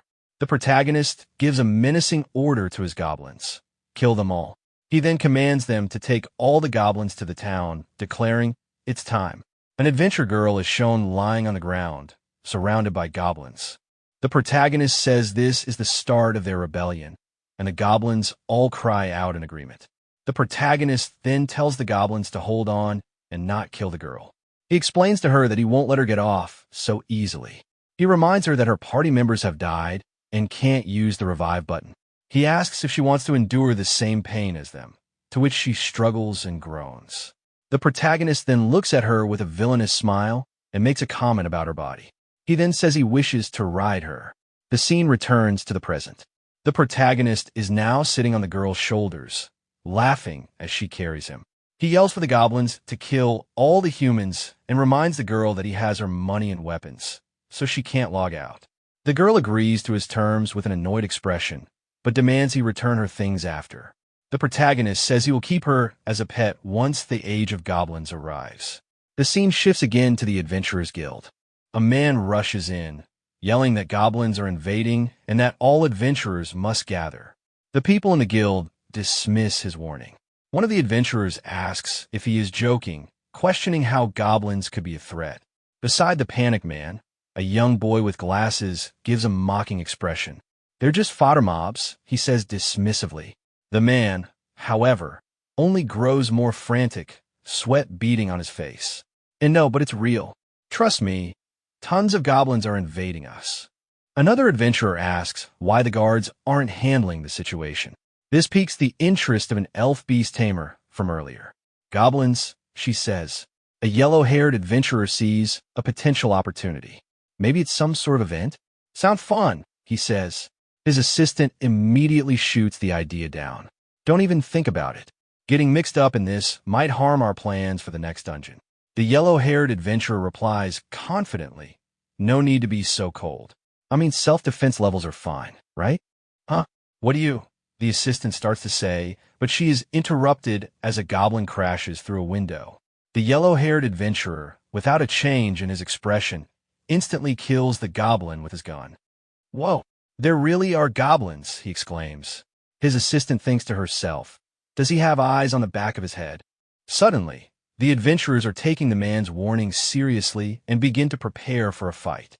One of them comments, "Man, I thought it was a joke." Just then, a huge number of goblins break through all the windows of the guild, screaming "Keek!" in unison. The adventurer looks on in shock. But they're really attacking? He activates his power, and a yellow aura of fire surrounds him. With a single swing of his sword, he kills a goblin, a confident look on his face. Baha!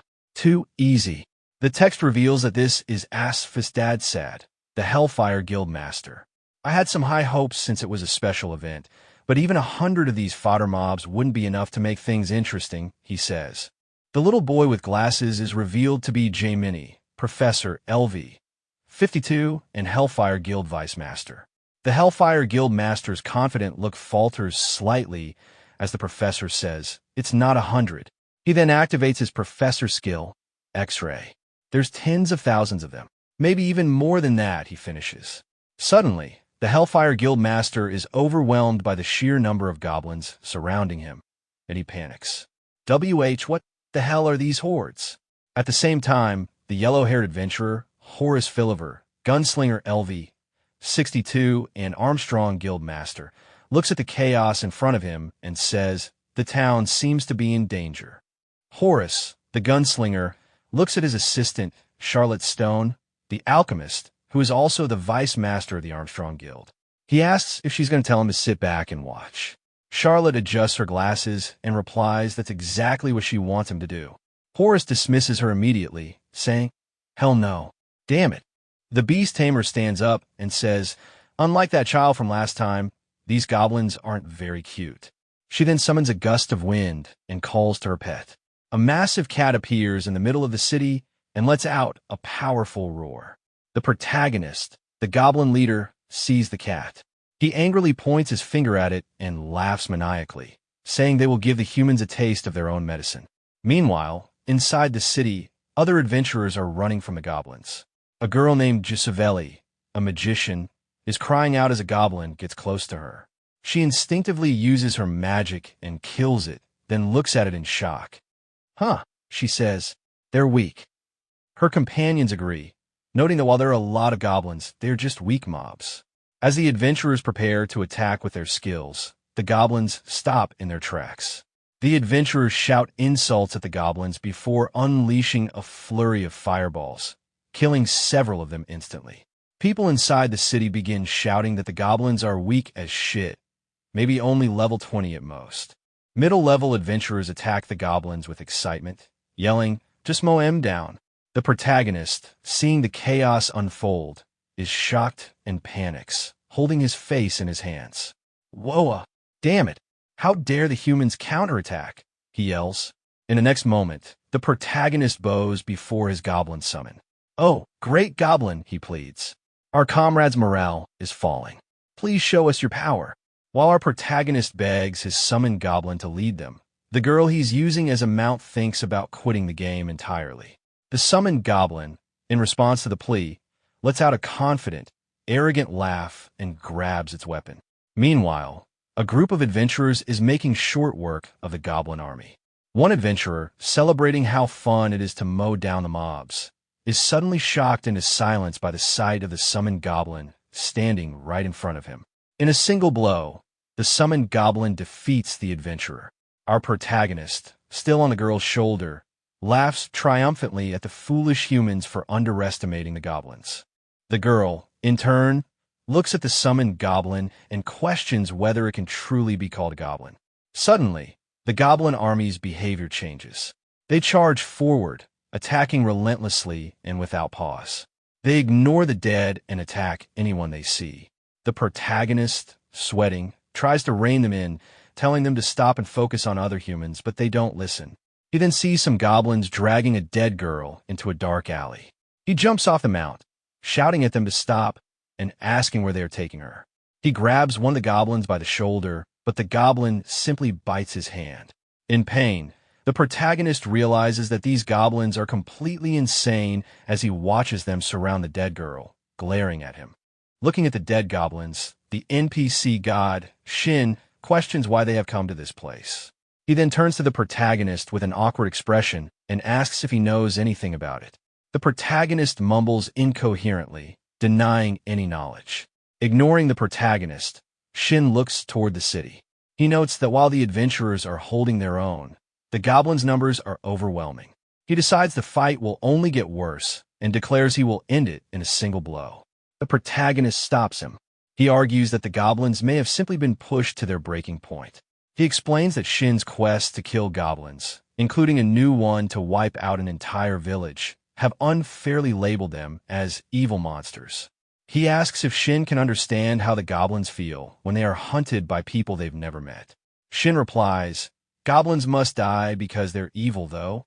Angered, the protagonist yells that Shin has never even talked to them. Shin looks at the protagonist with a shocked and angry expression, saying that talking to goblins is a waste of time, as their heads are filled with nothing but greed. The protagonist gets even angrier, shouting that Shin doesn't know anything. He claims that goblins have families and children and live more humanely than humans. Shin, without changing his expression, calmly replies that they are only pretending. He explains that goblins are monsters born in the abyss with no families or children. Every action is a lie to trick adventurers. He clarifies that he doesn't want them to go extinct, but their numbers must be controlled to maintain the balance of the world. The protagonist, enraged by the NPC's explanation, tells him not to be so dismissive. He argues that if the NPC had shared a meal with the goblins, his perspective would change. The NPC cuts him off, stating that the meal would have been poisoned. This triggers a sudden realization in the protagonist. He remembers trying goblin food and recalls it tasting suspiciously like poison. He also remembers other strange things and realizes that the goblin's supposed family and human-like behavior were all a ruse to trick him. He angrily thinks to himself that monsters in games don't have families or children. They just spawn. As the protagonist's anger boils over, the NPC starts to tell him what he should do now that he understands the truth. But before he can finish, the protagonist runs off. The NPC shouts after him, asking where he's going. Meanwhile, the girl who is used as a mount by the protagonist finds herself in the middle of the city, confused and considering whether to run. But the protagonist suddenly reappears and sits on her shoulder again. He yells, change of plans, and activates his Goblin Summoner skill. A goblin appears in his hand. He holds it up and shouts to the entire goblin army to stop fighting, claiming that the Messiah has just spoken. However, before he can finish his sentence, the goblin's attention shifts back to attacking the citizens. The protagonist tries to shout at them again, but they completely ignore him. He thinks to himself, shit, what the hell is wrong with them? I can't control them, unlike earlier. Despite the goblins ignoring him, our protagonist holds up the goblin in his hand and shouts again, demanding they stop fighting and listen to the Messiah. At that moment, another adventurer appears beside him and questions what he's doing with the goblin. Sweating nervously, the protagonist thinks to himself that this is the worst possible timing. He awkwardly tries to explain, and no, you must be mistaken, I'm just making preparations for this move. With that, he slams the goblin onto the ground.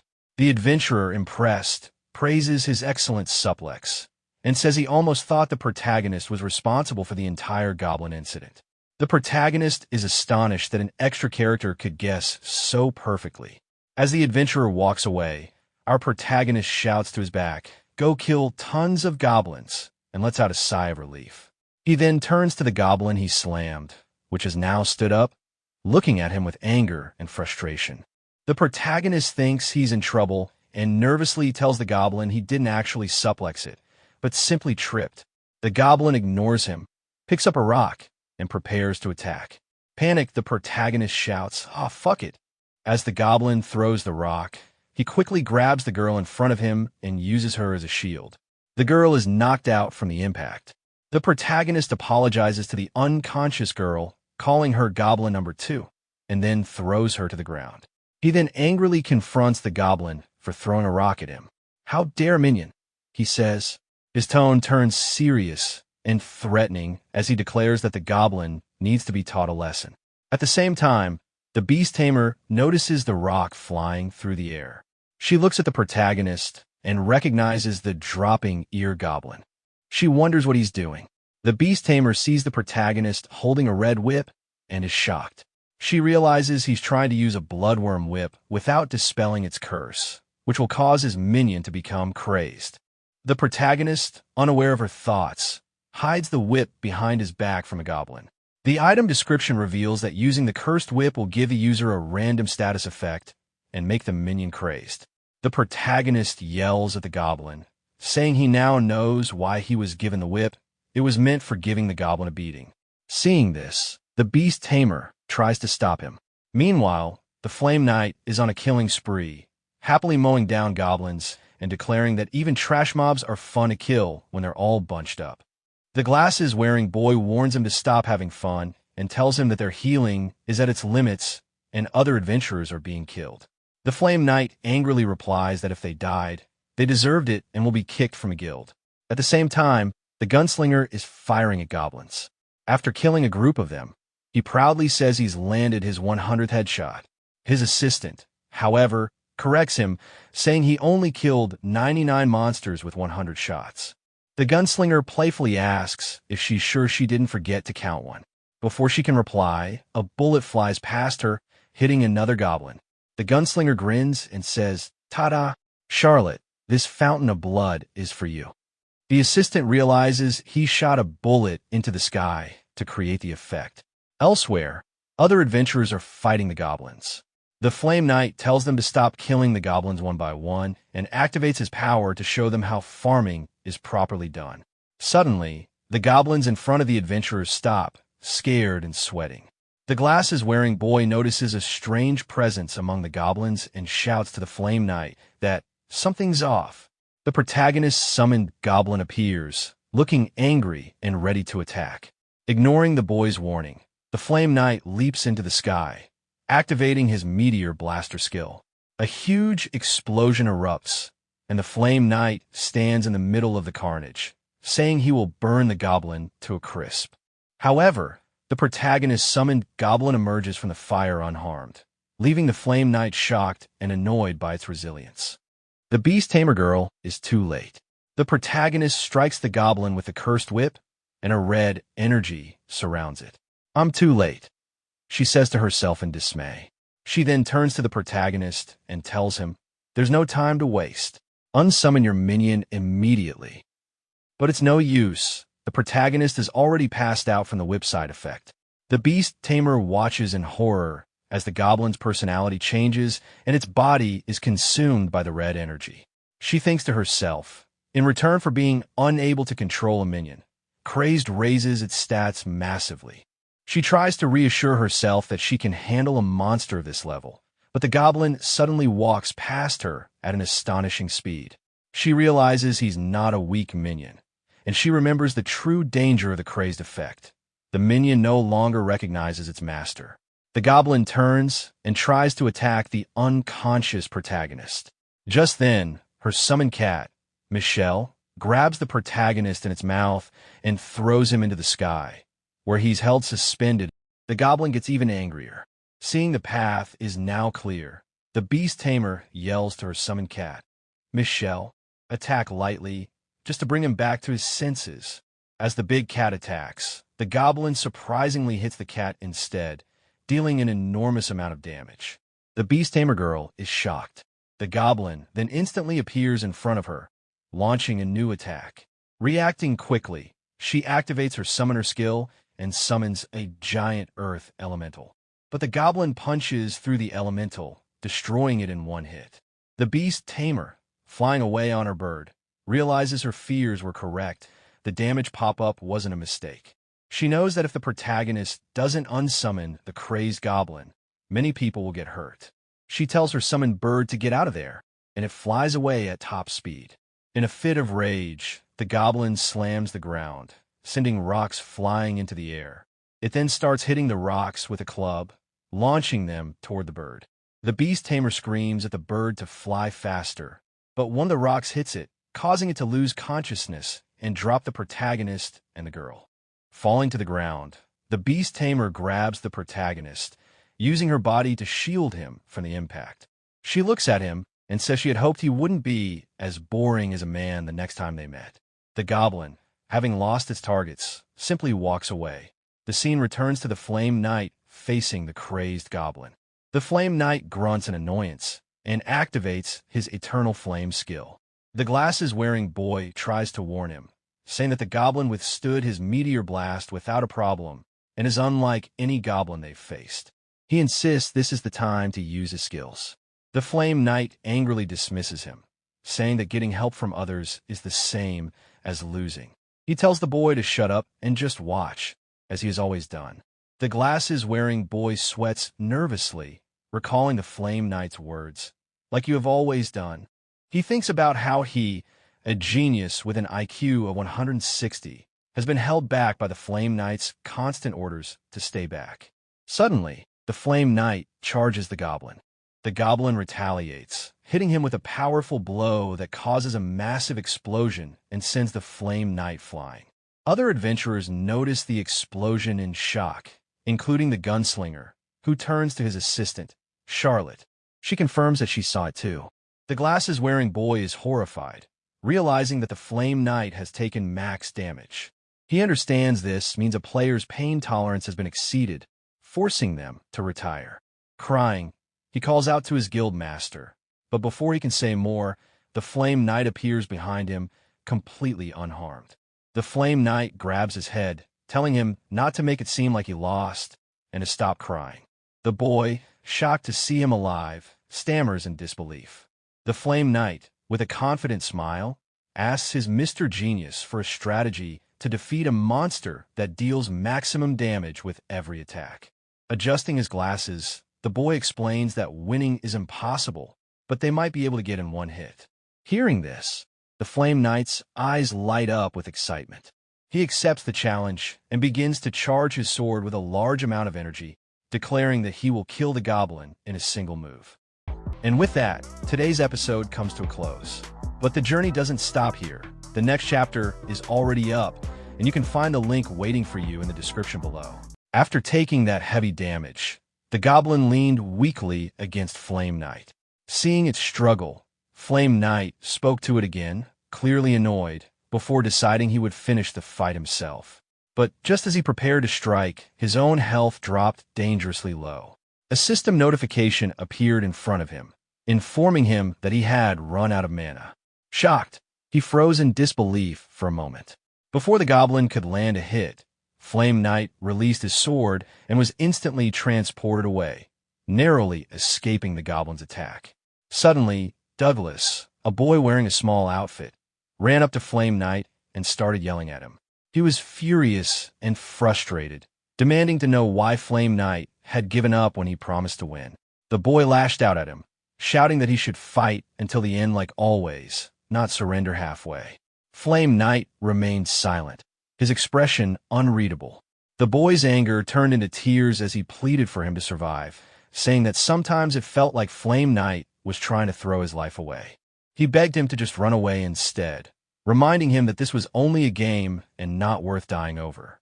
Then, Flame Knight placed his hand on the boy's face and told him to stop shouting, saying that yelling like that made it seem as if they had already lost. He then turned toward the gunslinger and said that they were going to retreat. If the gunslinger wanted to stay, he could, but Flame Knight wouldn't be responsible if he died.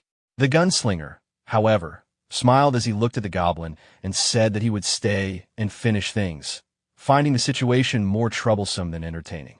Flame Knight frowned, confused by his words, and asked what he meant. A short distance away, both of them noticed their ally, our protagonist, running toward them in panic, being chased by a horde of goblins from the town, shouting in frustration. The scene then shifted to a moment earlier, when our protagonist realized that his summoned goblin had taken a massive hit. Seeing the damage numbers, he thought to himself in shock that the goblin had taken over 100,000 damage. Panic set in as he realized that if the goblin died, it could cause serious trouble for him, potentially ruining everything he had built so far. Frustrated and muttering to himself, he decided he would call his goblin back and use the rally skill to regain control of the situation. But before he could act, the girl beside him looked at him in disbelief, warning him not to summon the goblin again. She explained that in its enraged state, it would attack him as well. Instead, she suggested calming it down first, insisting that unsummoning wasn't the only way to stop it. Surprised, he looked at her, asking if there was another method. She explained that the massive explosion they had just witnessed could only have been caused by the guildmaster of the Hellfire Guild. Then, she went on to explain that when a summoned creature's health reaches 0, it automatically disappears, and any status effects like enragement are removed as well. He stared at her in shock, asking if that meant he should just let his goblin die at the hands of the Hellfire Guild, and whether he'd even be able to bring it back afterward. The girl calmly clarified that minions don't truly die. They simply fall asleep and awaken again later. That's how it normally works, she said, but since his goblin couldn't be unsummoned, she wasn't sure if the same rule would apply in his case. He became furious, shouting that she was asking him to gamble his own life based on uncertain information. To him, the goblin wasn't just a summon, it was his lifeline, and the thought of losing it terrified him. He said he would rather die than live without it. The girl went silent, her mind flashing back to her childhood memories of holding a small puppy she had once loved dearly. As she looked at him, she wondered how someone could care so deeply for something other than themselves, so much that they would cry over its loss. She thought that if a man like him had been that puppy's owner, it might never have died. Overcome with emotion, she gently took his hand and promised that she wouldn't let his beloved companion die. No matter what happened, she said they would do everything they could to save it. Hearing the girl's words, the protagonist looked confused, trying to process what she just said, wondering what she meant by calling his goblin beloved. The girl, however, remained serious, staring straight at him and telling him not to get in her way if he didn't have a way to call the goblin back. She said she didn't have time to waste and had already figured out a solution after analyzing his goblin as a creature that only had one life. She explained that an enraged monster was similar to a pet that had been left in the wild for too long, and the best way to reach its hurt heart was through food. The protagonist stared at her, taken aback, repeating the word in disbelief. Food. She nodded, saying that while it wouldn't be easy, she believed it would work if he put his emotions into it. Internally, he couldn't help but think that her words made no sense. What she was saying sounded ridiculous. He wasn't trying to comfort his goblin, he wanted to knock some sense into it. But then, as he thought back, He remembered that he had once used his goblin feeding skill to lure the creature away during a fight, and it had chased the food with wild excitement. Suddenly, it hit him that he hadn't fed the goblin even once since that day. Realizing this, he quickly activated his goblin summoner skill, goblin feeding, and summoned a piece of goblin food into his hand. Sweat ran down his face as he looked at it, thinking that this might be his only chance to bring the goblin back to its senses. With determination, he started running toward the goblin, holding the food tightly. From behind him, the girl called out, telling him that if he had food, he could just summon it back. Before she could finish, a group of goblins suddenly rushed past her, and her eyes widened in shock as she realized all the goblins surrounding the town were now charging straight toward him. The protagonist also noticed the goblins closing in on him. Glancing down at the food in his hand, a system notification appeared before him, describing it as a goblin special sausage, a legendary item said to be so good that even a divorced goblin's wife would return for it. Furious, he ran faster, cursing at the situation, shouting in frustration as the horde chased after him. Back in the present, Flame Knight saw the protagonist sprinting toward them with the goblins in pursuit. Sweat trickled down his face as he muttered in disbelief, wondering why they were all coming their way. Before he could react further, the gunslinger smiled, logging out of the game while saying that the goblins must have smelled something nice and that they needed to get out of there quickly. As soon as he vanished, the protagonist dashed past Flame Knight. Seeing that, Flame Knight grabbed the boy beside him and tossed him into the air, saying with confidence that he'd see him later, addressing him as the Vice Guild Master. Just as Flame Knight threw the boy into the air, the old goblin charged forward and collided with him, killing him instantly. Meanwhile, the protagonist stood face to face with his own goblin, staring at it intensely. He spoke firmly, questioning if it intended to leave him without his permission. Then, looking down at the item in his hand, he mentioned that it was the goblin's favorite sausage and told it to eat quickly since there was no time to waste. As soon as the goblin saw the food, its eyes widened and drool began to pour from its mouth, saliva dripping uncontrollably as hunger consumed it. The protagonist's eyes widened in surprise. Realizing that this might be the effect of its enraged state, it was acting more like a wild beast than usual. Sweat rolled down his face as he nervously extended his hand, trying to calm it. Forcing a shaky smile, he spoke gently, coaxing the goblin to eat, hoping to bring it back to its senses with the food. Just as the goblin leaned forward to take a bite from his hand, a massive wave of other goblins crashed into them, interrupting the moment and preventing the goblin from eating the food. After the massive goblin rampage, the area was left in complete chaos. Players stood around amid the destruction, exhausted and furious. The protagonist, still seething, cursed under his breath as frustration boiled inside him. In his mind, he couldn't stop thinking about how ridiculous the situation had become, angry at the goblins, at himself, and at everything that had gone wrong.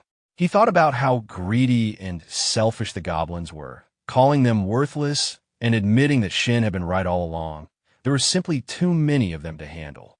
Overwhelmed and cynical, he shouted out loud that it was fine if some of them died.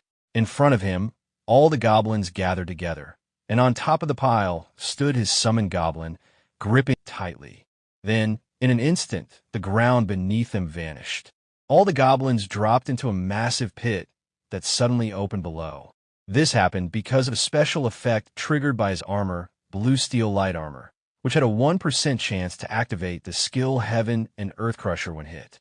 As he saw the system notification appear, the protagonist's eyes widened in shock, realizing for the first time that his armor had such an ability. Before he could even process it, another notification appeared, informing him that he had annihilated the very goblins that trusted him. He was still falling into the pit when another message appeared, this time stating that the Goblin Lord was greatly satisfied and that he had earned 1 goblin point. Suddenly, his summoned goblin appeared out of nowhere, darting through the rubble at incredible speed. It caught him just before he hit the ground and landed safely on the surface. Breathing heavily, the protagonist looked at his goblin in disbelief and relief, calling out to it with frustration mixed with affection, telling it that it should have just said it was hungry. But before he could relax, a piece of goblin food fell nearby. The goblin immediately threw him aside and rushed toward the food, screeching instinctively as it devoured it. The protagonist watched with a disappointed expression, muttering to himself in frustration, completely drained by the situation. A system notification then appeared, confirming that the quest to wipe out the goblin village had been completed. The kill count far exceeded the requirement, and he received his reward of 350 gold. Just then, the girl from earlier appeared before him, her tone calm and gentle. She noted that the goblin's enraged state had finally worn off and expressed relief that it was over. Looking around at the aftermath, the girl turned to the protagonist and asked if he was the one who had slain all the goblins scattered across the area. He, still irritated, snapped back, asking if she was there just to scold him again, wondering if she thought she was his mom or something. With a disappointed look, she replied that she hadn't yelled at him earlier. She was simply worried. Then, cutting straight to the point, she asked bluntly if he had caused a goblin attack. He quickly denied it, giving a forced and awkward expression as he said no. She didn't seem convinced, but simply told him to hydrate his lips before continuing. Turning her gaze toward the massive pit in front of them, she spoke with calm confidence, explaining that no matter how many goblins there were, hundreds or even thousands, they couldn't inflict any lasting harm on the players in this town. Even if someone's health dropped to 0, they could revive without real penalties. Still, she reminded him that attacking innocent people made him responsible for the chaos and told him to give compensation to the affected players. Frustrated, he yelled that he was already planning to do that anyway. A little while later, a group of players arrived at the scene, drawn by the noise of the earlier explosion. As they approached, they nearly stumbled into the cliff and froze in shock at the sight of the crater. Confusion filled the air as they questioned what had happened. Then they noticed several piles of loot scattered on the ground near a notice board with a message that read, "Stimulus check, free to take," followed by repeated labels such as "Gold Goblin's Lost Baggage" and "Goblin's Lost Gold." Sometime later, the scene shifted to a different location. In a dimly lit room, a group of people discussed something serious.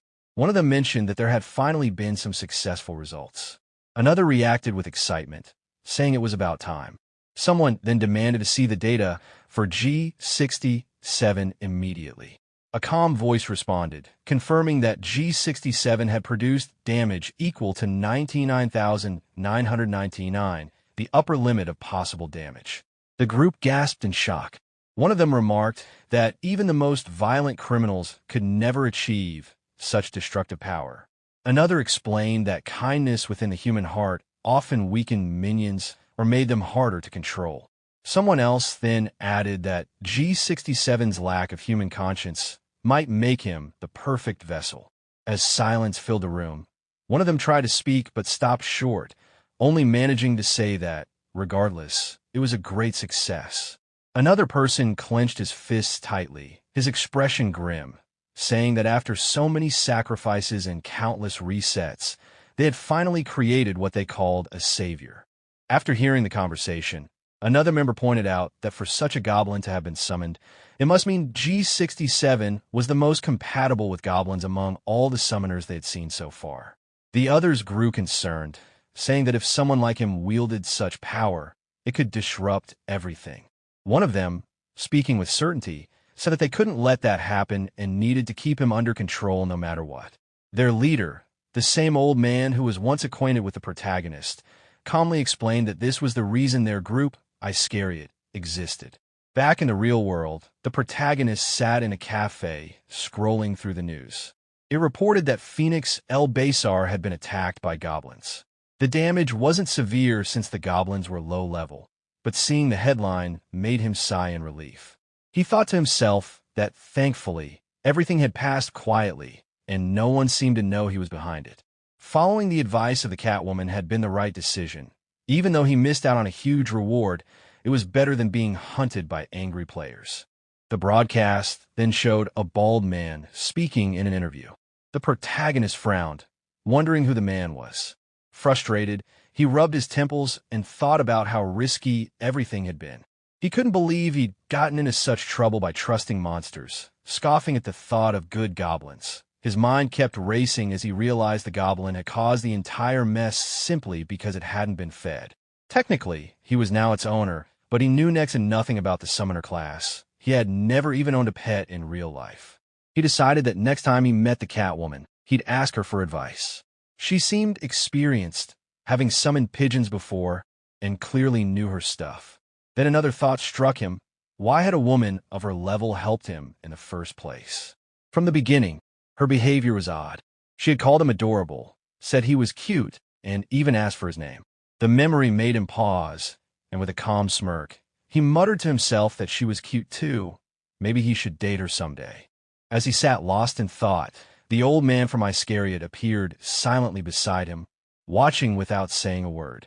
When the protagonist noticed him, he froze for a moment before blurting out a curse in shock. The old man introduced himself as Sungryul.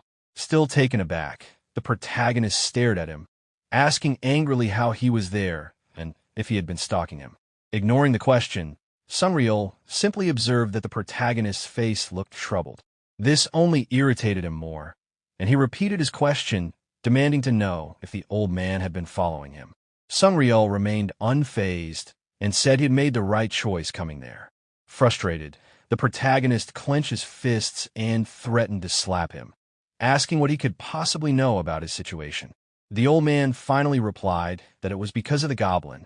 Sweating nervously, the protagonist admitted it was true, but immediately demanded to know how he even knew about it, then added that his concern was because of the goblin.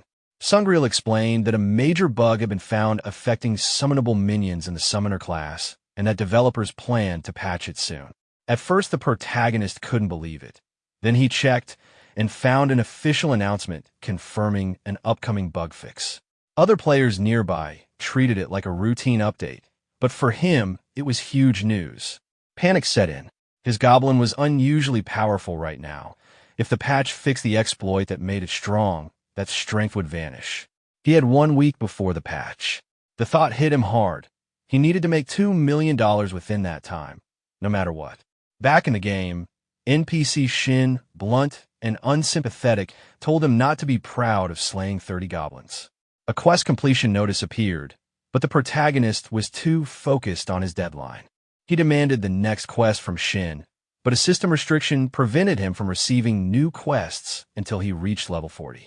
Enraged and stressed, he snapped in frustration at the barrier. Skimchulsus opened his status screen, frowning as he saw the numbers. He had only climbed 1 level despite slaughtering 10,000 goblins. Frustration built up as he realized how slowly his progress had become. Deciding it was better to pick up a proper quest for both efficiency and bonus rewards, he headed to the Adventurers Guild. Once inside, he browsed the quest board, but most of the good missions were already taken. Then one particular request caught his eye, a quest titled Demon's Mask, located in the underground cave of the Lost Ruin, listed for level 36 with a reward of 10,000 gold. Converting the value in his head, he realized that was about $1,000 in real-world money. It was the highest level quest left, and he decided to take it. Just as he reached for the paper, a familiar voice suddenly shouted across the guild. It was High Warning, panicking at the sight of him. She loudly called him the insane, perverted bastard, reminding everyone about an old incident between them. The outburst drew stares from nearby adventurers. Annoyed, Skimchulsus turned toward her, irritated at how she was making him look. But High Warning didn't stop. She exaggerated her story, accusing him of behaving like a lunatic who ogled quest papers, making everyone laugh and whisper. Before the tension could rise further, a magician named Okeda Ray stepped in. She was calm and composed, introducing herself as a level 32 magician. She tried to defuse the situation gently, addressing him in a light tone and asking him to come along with her to avoid more chaos. High Warning grew furious at OK.Ray, shouting at her for trying to take the quest she had already claimed. She insisted she had seen it first, but OK.Ray calmly pointed out the fine print on the paper that High Warning had missed, showing that the quest required a 3-person party to enter the cave of the Lost Ruins. Skimchulsus read the details and was immediately irritated, realizing he couldn't take the quest alone. He complained internally, frustrated that he would have to work with others. Looking at the two women beside him, he judged them quickly. High warning, though loud, seemed somewhat useful, while OK.Ray looked too old to keep up.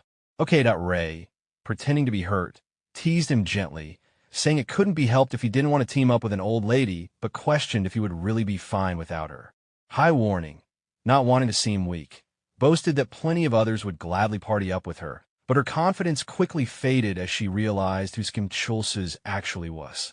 Remembering his reputation, she panicked at the thought of teaming up with him. Pressed for time and too frustrated to argue, Kim Chulsu's shouted in annoyance, agreeing to take OK.Ray along for the quest and reluctantly filling the last spot with high warning. The system confirmed their new team formation, listing their names and levels. High warning sighed in disbelief, questioning how she ended up stuck with him again. Later, inside the dungeon, the group's pace was painfully slow. Kim Chulsu's grew impatient, yelling about how long it was taking to clear the quest. High warning defended himself, pointing out the multiple fury bears blocking their way, each one around level 35 to 36, making it impossible to advance any faster. Kim Chulsu's smirked at the enemies ahead, clearly unimpressed. To him, they were nothing more than common mobs.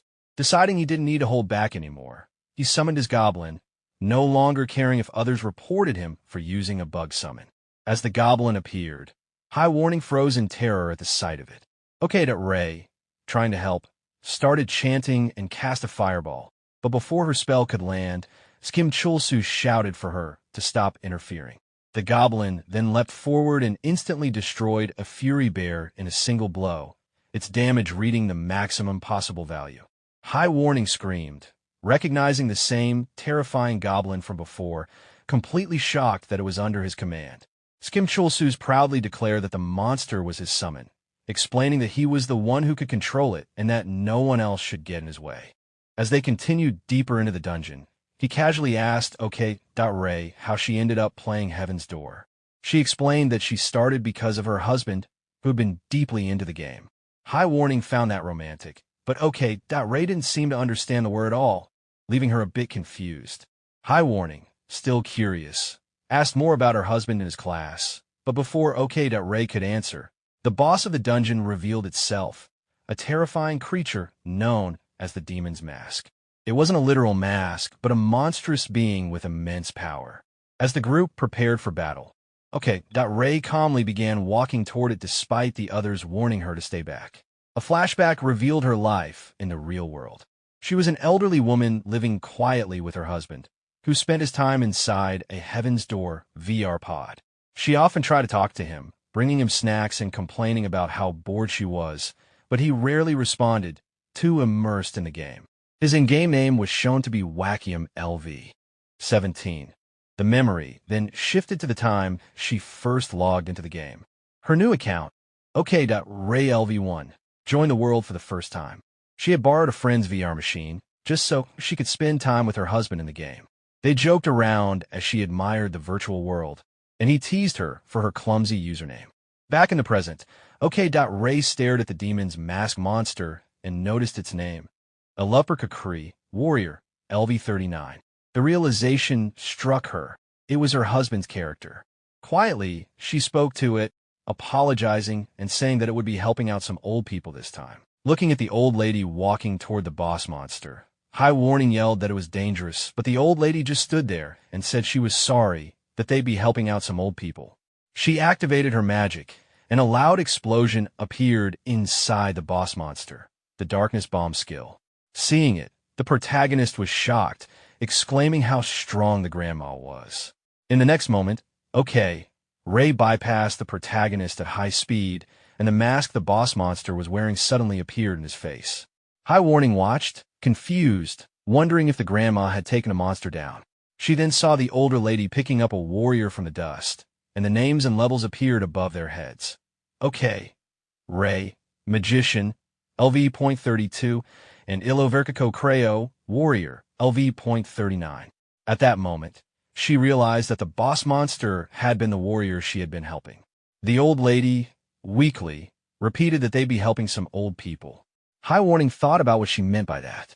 Meanwhile, the Goblin laughed and jumped around. High warning looked at it, asking what was up, but then noticed the protagonist wearing the mask, his status showing Demon's Mask LV.36, Skimchulsu's LV.38. Angrily, she cursed the situation. Suddenly, she ran away, with the protagonist chasing her.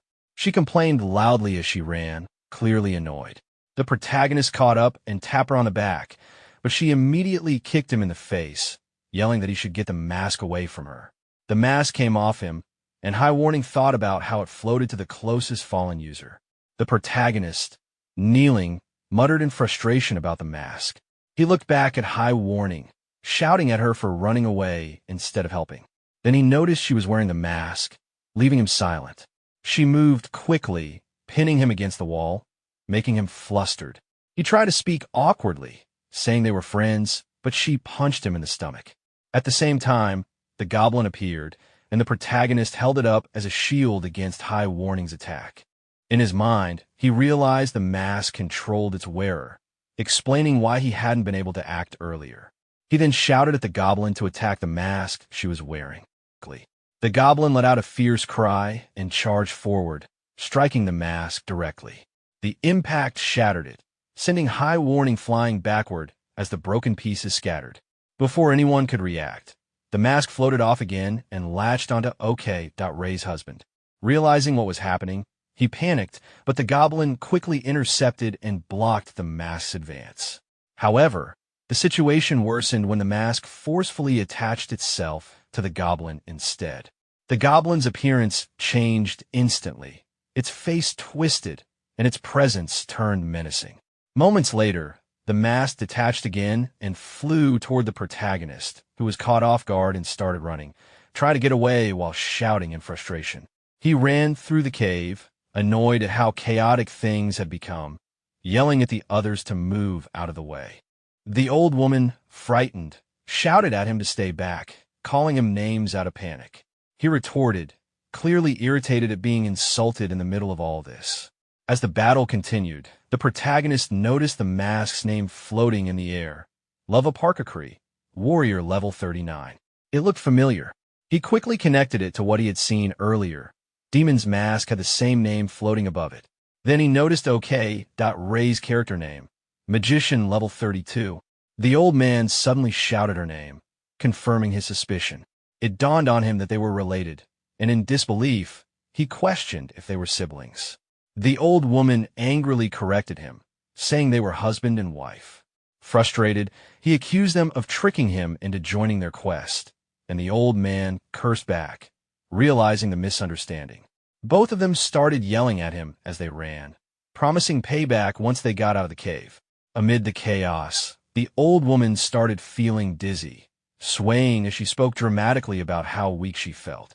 The protagonist, confused, realized that the mask wasn't targeting him anymore. As the old couple continued arguing, the old man shouted that young people could handle this kind of thing, but older players like them could die from it. He stopped for a moment, processing what that meant, and realized it sounded like they were trying to push the danger onto him. Annoyed, he snapped back internally, questioning why they were even playing such a dangerous game at their age if they couldn't handle it. High Warning screamed out the protagonist's name as she ran toward him. Hearing her voice, he recognized her immediately and thought to himself that these were his two underlings. He was surprised they were still alive after being hit by the goblin earlier. She quickly explained that party members don't take actual damage unless player kill mode is turned on, calling him an idiot for not knowing that. He then asked how she managed to run so fast, wondering if she had put all her stat points into agility. She confirmed it casually. The protagonist explained that the old lady had tricked them. Instead of putting the mask on her husband, she tried to put it on them. He had attempted to run away to take revenge, but the situation had flipped when the mask ended up attaching to her instead. High Warning then asked if he had ever secretly wanted to be a goblin, pointing out how strong it was. He admitted that sometimes he thought about it, since the goblin didn't always listen to his commands and was incredibly powerful on its own. He said it might actually be easier if he were the goblin himself, then asked why she wanted to know. She curiously asked what she looked like when she wore the mask earlier. He bluntly replied that she looked insane, before correcting himself and describing how her body had suddenly become large and muscular, giving her a frightening appearance. She realized something from that, and said she suspected the mask might turn its wearer into the version of themselves they wished to be. She mentioned how she enjoyed working out, but could never build much muscle, and that when she wore the mask, it made her appear just how she wanted, though a bit too exaggerated. She then reasoned that the old man was quite short in real life, so his transformed form being tall made sense if his complex was about his height. The protagonist agreed, and she looked determined, saying she would save them soon. As she glanced toward the fallen figure of OK.Ray, it became clear that the old woman's deepest wish wasn't power or youth. She simply wanted to have a child. The scene shifts to a flashback of OK.Ray's real life.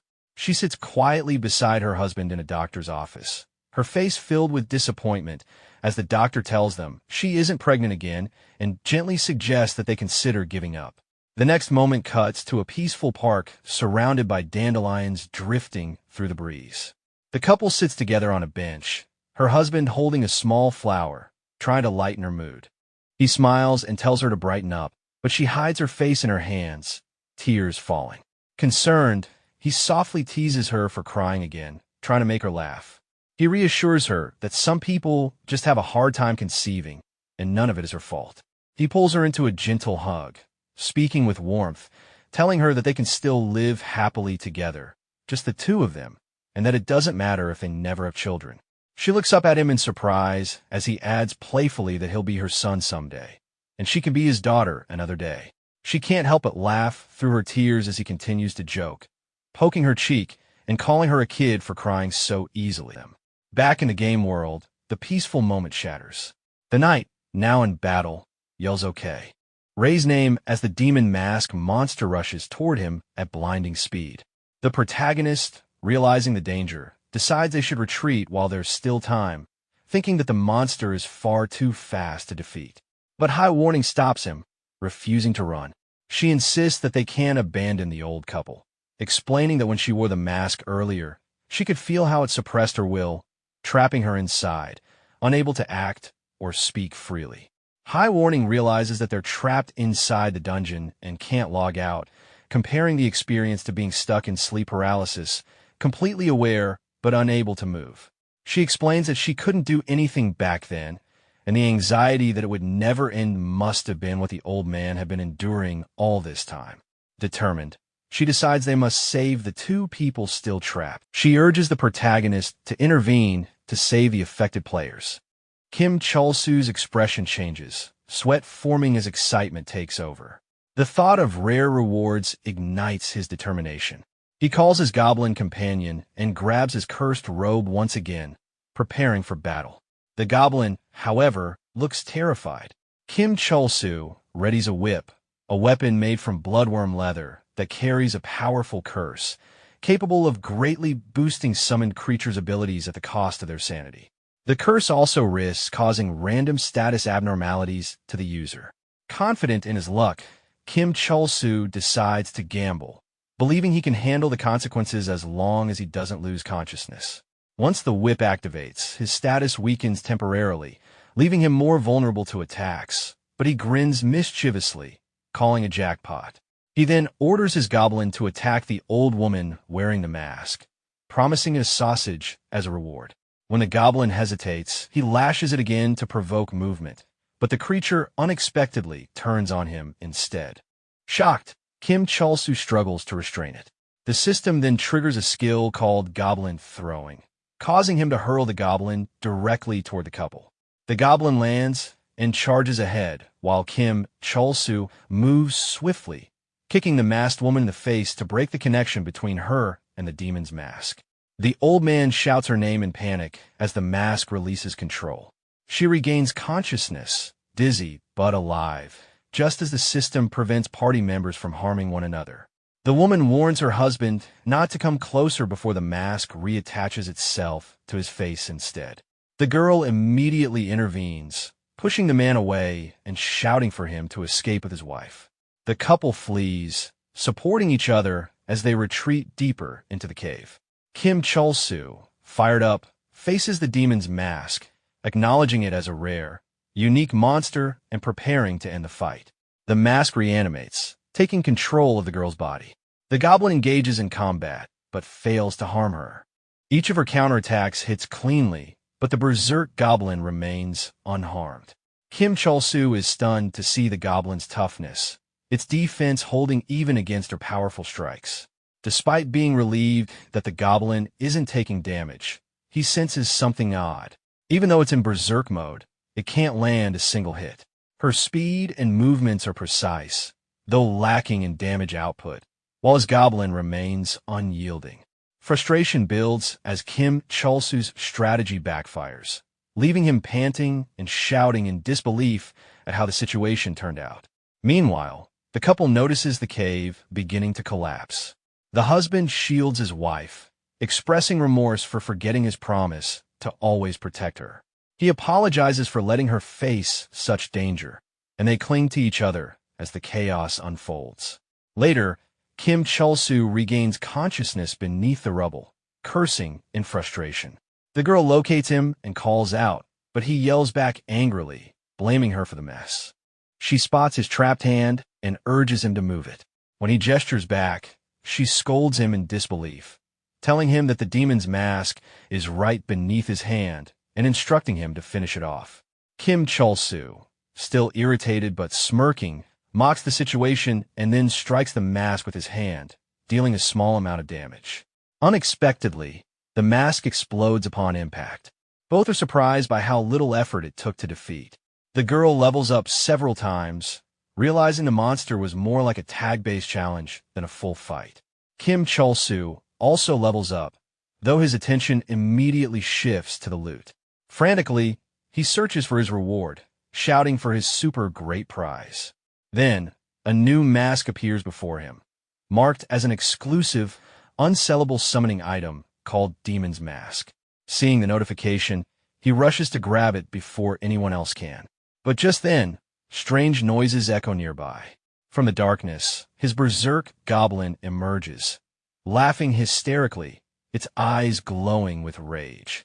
Kim Chol-soo realizes too late that his creature hasn't calmed down.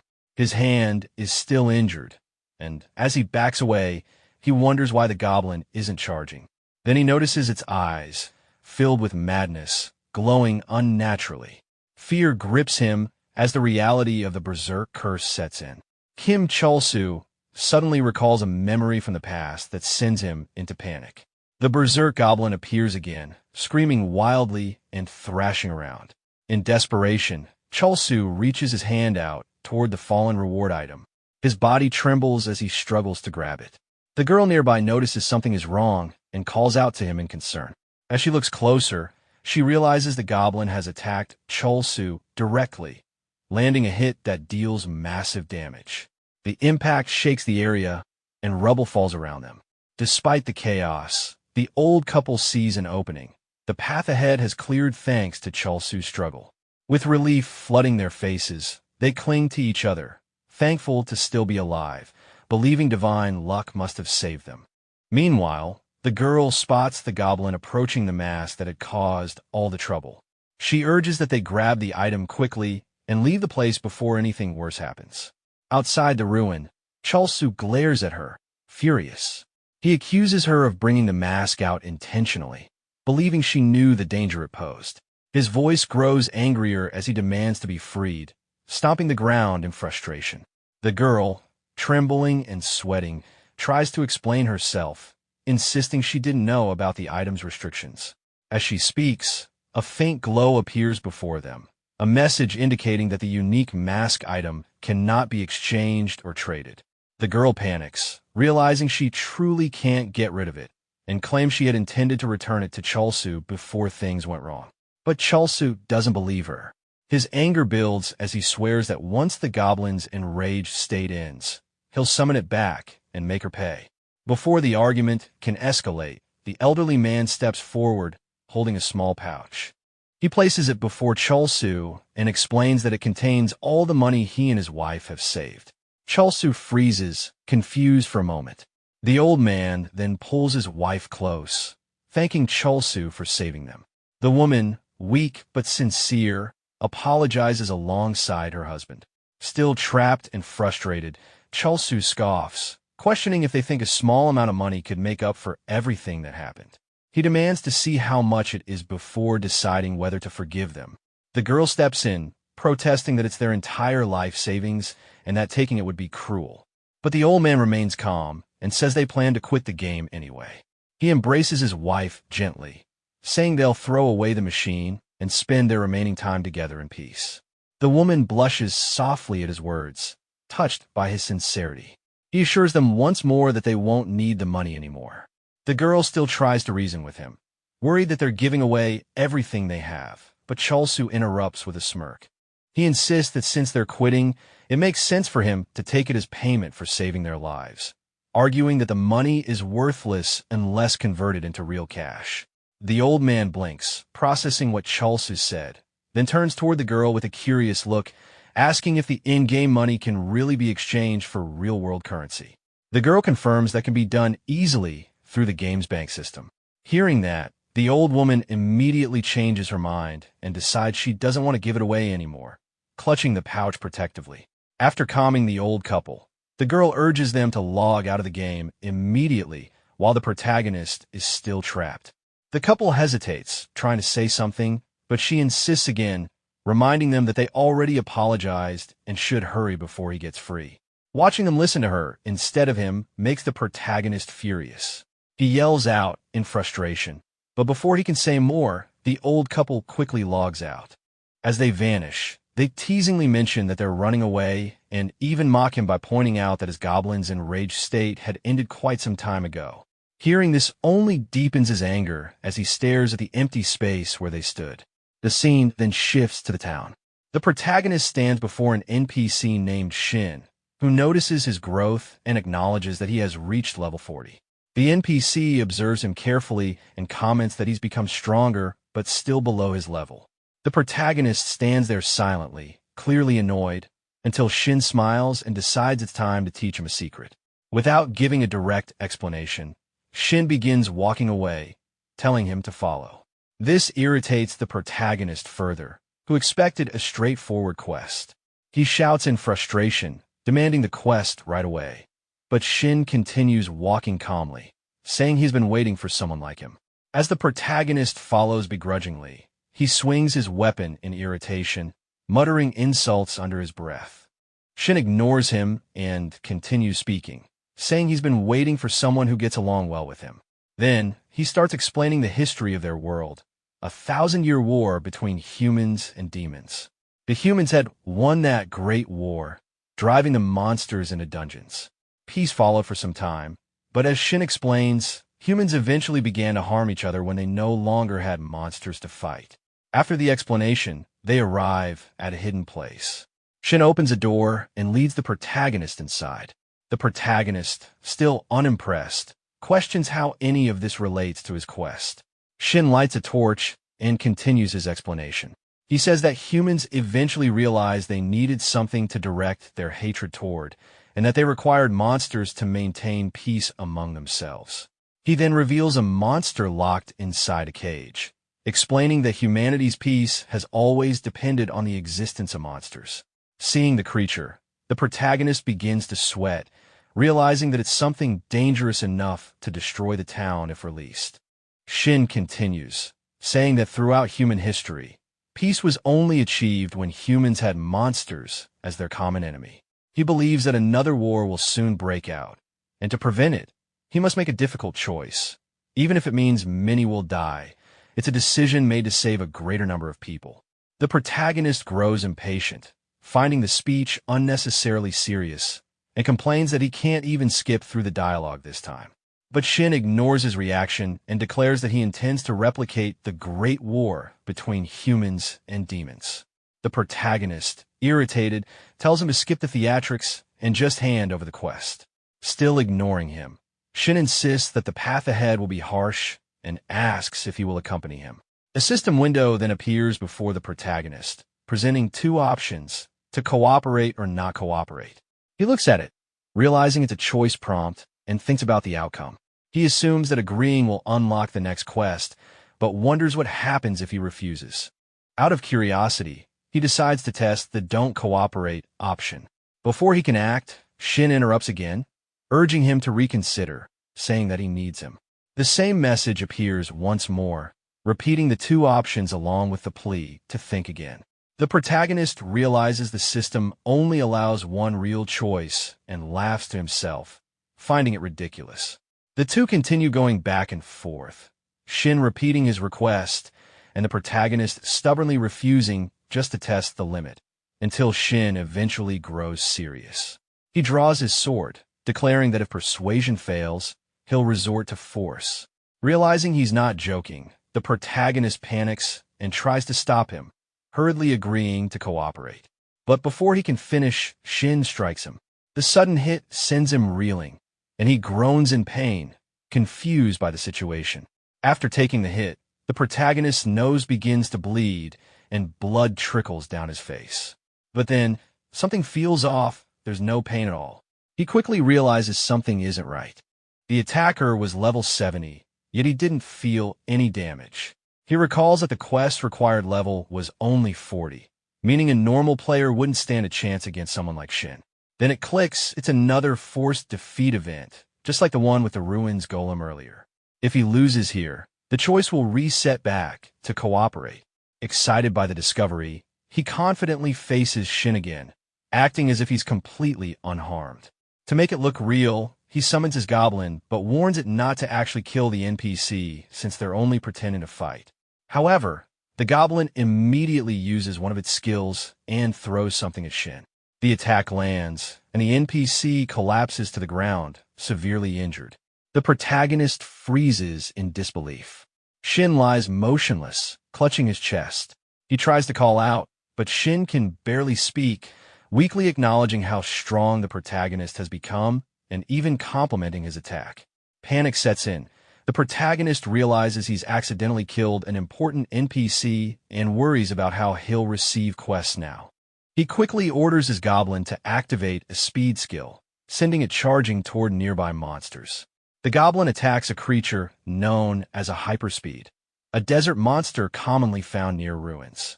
Just as he's focusing on the fight, another player appears before him, a magician named Super Wizard. Super Wizard claims the spot as his own, complaining that it's too competitive to hunt there. The protagonist thinks to himself that he hasn't even managed to catch a single one of those monsters, and that the area's competition is ridiculous for such weak mobs. With his quest delayed and the in-game bug soon to be patched, his window to exploit the Goblin's power is closing fast. Before the magician can attack, the protagonist moves first, instantly destroying the nearby monsters with overwhelming damage.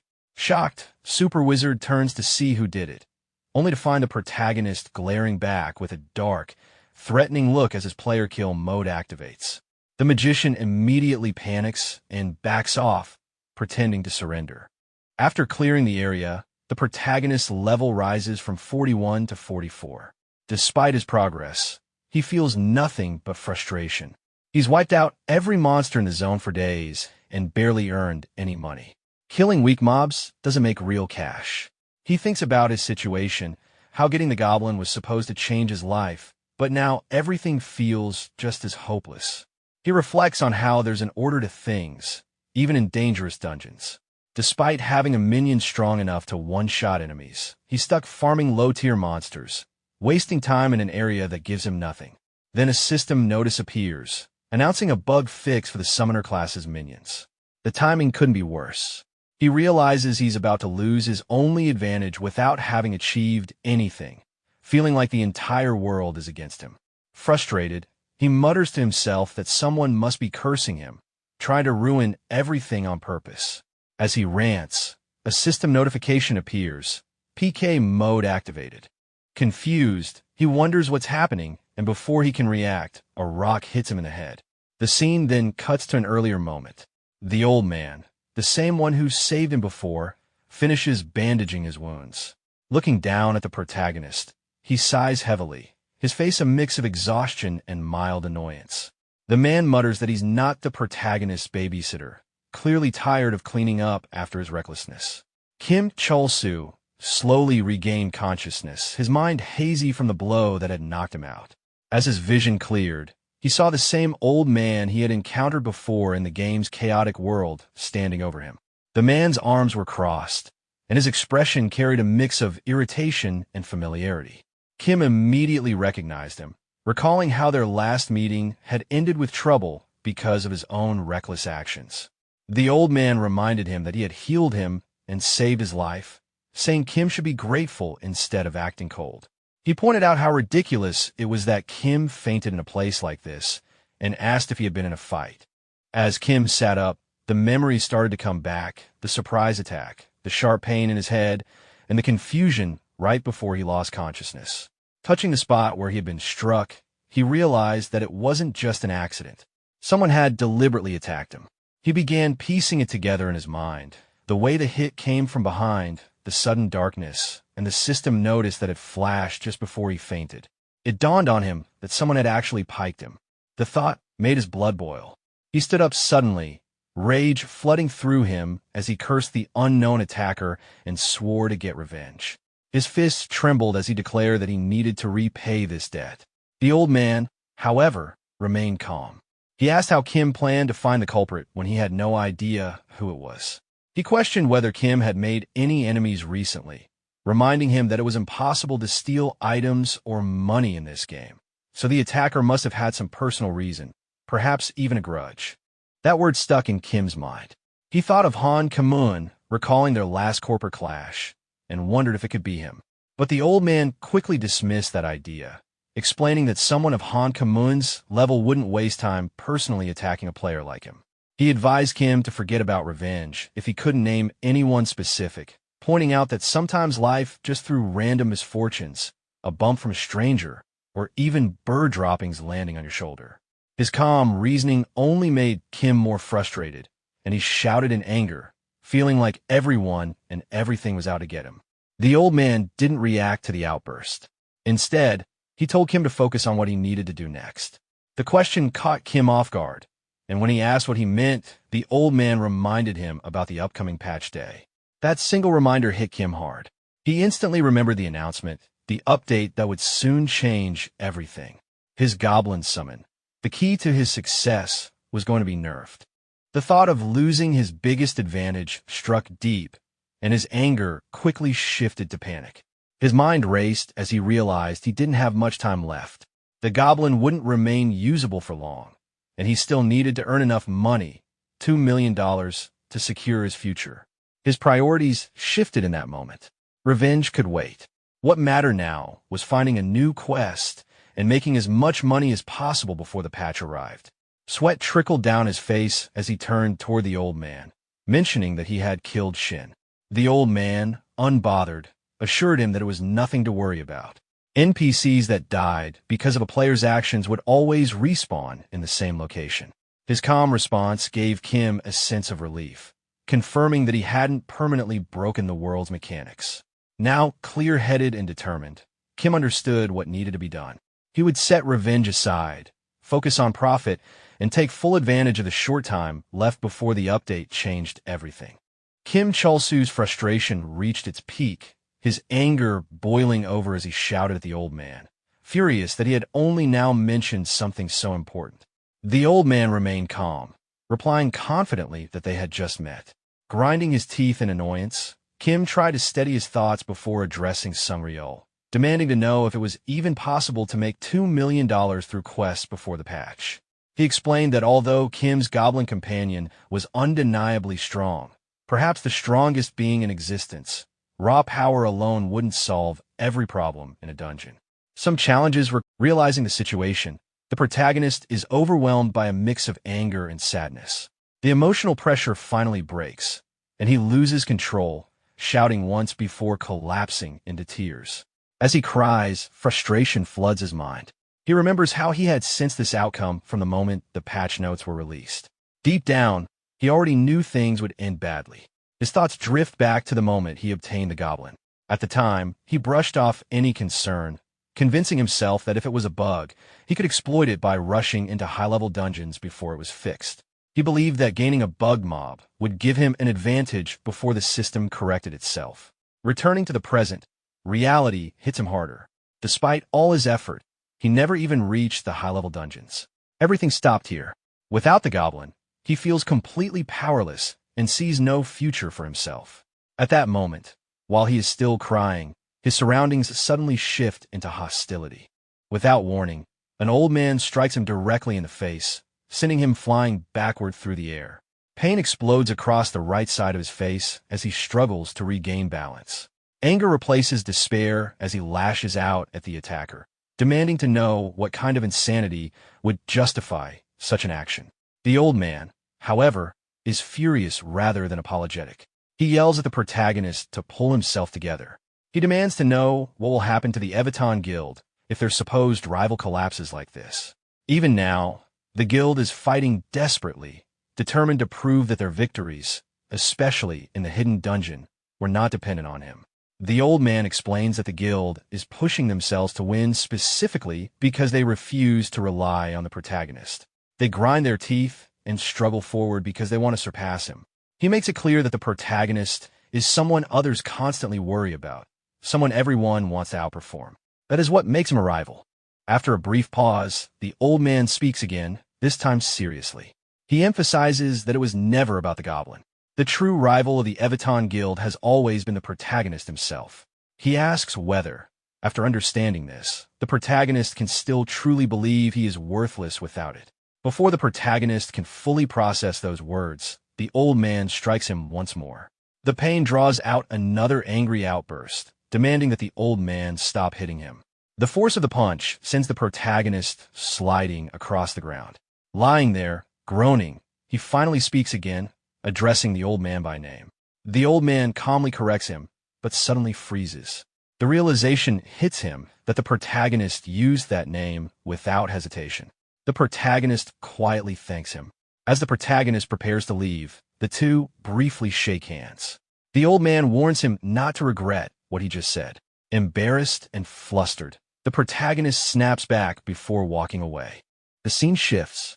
A white-haired girl appears, streaming live with a bright smile. She cheerfully introduces herself and explains that she is attempting a Don't Get Hit by Monsters challenge in Heaven's Door.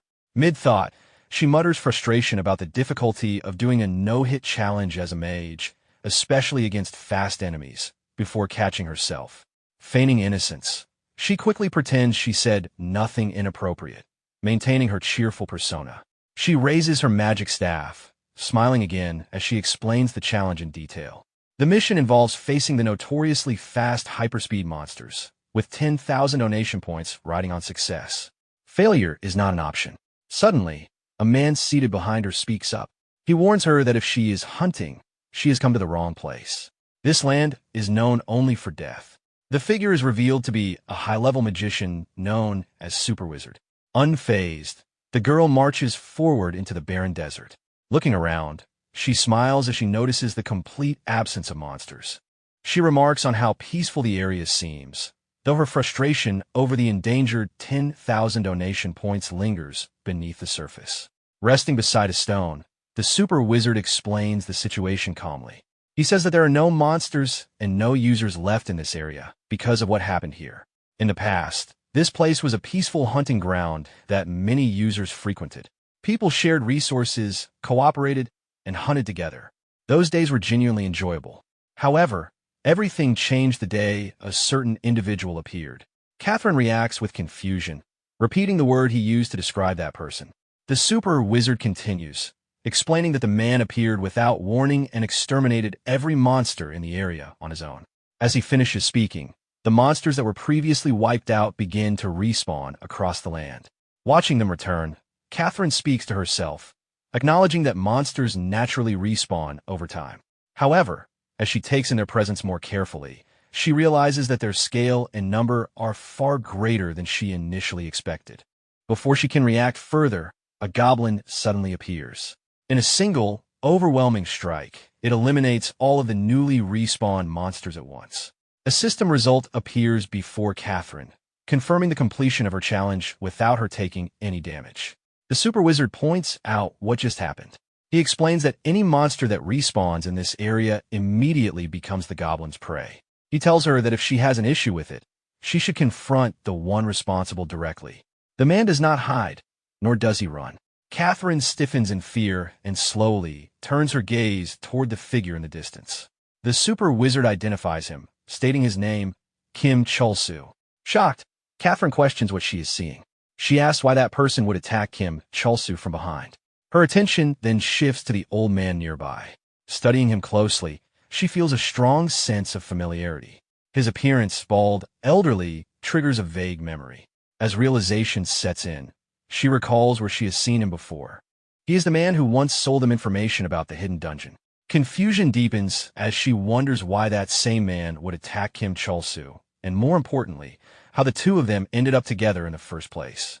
Understanding that something serious is unfolding, Catherine starts running toward Kim Chulsu, calling out to him. However, even as she runs, she realizes the distance between them is too great to close quickly. Midway through her movement, a call screen suddenly appears. A black-haired man shouts at her in panic, demanding to know what is happening. He tells her that the stream has cut off and insists that he will contact the police and special forces immediately. She cuts him off, telling him not to panic. While she has his attention, she asks him for a favor instead. She requests that he hire a private investigator. The man reacts with disbelief, repeating her request in shock. With a firm and irritated expression, Catherine makes her stance clear. She tells him that the cost does not matter. All she wants is someone capable of getting real answers. The old man tells the protagonist that he needs to gather money. The protagonist reacts angrily, shouting that it is not as if he does not want to.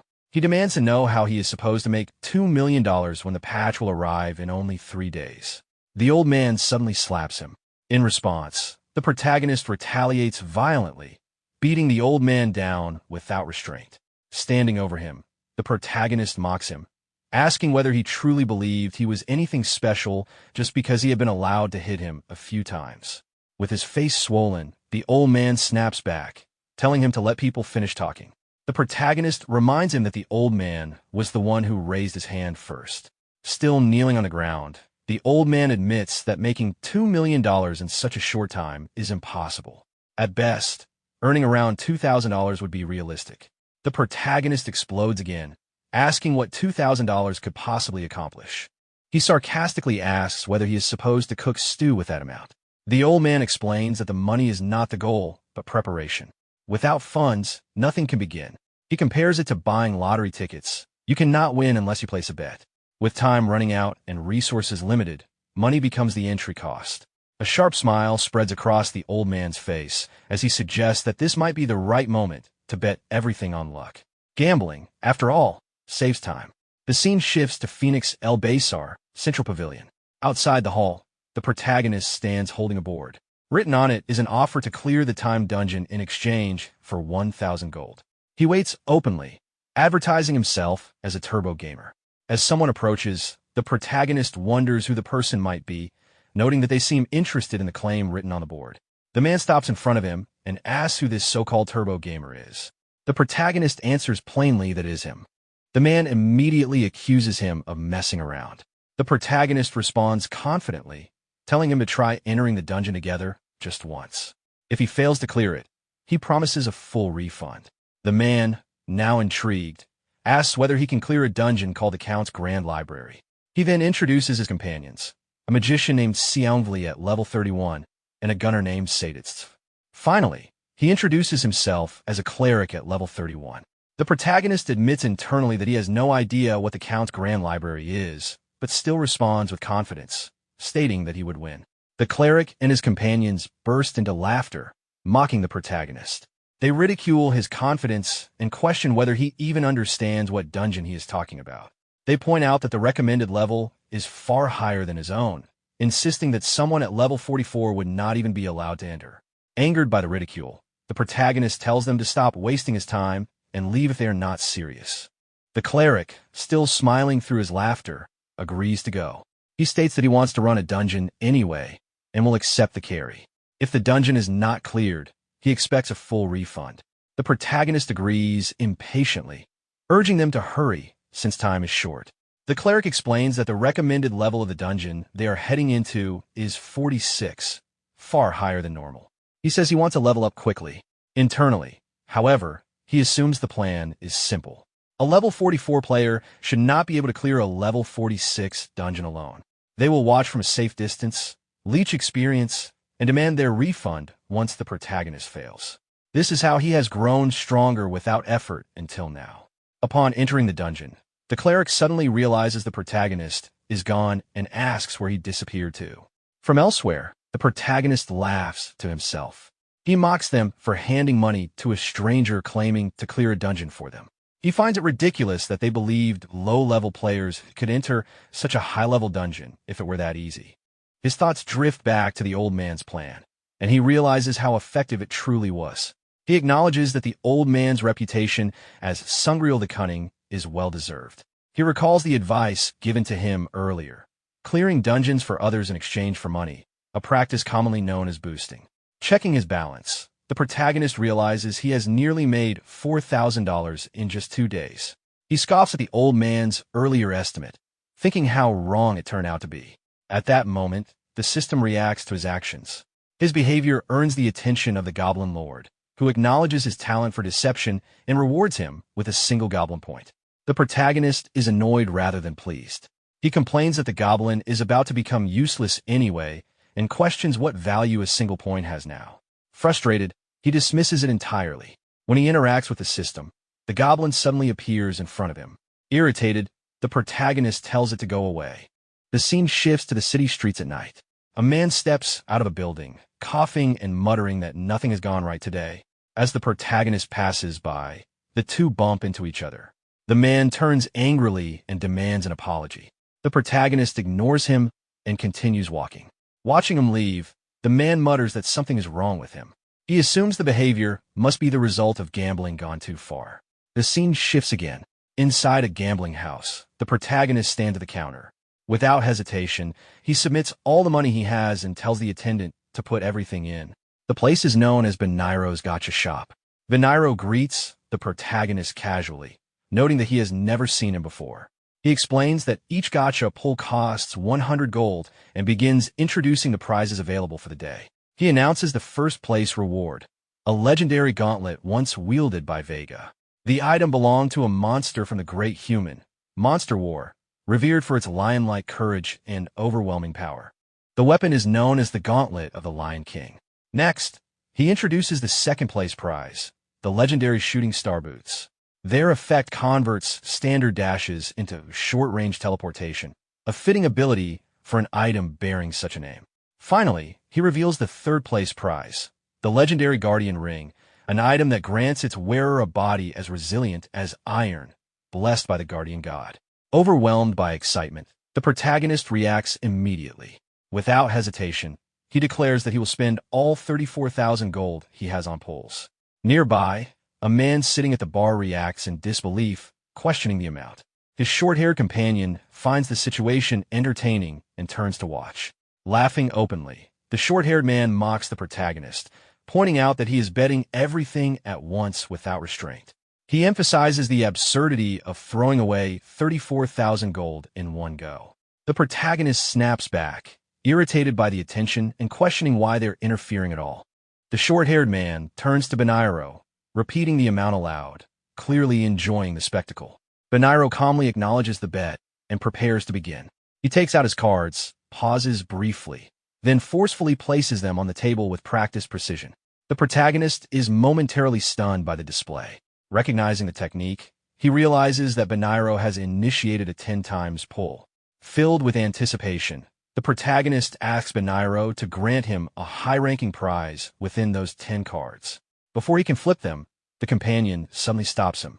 Annoyed, the protagonist demands to know why he is being interrupted, insisting that it is his money. The man tells him to calm down, pointing out that everyone in the room is watching.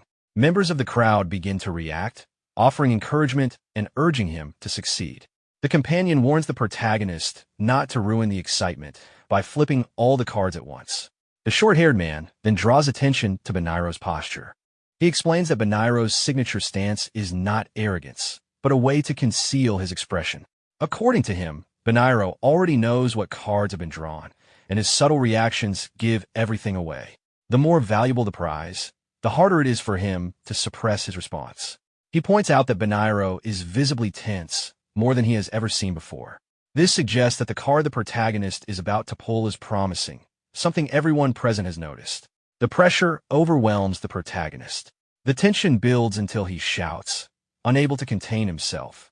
He flips the first card. Immediately afterward, he turns toward the short-haired man, questioning the claims about twitching. The man awkwardly tries to brush it off, insisting that it is all part of the entertainment. The crowd reacts again, reminding the protagonist that this is only the beginning. They point out that he has barely spent any of his total gold yet. Regaining his composure, the protagonist agrees internally. He still has plenty of gold left. In a sudden decision, he unfolds all the remaining cards at once. When none of them turn out to be worthwhile, his frustration explodes. Without pausing, he slams another bag of money onto the counter and demands 10 more pulls. Once again, he reveals all the cards at once. Again, nothing of value appears. His anger escalates. He continues throwing more money down, repeatedly demanding additional pulls, each time growing louder and more unhinged. Finally, losing control completely, he grabs Baniro by the hair and shouts at him. Moments later, he forces himself to calm down. Taking stock of his situation, he realizes he has only 10,000 gold left. Doubt creeps in as he wonders whether this system even works, or if the entire thing is nothing more than a scam. The short-haired man places a hand on his shoulder and reminds him of what he said earlier about superstition. When luck runs bad, sometimes it is better to let someone else take over. The protagonist shoves him away, telling him to leave. Still, the thought lingers. He considers the possibility that his own luck might truly be the problem. If so, he needs to break the cycle of failure somehow.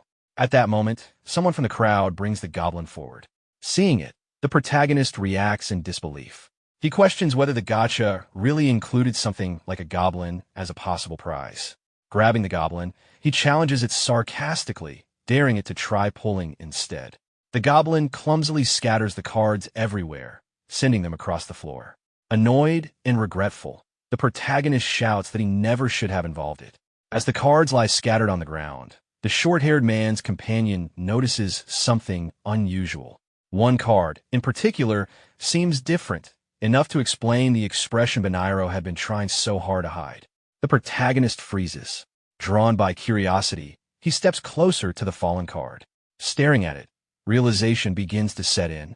He wonders whether this could finally be his first real jackpot. Staring at the card on the ground, the protagonist mutters to himself, wondering if this could really be his first jackpot. He notices Baniro's reaction immediately. Sweat is running down his face, and he is whistling awkwardly as if nothing unusual has happened. The act is far too obvious. The short-haired man remarks that luck must finally be on the protagonist's side, noting that this is only the third time he has ever seen Baniro react like that. Irritated by the noise, the protagonist snaps at him to shut up. Forcing himself to focus, the protagonist recalls Sungreel's words.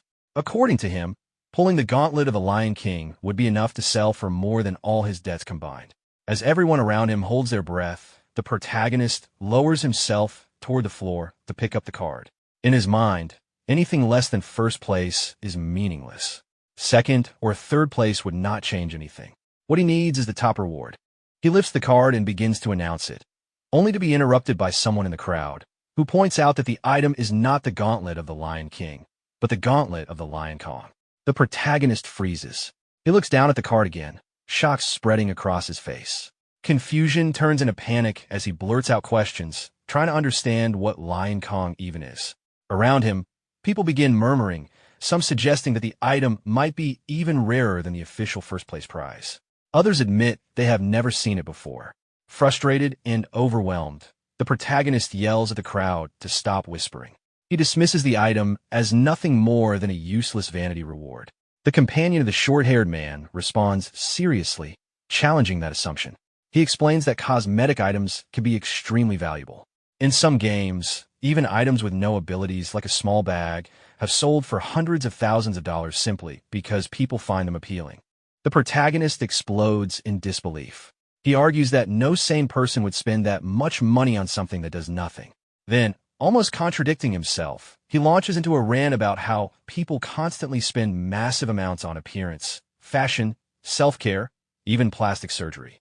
Humans, he insists, will pay absurd prices just to show off how they look.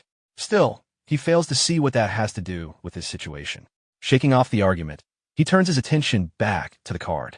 His voice falters as he asks whether this really counts as hitting the jackpot, whether this vanity item is truly worth that much. He demands an answer from Baniro. Baniro responds calmly, admitting that he did not expect the protagonist to pull the special prize. He explains that its probability is the same as the first-place reward.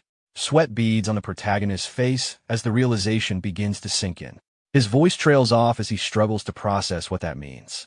Baniro continues, explaining that the item cannot be exchanged. It is an ultra-rare drop, something that could not be guaranteed even with 1,000,000 gold. He has personally seen people spend hundreds of thousands of gold without pulling anything comparable. By all measures, the protagonist should be proud. Instead, rage explodes. The protagonist lashes out at Baniro, demanding compensation and accusing him of robbing him of real rewards. Almost immediately, regret crashes down on him. He clutches his head with both hands as panic spirals. He cannot believe his luck could be this bad. After so many pulls, he did not even get a single third-place item. The thought of all the money wasted makes him sick. He starts calculating what $4,000 could have bought him in the real world: meals, comforts, small indulgences he used to hesitate over. Desperation takes over. He forces himself to rationalize it. The 34,000 gold was just a sacrifice. After hundreds of pulls, he is bound to get something eventually. All he needs is 1,000 more gold. Just one more chance. Seeing the protagonist sink deeper into despair, the atmosphere around him shifts. The people nearby grow uneasy, sweat forming on their faces as they realize he is no longer thinking rationally. The companion of the short-haired man nervously tries to stop him, pointing out that he has already obtained the special prize and does not need to push himself any further. Ignoring everyone, the protagonist suddenly removes his armor and shouts that he is selling his rare equipment, the blue steel light armor, immediately. Shock ripples through the crowd. One person whispers in disbelief that it is rare armor, while another questions how much it could possibly be worth. Someone suggests that the protagonist must be offering it at a discount, since he is clearly desperate to sell. One of them asks directly how much he wants for it. The protagonist, barely holding himself together, snaps back and tells them to make the offer instead. Inside, the potential buyer is confused. It feels absurd that the buyer is being forced to name the price. Then, from behind the crowd, a long-haired man calmly speaks up and offers 1,000,000 gold. The room falls silent. Several people react at once, stunned by the number. Others turn to look at the man, wondering who he is. The protagonist freezes. 1,000,000 gold. He struggles to process what he just heard. Checking the value information, his thoughts spiral. He realizes that if someone is willing to offer that much just to buy it quickly, the armor may actually be worth far more. The long-haired man steps closer and simply asks what is wrong. He is identified as Kim Jaho, level 29, known by the nickname Nice Guy. Kim explains that he is willing to buy the armor at whatever price the protagonist wants. He says that he offered a high price because he genuinely wants the item. The protagonist hesitates internally, unsure whether this is too good to be true. Still, he agrees. The two confirm the trade. Suddenly, realization hits the protagonist. What appears on a trade screen is not gold. Panic surges. He lashes out, accusing Kim of wasting his time and trying to trick him. Kim responds calmly, clicking his tongue and explaining that the item he offered is the beating heart of the dragon, an extremely rare material.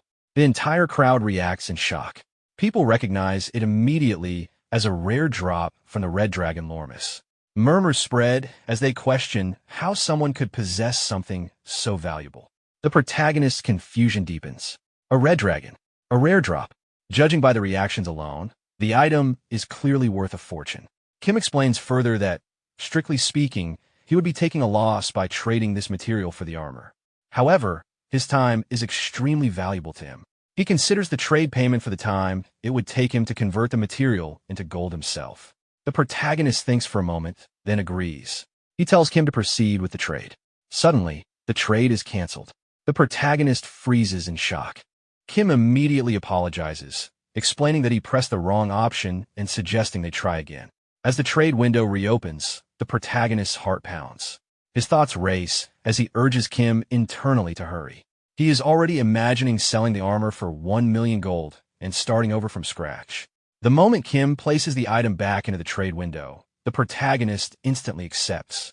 He thanks Kim eagerly, relieved that the deal is done. Kim responds with a faint, unreadable smile and thanks him in return. Without another word, Kim logs out of the game. Watching him disappear, The protagonist wonders briefly why he logged out so suddenly.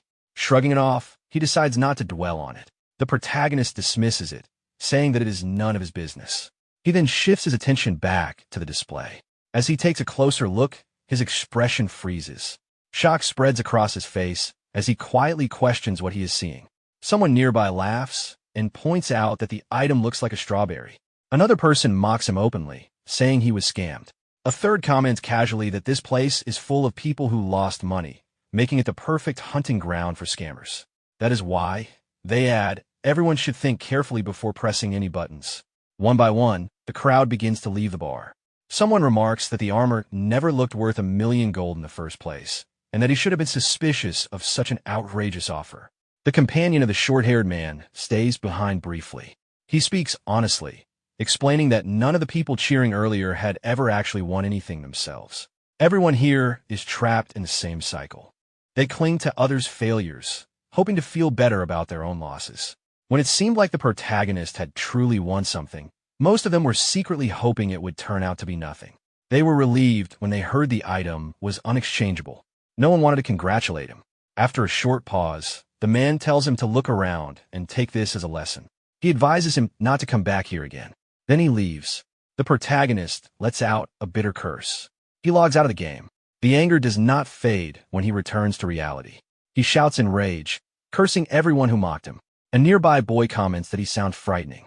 Suddenly, two men step in front of him. One remarks that killing people is not an option and asks how he plans to pay his debts if he ends up in prison. Panic sets in. The protagonist begins to sweat as realization hits him.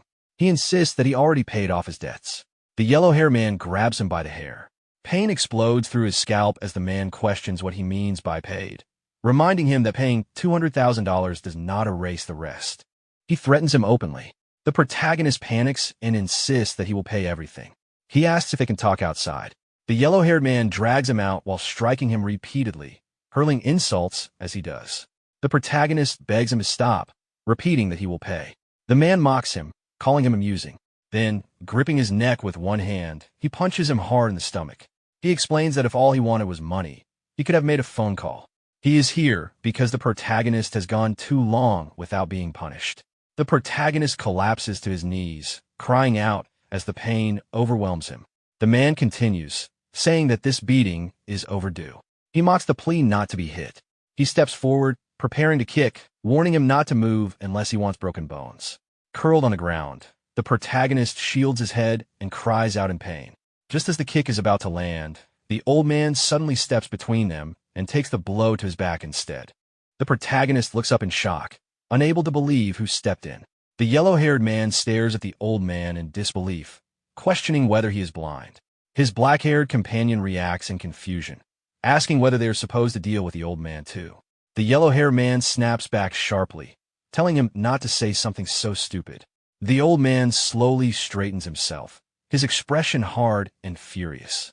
He tells them that now it is their turn to pay for laying hands on his dear friend. One of the goons responds by kicking the old man away without hesitation, refusing outright. The impact sends the old man flying across the ground, landing hard near the protagonist. Pain escapes him as he struggles to breathe.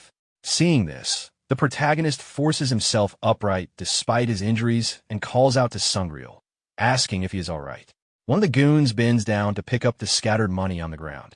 He mocks the situation, commenting on how ridiculous it was to threaten people with a brick. Then he freezes. The money is real cash. Realizing this, his tone changes. He asks if the old man truly came to settle the debt. The old man, trying to straighten his posture while clutching his back, responds that this is why people should listen until others finish speaking. Confused and shaken, the protagonist asks why he would do this. He points out that these are $1,000 bills, real money. The old man answers coldly. He knows they are not demanding full repayment yet. If they are only here to collect interest, then this should be enough for today. The yellow-haired goon hands the bundle to his companion and tells him to count it. As the money is counted, the yellow-haired man asks who the old man even is. He laughs, claiming the protagonist has never had friends. The old man slowly stands and replies that the money should be all that matters. He does not see why he owes them any explanation. Satisfied, the goon shrugs. He says he does not care whether the old man is a friend or something else entirely. The companion finishes counting and confirms the cash. The yellow-haired goon corrects him impatiently, then tells everyone to leave. Before walking away, he turns back and tells the protagonist to treat his friend better. The scene shifts to a bar. The protagonist and the old man sit together, beers in hand.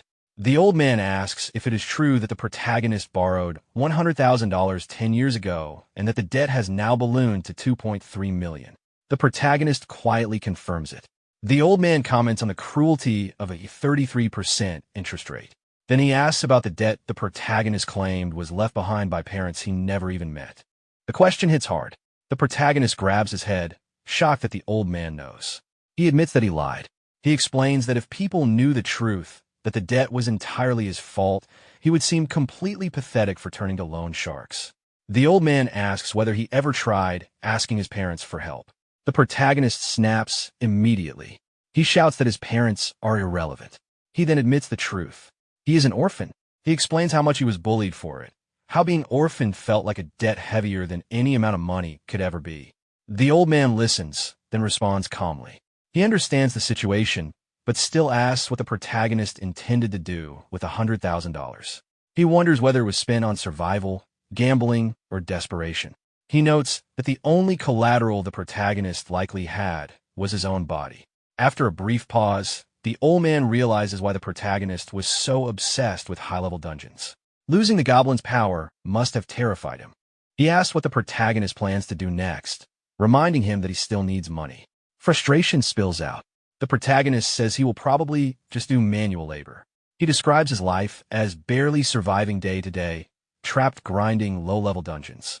He mocks his own title as a goblin summoner, calling himself the real goblin instead. The old man tells him it is too early to give up. He reminds him that he is already strong. The protagonist grips his kin tightly and thanks him. He then admits that without Sungreal, he would have been beaten nearly to death. He promises to repay the debt, no matter what it takes. The old man responds that those words are said far too easily. He tosses another can toward him and tells him to drink.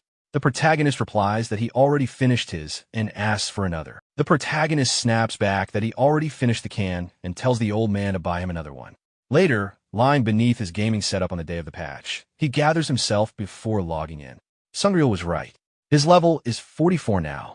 He has advanced far beyond the days when he mined ores just to survive. Giving up simply because he lost the goblin would be too early. Whether he likes it or not, he has grown stronger.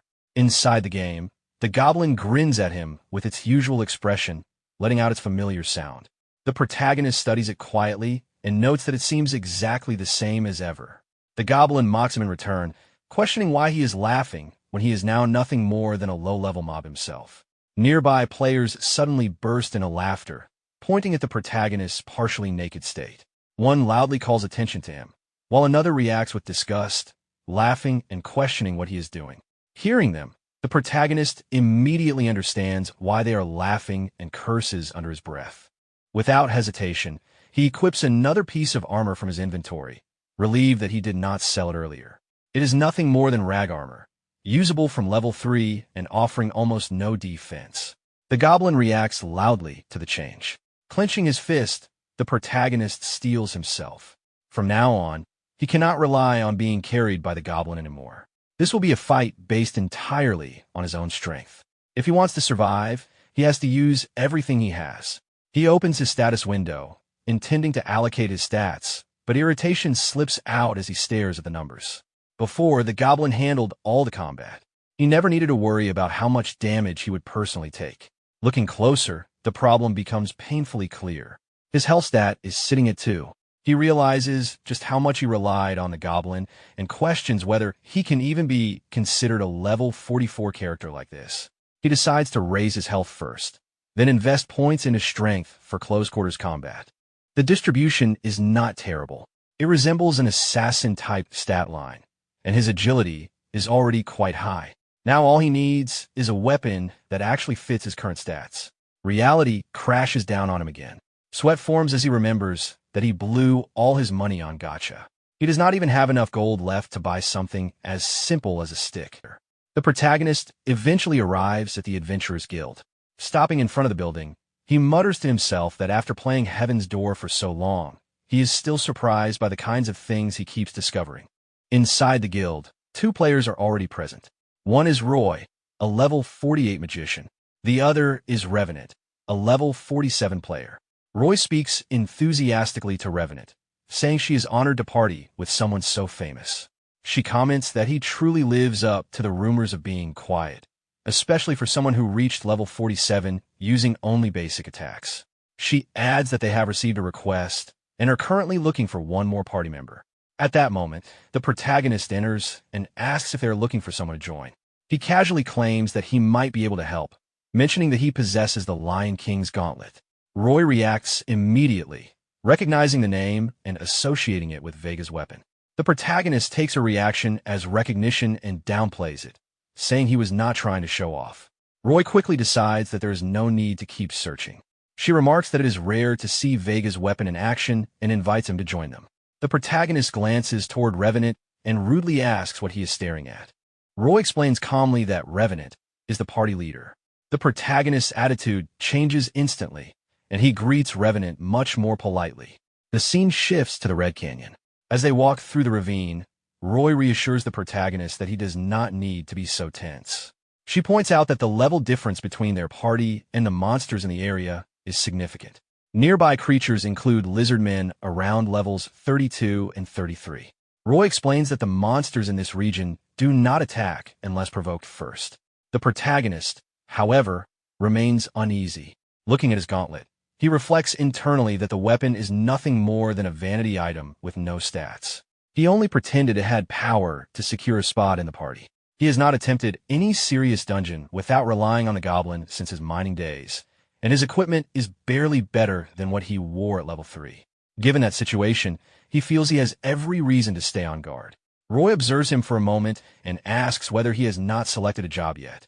Confused, the protagonist responds by pointing out that his class should be visible above his head. Roy explains that all she can see is his level, nothing else. The realization hits him. Hidden classes do not display their names to other players at all. They are hidden in the most literal sense. That thought leads him to another realization.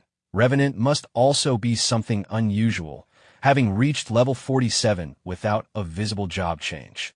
Trying to brush it off, the protagonist begins to explain that he does have a class. Before he can finish, a spear suddenly lands in front of him. Startled, he reacts angrily, pointing out that he was told the monsters would not attack first. Turning toward the source of the disturbance, he realizes what happened. The Goblin has already engaged the monsters. He shouts at the Goblin, demanding to know what it thinks it is doing. At that moment, the reason becomes clear. Minions automatically engage nearby monsters unless explicitly ordered otherwise. Annoyed, the protagonist scolds the Goblin for causing trouble so quickly. The Goblin responds mockingly, pointing out that the protagonist is no longer useful after the patch and should stop acting like before. Roy looks at the Goblin with curiosity and asks what it is. The protagonist explains casually that it is his minion. He reveals that he changed into a hidden class, but all it allows him to do is summon a single Goblin. He adds that the Goblin used to be incredibly strong due to what turned out to be a bug. After today's patch, that bug was fixed, and the Goblin lost its overwhelming power. Roy listens carefully, then asks where he heard about the patch. The protagonist replies that he heard it from a good friend and asks why it matters. Roy answers seriously. According to the official patch notes, none of today's changes involve the summoner class at all. As the conversation continues, the monsters attack the Goblin directly. Their blows land cleanly, and yet they deal no damage. The protagonist stares at the scene in shock, unable to understand what he is seeing. The scene shifts to a different location. The old man is visibly shaken. Panicking, he apologizes repeatedly to the protagonist, admitting that he made a serious mistake. The protagonist, concerned but oddly calm, tells him not to apologize so desperately, remarking that at this rate he might actually die anyway. The camera pulls back to reveal their situation. They are standing at the edge of a mountain cliff. The Goblin is holding the old man upside down by one leg, suspending him over the drop below. Terrified, the old man begs for forgiveness. He insists that he must have misread the patch notes and argues that everything should be fine, since the Goblin itself appears unharmed. He pleads for his life. Watching the scene, the protagonist comments dryly on how ridiculous the situation looks. The old man, still panicking, argues that if anyone should die, it should be him, considering how much time the protagonist lost because of his mistake. He insists that even throwing him off the cliff 100 times would not be enough punishment. Suddenly, the goblin pulls him back up and drops him onto the ground. The old man cries out in pain, clutching his back. The protagonist reaches out a hand to help him up. He says that he knows the old man never intended any harm. Since his friend is sincerely apologizing, he has no choice but to accept it, even if it frustrates him. The old man is surprised by the word friend. He claims that he was merely hanging around and could not help but notice the protagonist constantly embarrassing himself. Without warning, the protagonist grabs the old man again and casually tells the goblin to hang him off the cliff once more. The goblin reacts immediately, full of enthusiasm. The protagonist panics and quickly tells it to stop, clarifying that he was joking. The scene shifts again.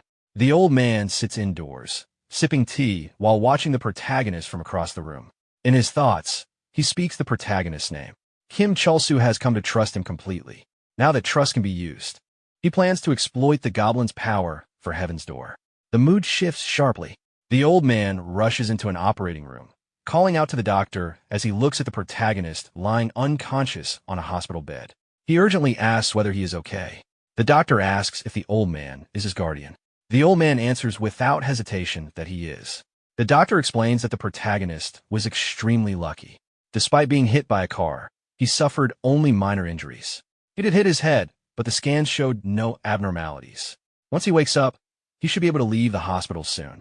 The old man exhales heavily, blaming himself for not protecting him better.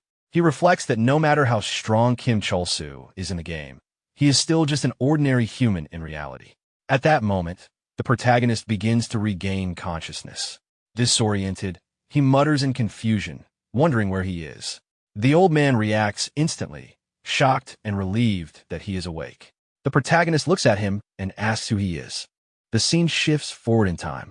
After being discharged from the hospital, the protagonist listens as the old man explains the situation. Calmly, the protagonist summarizes what he understands: that he and the old man were close friends, that the adorable monster beside them is his minion, and that he simply cannot remember any of it. He thanks the old man sincerely for taking care of him. Watching him, the old man realizes the severity of the situation. Memory loss alone would have been manageable, annoying but fixable. But this is worse. Smiling gently, the protagonist reaches down and tries to pet the goblin, asking cheerfully whether it likes being rubbed. The old man stiffens. The goblin reacts negatively. The old man realizes this is not just memory loss. The protagonist's personality has completely changed. Even the goblin is responding differently. Kim Chul-soo is no longer the same person. Suddenly, a large man bumps into the protagonist. Angrily, the man demands to know where he is looking. The protagonist immediately apologizes with a polite smile and asks whether the man is hurt.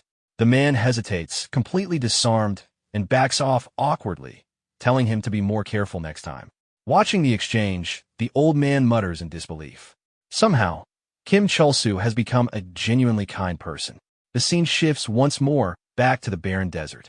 The protagonist, the old man, and the goblin stand before a massive scorpion monster. The old man points toward the creature and instructs the protagonist to order the goblin to attack. The protagonist recoils, refusing. He says he cannot bring himself to send such a cute creature to fight something so large. The old man reassures him. Even if he does not remember, the goblin has defeated countless enemies just as powerful. The protagonist is stunned by that claim. Reluctantly, he calls out to the goblin and asks it to attack. The goblin approaches slowly and strikes the monster. The damage is minimal. The old man's thoughts spiral into disbelief. This goblin summoner, once the strongest, the savior who was meant to fulfill Iscariot's dreams, has truly fallen. Suddenly, the scorpion monster launches a counterattack toward the goblin. Without thinking, the protagonist rushes forward and shields it with his own body, taking the blow himself. The goblin turns toward him, stunned, and asks whether he is okay. The protagonist hesitates, repeating the word friend as if testing it for meaning. Seeing the situation clearly now, the goblin panics. It raises its voice, apologizing profusely for forcing the protagonist into danger and blaming itself for letting him get hurt. At that moment, the old man steps forward and activates a warrior skill. With a single, precise strike power swing, he cuts through the monster. The creature collapses instantly, defeated in one blow. The protagonist stares in disbelief. He struggles to understand how such a powerful monster could be slain so easily.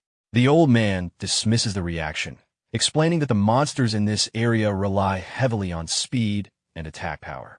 Their defenses are weak, making them vulnerable to players who understand how to counter them. That is why this region is popular for leveling, though it often leads to conflicts over hunting spots. Still holding the goblin, the protagonist responds with genuine confusion. He remarks that it is unfortunate people cannot simply cooperate instead of fighting over territory. A voice suddenly speaks from behind him. The super wizard appears, surprised by what he just heard. He points out the irony, coming from someone who once dominated every monster in this area. He challenges the protagonist to look at him properly and repeat those words. The protagonist freezes. He recognizes the figure, but only vaguely. He insists he has seen him before, somewhere in the past. Trying to force the memory back, he clutches his head, raising his voice as fragments surface. He fixates on the beard, blurting out an incorrect name that sounds almost mocking. The super wizard snaps back immediately, offended by the nickname. He demands to know whether the protagonist can even read usernames. Watching this exchange, the old man pieces things together. The confusion is real, but the memories are not completely gone. If fragments are surfacing, then restoring them may not be as difficult as he feared. The protagonist keeps guessing names, getting closer, but still missing the mark. As this happens, the old man makes a decision. In his thoughts, he resolves that if Kim Chul-soo is thrown into another hidden dungeon, if he is forced into the same kind of life or death situation, his memories will resurface whether he wants them to or not. He apologizes silently, convincing himself this is necessary for the protagonist's own good. Clearing his throat, the old man announces that he has urgent business and will meet the protagonist later in town. The protagonist reacts immediately, confused and alarmed. He questions whether the old man is really leaving. Turning to go, the old man says goodbye. The protagonist panics and tries to stop him, insisting they go together. The old man refuses sharply, saying that it has nothing to do with him. The protagonist, however, smiles warmly. He points out that the old man has been frowning the entire time and clearly has something weighing on his mind. He grabs the old man's hand with both of his own and declares that since his life was saved, it is now his turn to help in return. The old man freezes at a loss for words. Then he explodes, calling the idea ridiculous. He demands to know how someone like the protagonist could possibly help, especially without understanding what is truly at stake. He struggles to pull his hand free, telling him to let go. The protagonist refuses. He admits he does not remember the kind of person he used to be, but he is certain that if the roles were reversed, he would have done everything possible to help. The old man grows desperate, trying to shake him off by force and hurling insults in frustration. The protagonist holds on stubbornly, insisting on coming along no matter what. Nearby, the super wizard awkwardly tries to interrupt, completely ignored. Inside, the old man panics. He knows he needs to contact Iscariot and gather information on more hidden dungeons as soon as possible. That is the only way to restore Kim Chul-soo's memories before time runs out. He curses internally, realizing the protagonist does not understand what is happening at all. The super wizard tries again to speak. Before he can finish, another presence appears. A calm voice greets the old man by name. Recognizing it instantly, the old man turns. The newcomer is revealed to be Junhyuk of the Darkness, a level 56 Shadow Hunter.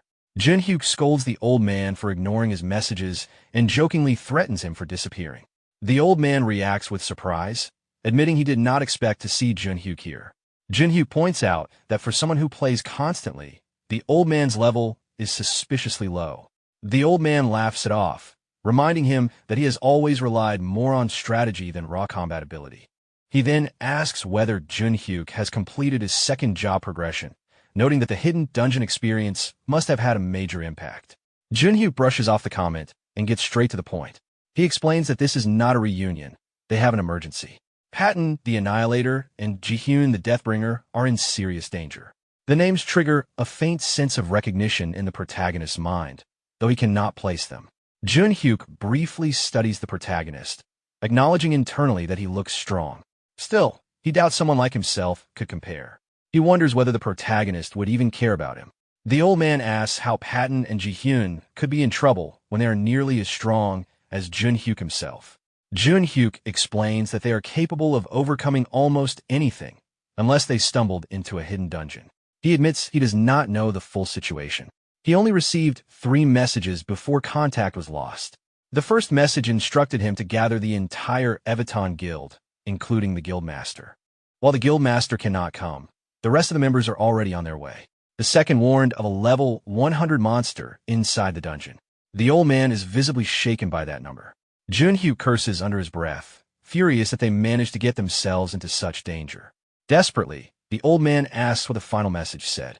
Junhyuk points toward the protagonist, who is still seated nearby, and explains that the last instruction was to bring him along, above all else. The old man scoffs, questioning what use someone in his current state could possibly be. Inside, Junhyuk disagrees. Jihyun made the right decision. She witnessed Kim Chulsu's power firsthand. Even if Junhyuk's words sound harsh, he knows there is expectation behind them. After all, Kim Chulsu is the reason they have grown as strong as they are. But looking at him now, in his current condition, Kim Chulsu is completely useless. The cursed armor finally moves past the room, and Jihyun exhales in relief, noting that it has gone. Patton, however, has lost his patience. He points out that they have already been trapped for 2 days and questions whether she truly believes they will get out alive. Gripping his sword, he argues that waiting to starve makes no sense and that fighting might allow at least one of them to escape. Jihyun immediately rejects the idea, saying that fighting guarantees death. She refuses to accept a situation where one of them has to die and insists that help will come if they wait. She believes that if he comes, they will survive. The protagonist quietly realizes who she is referring to. Junhyuk stares at him, unsettled, wondering whether this really is the same person. A bad feeling sets in. The old man quickly leans in and speaks in a low voice, explaining that the protagonist used to be friends with Junhyuk and that acting distant would feel unnatural. The protagonist is genuinely confused, wondering how he could have been friends with someone so intimidating. The old man urges him to approach and talk like a normal friend would. The protagonist repeats the words uncertainly, then walks up and greets Junhyuk in his usual blunt manner. Internally, the old man panics, realizing the approach is far too aggressive, but to his shock, Junhyuk accepts it without hesitation. The old man can hardly believe it. At that moment, the goblin suddenly appears behind Junhyuk. Junhyuk notices and reacts instinctively. The old man stiffens as sweat forms on his face. The goblin should not be here. Junhyuk cannot find out about it yet. Junhyuk turns to the old man and asks whether this is the same goblin from before. The old man laughs it off, claiming that this one looks nothing like the goblin they once lost to. He says it looks weak, barely holding together, and mocks the idea that they were ever defeated by something like this. Junhyuk hesitates, admitting that he might simply be on edge. As time passes, more people gather around. Junhyuk steps forward and thanks everyone for coming. An assassin from the crowd questions why the guildmaster is absent again, identifying himself as Min-sung the Speedmaster and pointing out that this is an urgent situation. Junhyuk explains that he did contact the guildmaster, but they should not expect him to appear. This mission will be handled by those present. He explains that Jihyun the Deathbringer and Patton the Annihilator stepped into a trap while returning from a dungeon and are now trapped underground. He suspects Patton is at fault, since with their skills they should have escaped easily. However, a level 100 monster is blocking the way. This makes the mission extremely dangerous, and some of them could genuinely die. He repeats that although this is a game, the situation is different this time, and anyone who wants to leave should do so now. A woman suddenly steps forward, calling out Jihyun and Patton by name.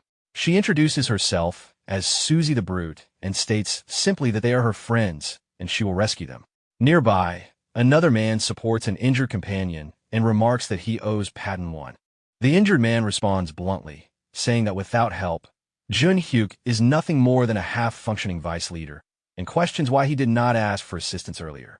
Watching the group, the old man speaks up, agreeing with what was said. He points out that no matter how strong they are, the opponent is level 100, and a direct fight is fundamentally unrealistic. Their objective is not combat, but rescue. If their goal is to distract the monster, having more people involved would be far more effective. As he says this, he thinks to himself that the situation is perfect, If Cholsu ends up being chased by a level 100 monster, his memories are bound to resurface. The protagonist immediately protests, asking why he has to go there at all. The old man studies him quietly, wondering why he is reacting this way. He had been kind and cooperative until now. For a brief moment, the thought crosses his mind that Cholsu may already be recovering his memories. Junhyuk speaks next, stating that there is no reason for him to risk his life over another guild's problems. Simply knowing that someone inside is waiting for his help is not enough justification to throw himself in a certain death. As he speaks, the old man's thoughts race. Everything is lining up. This is the moment he has been waiting for, the revival of the Demon King. Looking directly at Junhyuk, the protagonist suddenly steels himself and announces that he is ready, urging them to move forward together. Junhyuk scoffs at them, calling them idiots, but thanks them for not giving up. He raises his voice and gives the command for the Evaton Guild to move out.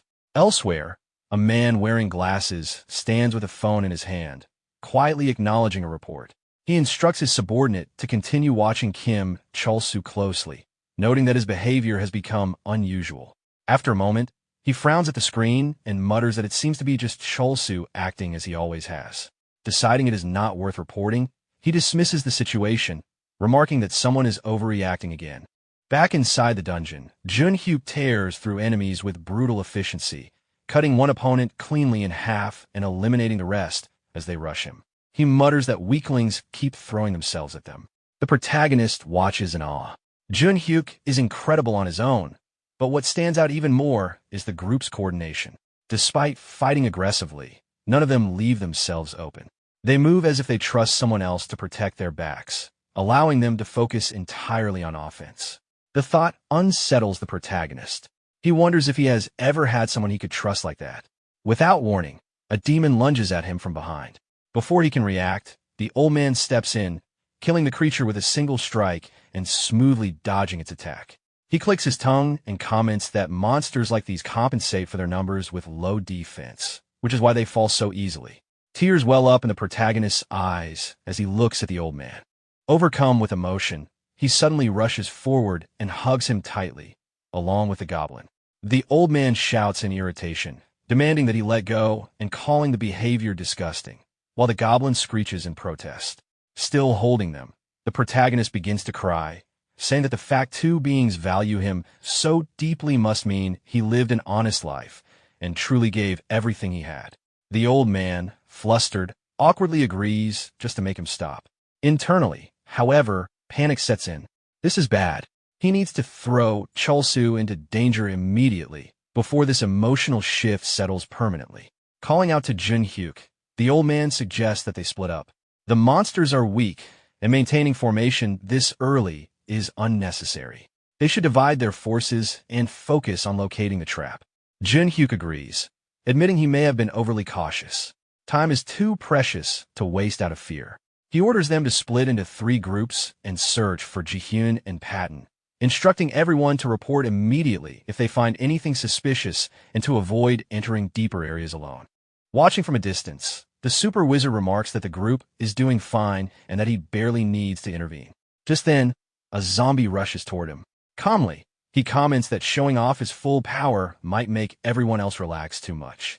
With a single strike from his staff, he destroys the zombie. As it disappears, a blue crystal forms where it stood, glowing intensely. Junhyuk notices it immediately and questions what it is. At the same time, a star-shaped formation of blue light spreads across the ground beneath them. The old man freezes in horror, recognizing it instantly as the trap that caught Jihyun and Patton. Fear grips the protagonist as the floor beneath the super wizard suddenly collapses. Stone and dust explode upward, and the super wizard barely has time to react before falling in. Covered in sweat, he mutters that he is finished. A moment later, a girl suddenly jumps out of the hole, sounding drunk and far too cheerful for the situation. The super wizard's fear deepens as he realizes Junhyuk is now in serious trouble. The girl casually sits down on the ground and mentions that a level 100 monster is down there. She introduces herself as Lamb, a level 83 trickster. Without warning, she bursts into tears, sobbing that everyone is going to die. She begins recalling the past, explaining that the Count's Grand Library was the ultimate difficulty dungeon, located at the very end of Heaven's Door. It was a place that could not even be seen unless someone stood among the strongest players in the game. King of Knights Master Kamun, Empress Lammy, and Berserker Crazy Dog were celebrated as the legendary trio who first cleared it. What the public never noticed, however, was the truth hidden behind that achievement. Every other player who entered the dungeon alongside them died. Junhyuk collapses to his knees, frustration and rage overwhelming him as he struggles to understand why the trap activated without warning. Before he can recover, the cursed armor appears and launches an attack. Staring at it, he realizes immediately that this is the level 100 monster they were warned about. He knows he stands no chance and that his only option is to get everyone out alive. Turning desperately, he calls out to Minsung, only to realize too late that he has already been killed. The cursed armor attacks again. Hyunsu charges forward, grabbing the monster's arms to stop its movement, shouting at Junhyuk to run and save the others. He admits he cannot hold it back for long and urges him to hurry. Junhyuk draws his blade, refusing to abandon him. But before he can act, the old man grabs his arm and drags him away. Junhyuk shouts in shock, demanding to be released and insisting that Suzy will die if they retreat. The old man yells back that Suzy is already dead. The words hit hard. The old man tells him bluntly that trying to fight that monster is not bravery, but suicide. This is not a battle, it is a massacre. Minsu and Hyunsu were killed before they could even do anything. Running is the only option left. After finishing off the fallen, the cursed armor turns its attention toward them and charges. As they flee, the old man's thoughts spiral. None of this went according to plan. If they had spotted the monster from afar, they might have had options. He had prepared routes, methods to move unseen, even ways to rescue Jihyun and Patton. Even if everything failed, if Kim Chulsu had just recovered his memories, it would have solved everything. Instead, they fell straight into the monster's grasp.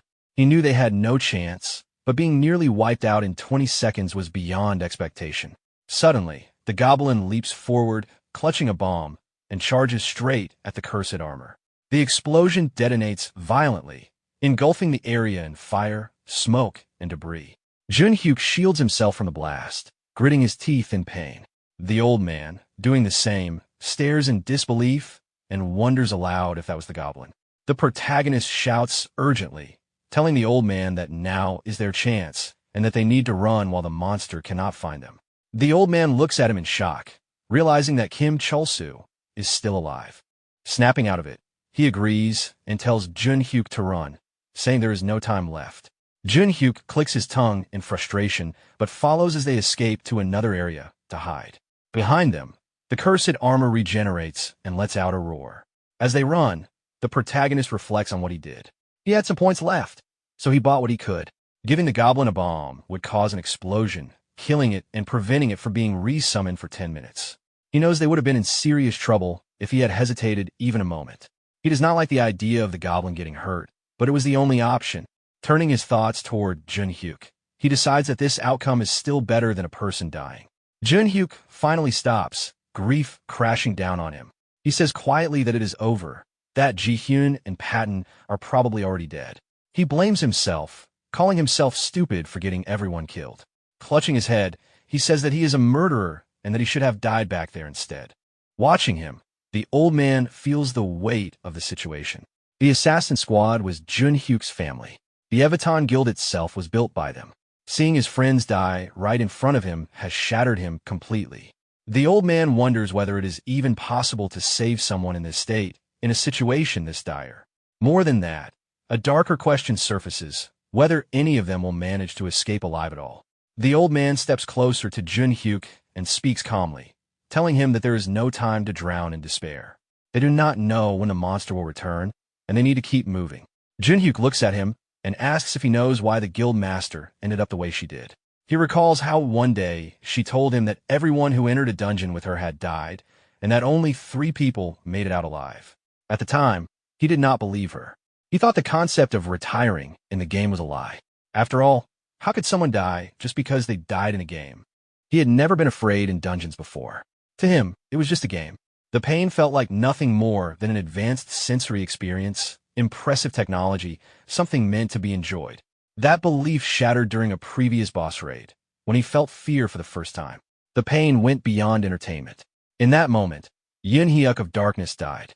From then on, he believed that if he ever encountered a monster with an even higher level, he might truly die.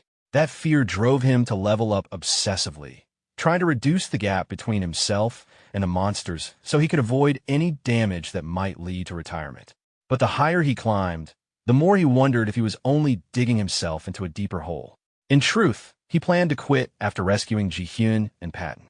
If he wanted to avoid getting hurt, quitting the game entirely made more sense than risking his life to grow stronger. As the words spill out, he breaks down completely. Through sobs, he admits that he acted strong on the outside, but inside he was terrified to come here alone. That fear is why he dragged everyone else into this. He says he knew people would die and that he failed to warn them or stop them. Rage flashes across the old man's face as he shouts back, insisting that Jun-hyuk did not know this would happen. There was a plan, and it had a real chance of working. It was not his fault. But before he can finish, Jun-hyuk screams that he killed them all. The old man, boiling with anger, slaps him and calls him an idiot. At the same time, the protagonist kicks Jun-hyuk hard and shouts the same word at him. Jun-hyuk staggers and looks up, calling the protagonist by name. The protagonist explodes, yelling that Jun-hyuk is an idiot and demanding to know what he means by saying they are dead. He asks whether Jun-hyuk saw them die in real life, whether he is a doctor, and who he thinks he is to declare people dead.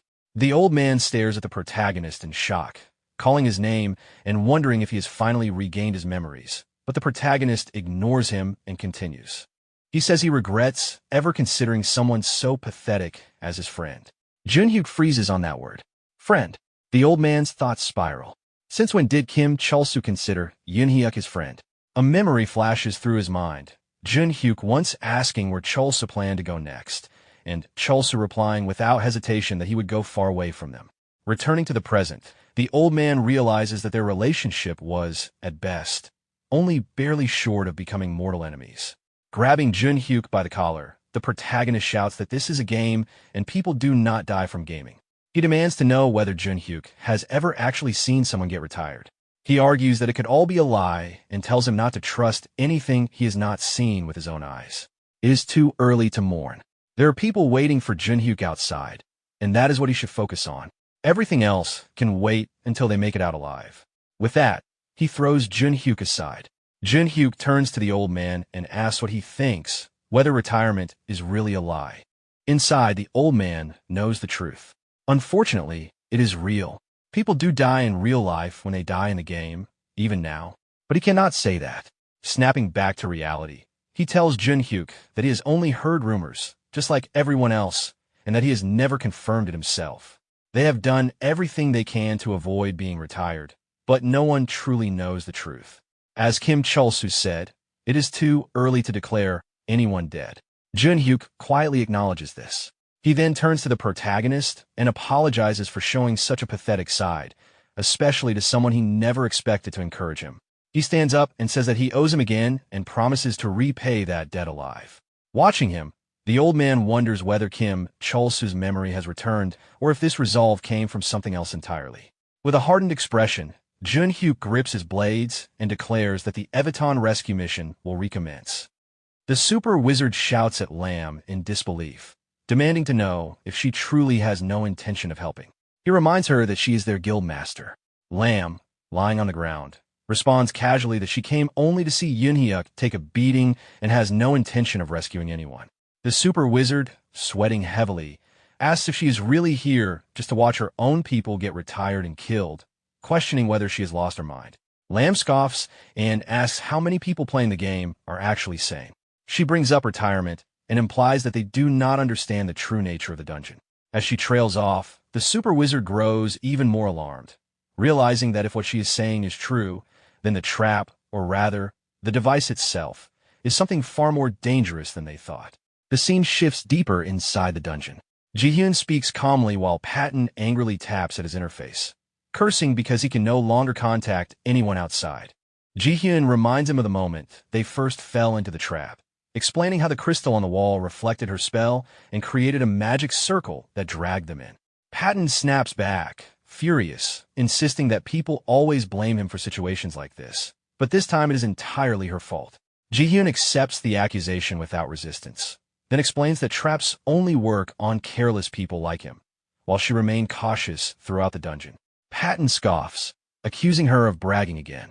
Ji-hyun continues, explaining that most traps are simple enough for reckless people to fall into, but this one was designed to activate only when a skill directly hits the crystal on the wall. She questions what kind of person would design a trap that even someone as careless as Patton would not normally trigger. Patton clenches his fist and demands to know if she has finished talking. Ji-hyun presses on, pointing out that the dungeon was designed for much lower-level players, making the appearance of a level 100 monster extremely abnormal. She explains that most players would be retired after a single hit from something like that. Patton explodes in anger, asking what any of that changes when they are trapped and facing death anyway. Ji-hyun shouts back that this is exactly her point, that this is not an ordinary trap. Suddenly, Patton notices her staring past him and asks what she is looking at. She slowly turns, her expression tightening as she recognizes the same type of crystal behind him. Without hesitation, she forms her magical bow and aims an arrow directly at Patton. He panics, shouting and demanding to know if she has lost her mind. She orders him not to move. She releases the arrow, and Patton screams as it flies past him, striking the crystal embedded in the stone beneath his feet. The crystal begins to glow as a beam of blue light shoots upward, connecting to another crystal engraved in a distant pillar.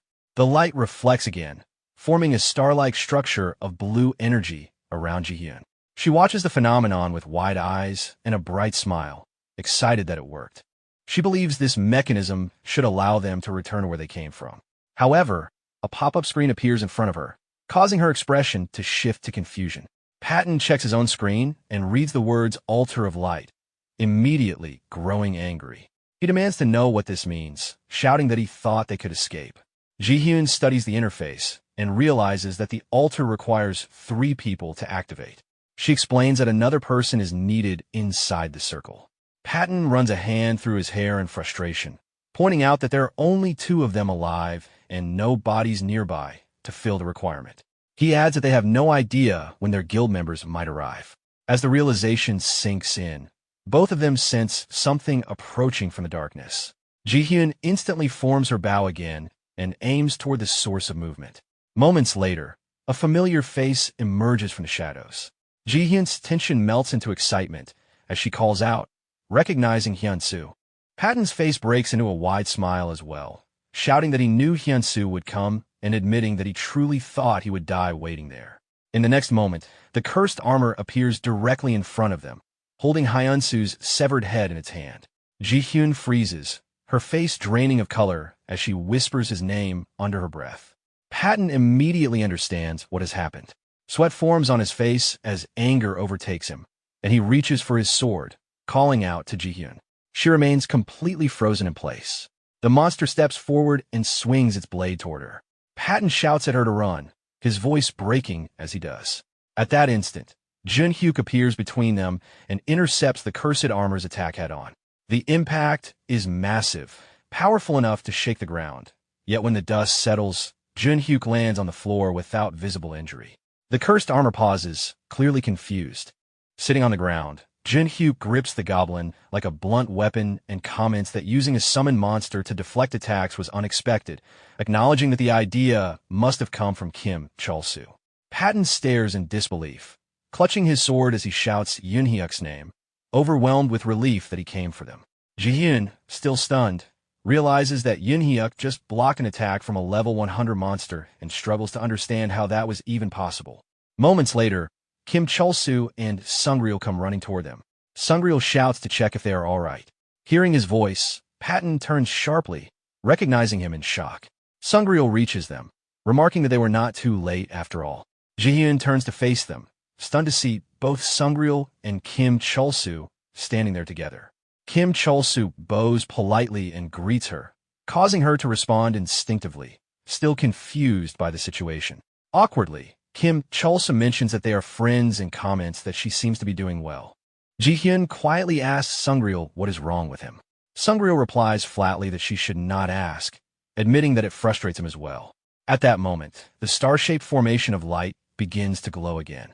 A pop-up window appears in front of Sungryul, and he reads the words, altar of light with confusion.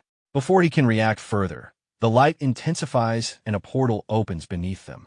Ji-hyun immediately understands what is happening and shouts as she is pulled toward the portal, realizing that the exit is activated because there are 3 people present. Panicking, she yells to Sungryul and asks if anyone else is there besides them. He answers that it is only them, for now. Ji-hyun turns desperately toward Kim Chol-soo, shouting that the 2 left behind will not be able to escape. She begs Kim Chol-soo and Yoon-hyuk to save the remaining person. As Kim Chol-soo and Sungryul are drawn into the portal, Kim Chol-soo smiles and gives her a thumbs up. When the light fades, Joon-hyuk stands silently and confirms that they escaped safely. He then straightens, his expression hardening as he states that there is no longer any way out except by defeating the monster. Kim Chol-soo lets out an awkward laugh and agrees. He turns toward the cursed armor and he shouts as he charges forward. Stretching his body as he moves, he taunts the monster, telling it that it will be dead soon and criticizing how loud it is. Joon-hyuk responds dryly, telling him to stop talking. The cursed armor begins to glow with a red aura and takes its stance. Joon-hyuk focuses on it and calmly prepares himself. Drawing his blades, he tells Kim Chol-soo to keep up. Kim Chol-soo calls out to his goblin and entrusts the fight to it as well. Joon-hyuk leaps high into the air, blades raised, shouting that he will survive no matter what as he closes in on the monster. The scene shifts back to the past, when Joon-hyuk, the old man, and Kim Chol-soo were running through the dungeon to rescue Ji-hyun and Patton. As they moved forward at full speed, Kim Chol-soo spoke while struggling to keep his breath steady. Something about the situation did not sit right with him. He pointed out that normally, when players approach a monster with a significantly higher level, the system gives a clear warning beforehand. The old man reacted immediately, surprised by that observation. He asked how Kim Chol-soo knew such a thing and whether he had memories of encountering monsters like that before. Kim Chol-soo answered honestly that he could not remember the details, only a red system window warning him to leave because the situation was dangerous. Still running, the old man pressed him for more information, asking whether he had fled back then, what monster it was, and what level it had been. Kim Chol-soo admitted that he remembered nothing beyond the warning itself. However, he reasoned that if the monster they were facing truly was level 100, the same kind of warning should have appeared. Given that most monsters in the dungeon were around level 50, even a sudden level 60 or 70 would have been unusual, let alone level 100. As he recalled their recent encounter with the cursed armor, Kim Chol-soo continued analyzing the situation while running. He suggested that the monster's displayed level might be some kind of trick. If that were the case, there would be no actual risk of retirement. Their companions should still be alive, and there would be no real reason to fear the monster itself. Joon-hyuk turned his attention toward Kim Chol-soo as they ran, acknowledging that his reasoning made sense. Still, he pointed out that it was a gamble. He asked whether Kim Chol-soo would be willing to take that risk himself. Kim Chol-soo responded calmly, saying that he did not fully know what he would do now, but asked Joon-hyuk what he thought his past self would have done. Joon-hyuk answered without hesitation that the Kim Chol-soo he knew would have risked everything. The scene returns to the present. Joon-hyuk launches himself toward the cursed armor to attack, but the monster immediately counters with a defensive strike. The blow lands heavily, and Joon-hyuk cries out in pain as he is struck midair. Despite his confidence earlier, fear grips him as he realizes how overwhelming a level 100 monster truly is. While still airborne, Joon-hyuk activates his Shadow Hunter skill. Twisting his body mid-flight, he follows up with Shadow Guillotine, aiming directly for the cursed armor's neck. The strike lands, but the result is shocking. The monster does not react at all. Joon-hyuk realizes instantly that his attack had no effect. Before he can recover, the cursed armor regains its stance and rushes forward, striking him again. The blow hits his back directly, dealing massive damage and sending pain surging through him. Through the pain, Joon-hyuk shouts Kim Chol-soo's name in frustration. In response, Kim Chol-soo regains his composure and activates his Goblin Summoner ability, throwing the Goblin directly at the cursed armor. As he does, he recalls something important he learned earlier while using the Bomb Goblin. There is no cooldown on summoning a Goblin, even if it died. Tears well up as the realization sinks in. He apologizes silently to the Goblin, acknowledging that he is causing it pain, but also understanding that it can return even after death. Steadying himself, Kim Chol-soo summons another Goblin. Holding the goblin's head firmly with both hands, he shouts that he will take all of the monster's attacks and orders it to attack without hesitation. Junhyuk lands on the ground and watches the situation unfold, conflicted. From his perspective, Kim Chulsoo speaks as if it is simple, but Junhyuk knows firsthand how terrifying the monster is. Even if Kim Chulsoo absorbs the attacks, Junhyuk's own attacks are doing nothing. He begins to think that retreat may be the only option and wonders whether Kim Chulsoo is already running. At that moment, Junhyuk recalls his own earlier thoughts. The fear surrounding the retirement mechanic, the idea that people could die in real life because of a game, and the crushing uncertainty that followed. He remembers questioning whether any of this was worth it, even if friends had already died. But one thought stood above the rest. As long as someone is alive, there must be something they can do. Hiding and running away changes nothing. Facing the danger head-on is the only way forward. Back in the present, Junhyuk is running desperately, narrowly avoiding the cursed armor's attacks.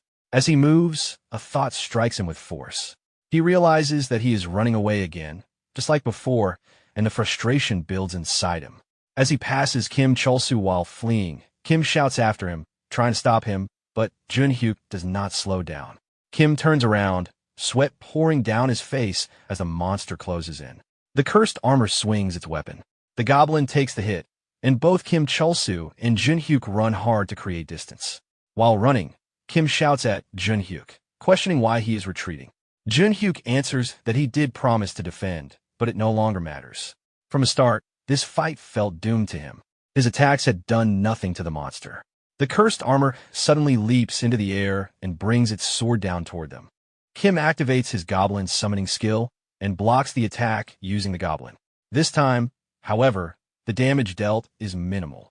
The impact still sends Kim flying backward, crashing into the wall behind him. Junhyuk and the goblin are thrown away and hit the ground at a distance. As Kim regains his footing, he realizes they have reached a dead end. The cursed armor slowly approaches again. Kim's thoughts race as he prepares to block another attack. He notices that the goblin did not die from the previous strike. The cursed armor attacks again. Kim blocks once more with the goblin. The goblin laughs, and Kim finally understands what is happening. A goblin should never be strong enough to withstand a true level 100 attack.